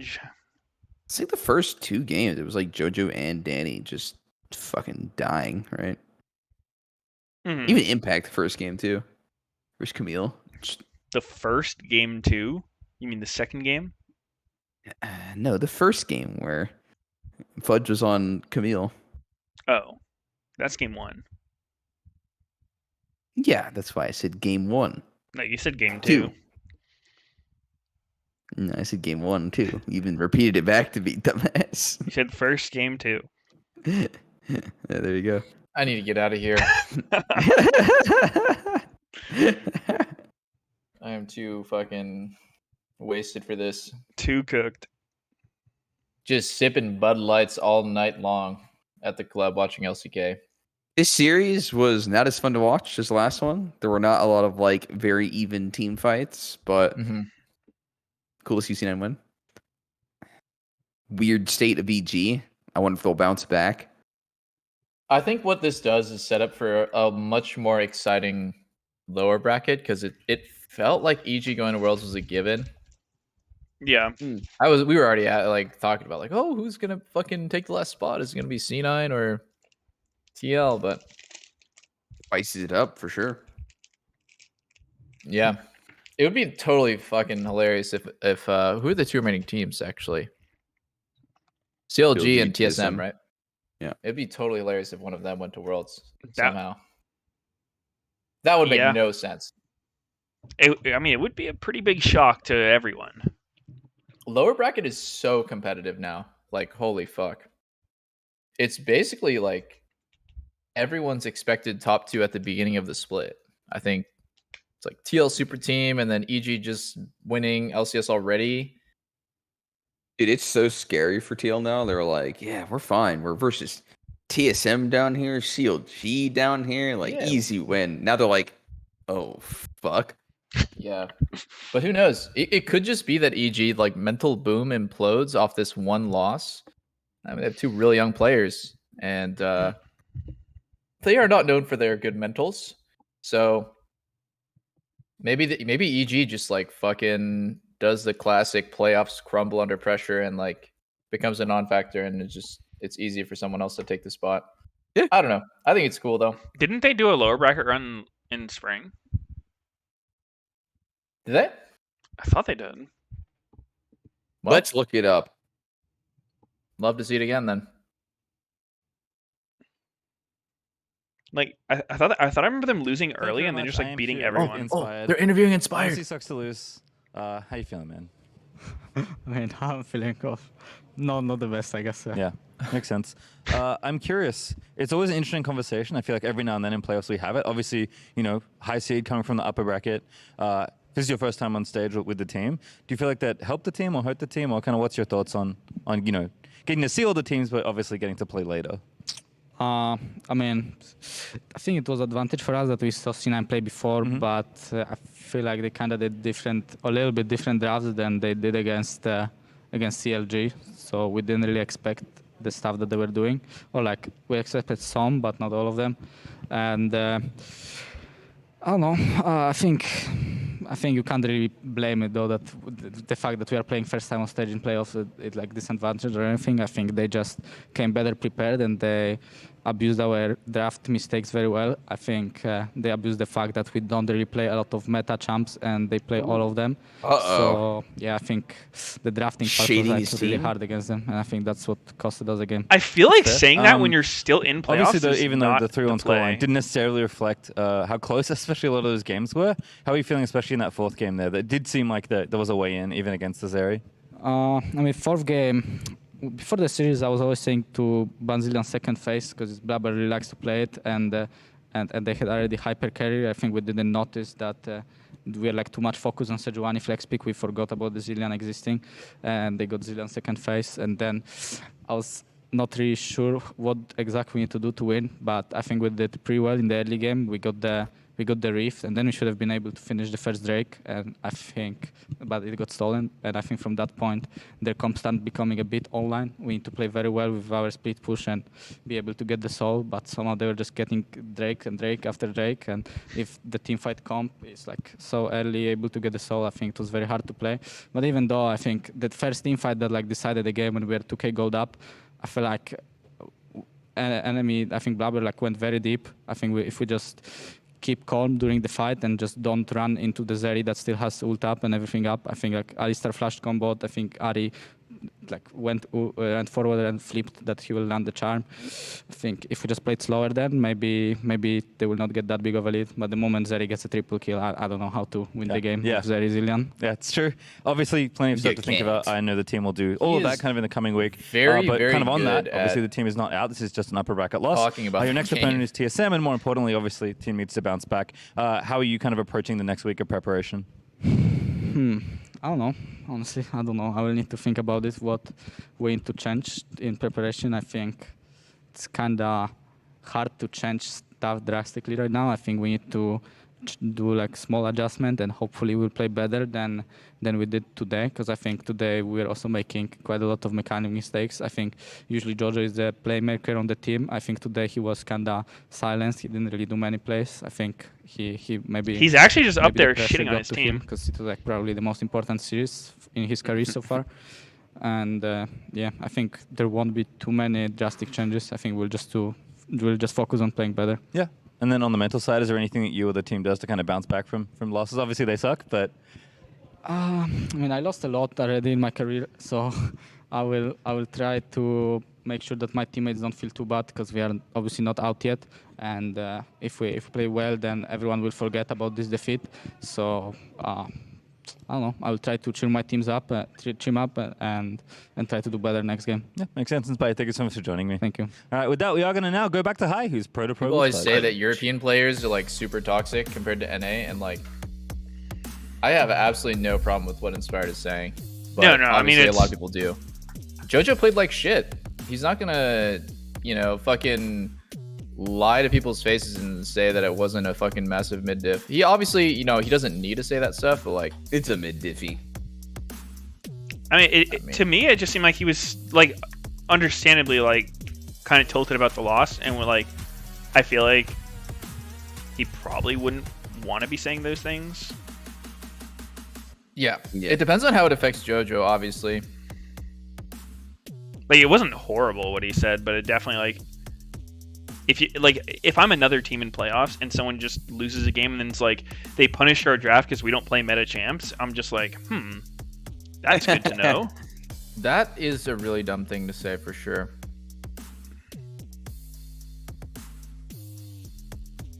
I really appreciate people who are just straightforward. It's like I had the really shit series against Golden Guardians, and like no one wanted to tell me to my face that I was dog shit.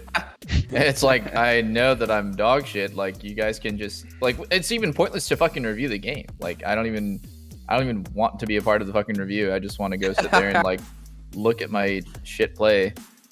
But it just like cuts so much like random bullshit to I think like keeping it between the team though is better than publicly saying stuff because then you let your emotions, I think saying like, that to the two people directly is good. Like if you felt like JoJo played like shit, just be like, yeah. I mean, you wouldn't be like, dude, you played like shit, but just be like, yo, like, yeah, you'd up? be like, what the fuck? Because JoJo knows it's not a fucking secret. It's not like JoJo's like, what? No, I played fine. What are you talking about? I mean, some people would be like that, but most people are not like that.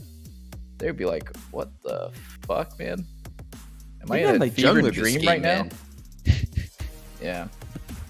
I do think look, I will say one thing is weird about his interview. When he said that the first drag got stolen, it almost felt like it was like he is not really looking at it the same way everyone else did. Like it didn't get stolen. He let it specifically that happen by himself. I mean, he fucked up and it was that felt a little bit deflective to me. Oh yeah, I mean he's only human. I don't think it's most like, people dude, are a natural disaster happened. A fucking earthquake happened and drag got stolen. Yeah, I don't know, man.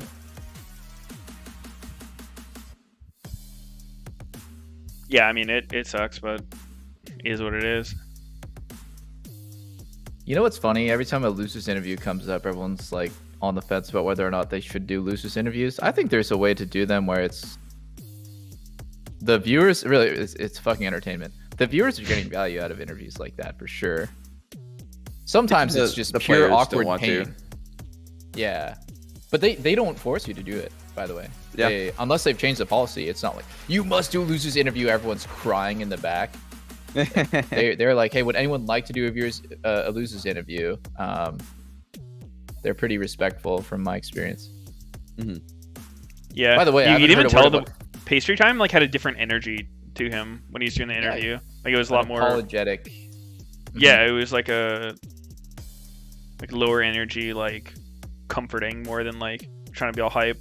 You just lost against Cloud9. How's your ass feel? Kind of thing. Do you guys see though that the way that Inspired talks about the game, like he can like recall a team fight from memory and be like, yeah, if we just didn't keep, if we played it more slow, we let Zeri's ulti time out, then it would have been a one fight. Just I think like he is one of the few people I think like when he talks about the game, it's so easy to see. He's such a big voice on the team. He's like a teacher, you know. He has a good vision for the game. It's not just about jungle. Like I think when he closes his eyes, he plays 10 games of League of Legends all at once. Holy shit! Every Is it time he anime? blinks. Anime? He's playing every Protagonist? scenario out in his Yeah, head. he's like Magnus Carlsen of League. He can play 20 different League games against 20 different people and beat all of them. Holy shit. Did you guys watch that chess show on Netflix? Forgot what it's called. Queen's Gambit. Yeah, it was great. Yeah. Yeah, he goes in sleep at night and like looks at the ceiling. It's League. I like that show. It was sick. Yeah, it was good. Should we listen to anything Fudge has to say or just fuck it? I have it open. Oh, really? We were talking over I it. was just talking. My bad. My bad. I didn't have it open. Alright, it's whatever. I feel like something I would have liked to hear from Inspired is like why they didn't want the win today. Oh, dude.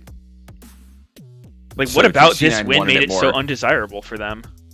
C9 just wanted it more, man. Yeah, I mean, clearly, but like, why didn't EG want it more? I think it's really important to ask the question of why wasn't EG just more proactive?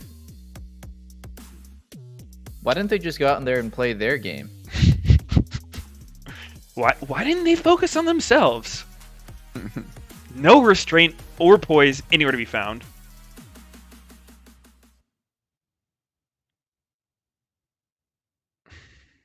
All right. Same time, same place tomorrow? Dude, yes. Let's go. What's happening tomorrow, Meteos?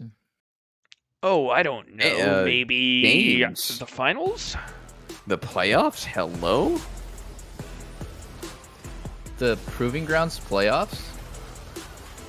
Yup.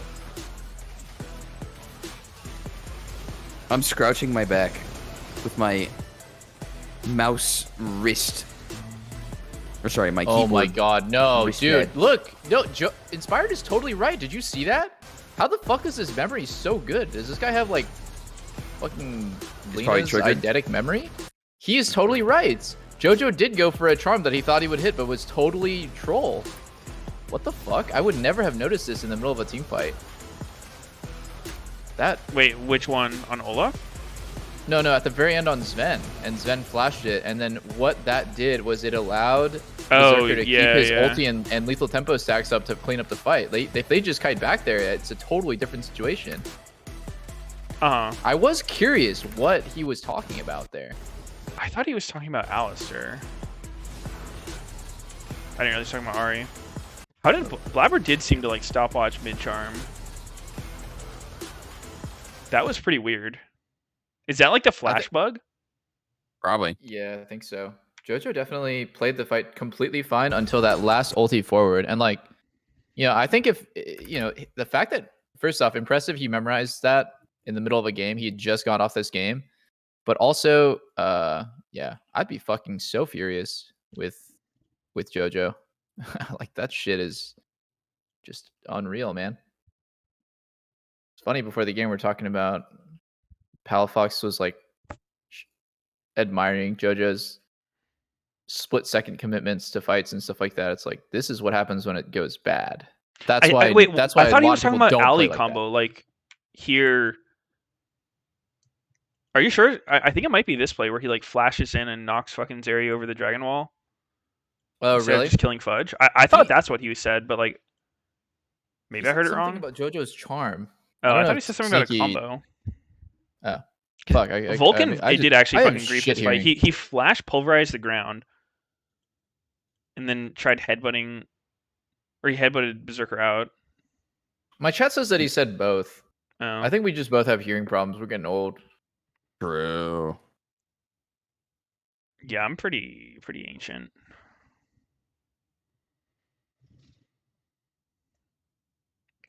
Unlucky. Unlucky, guys. I mean, it was fun though. I think this whole week was fun. I'll see Yeah, you they guys were some next nice week. games.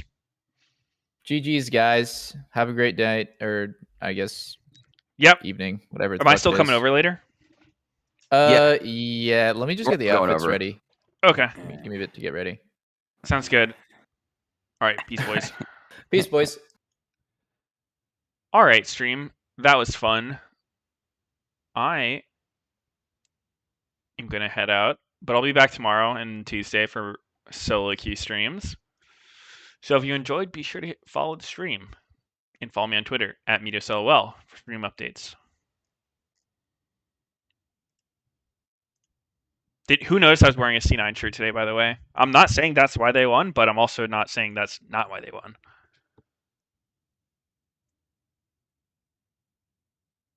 All right.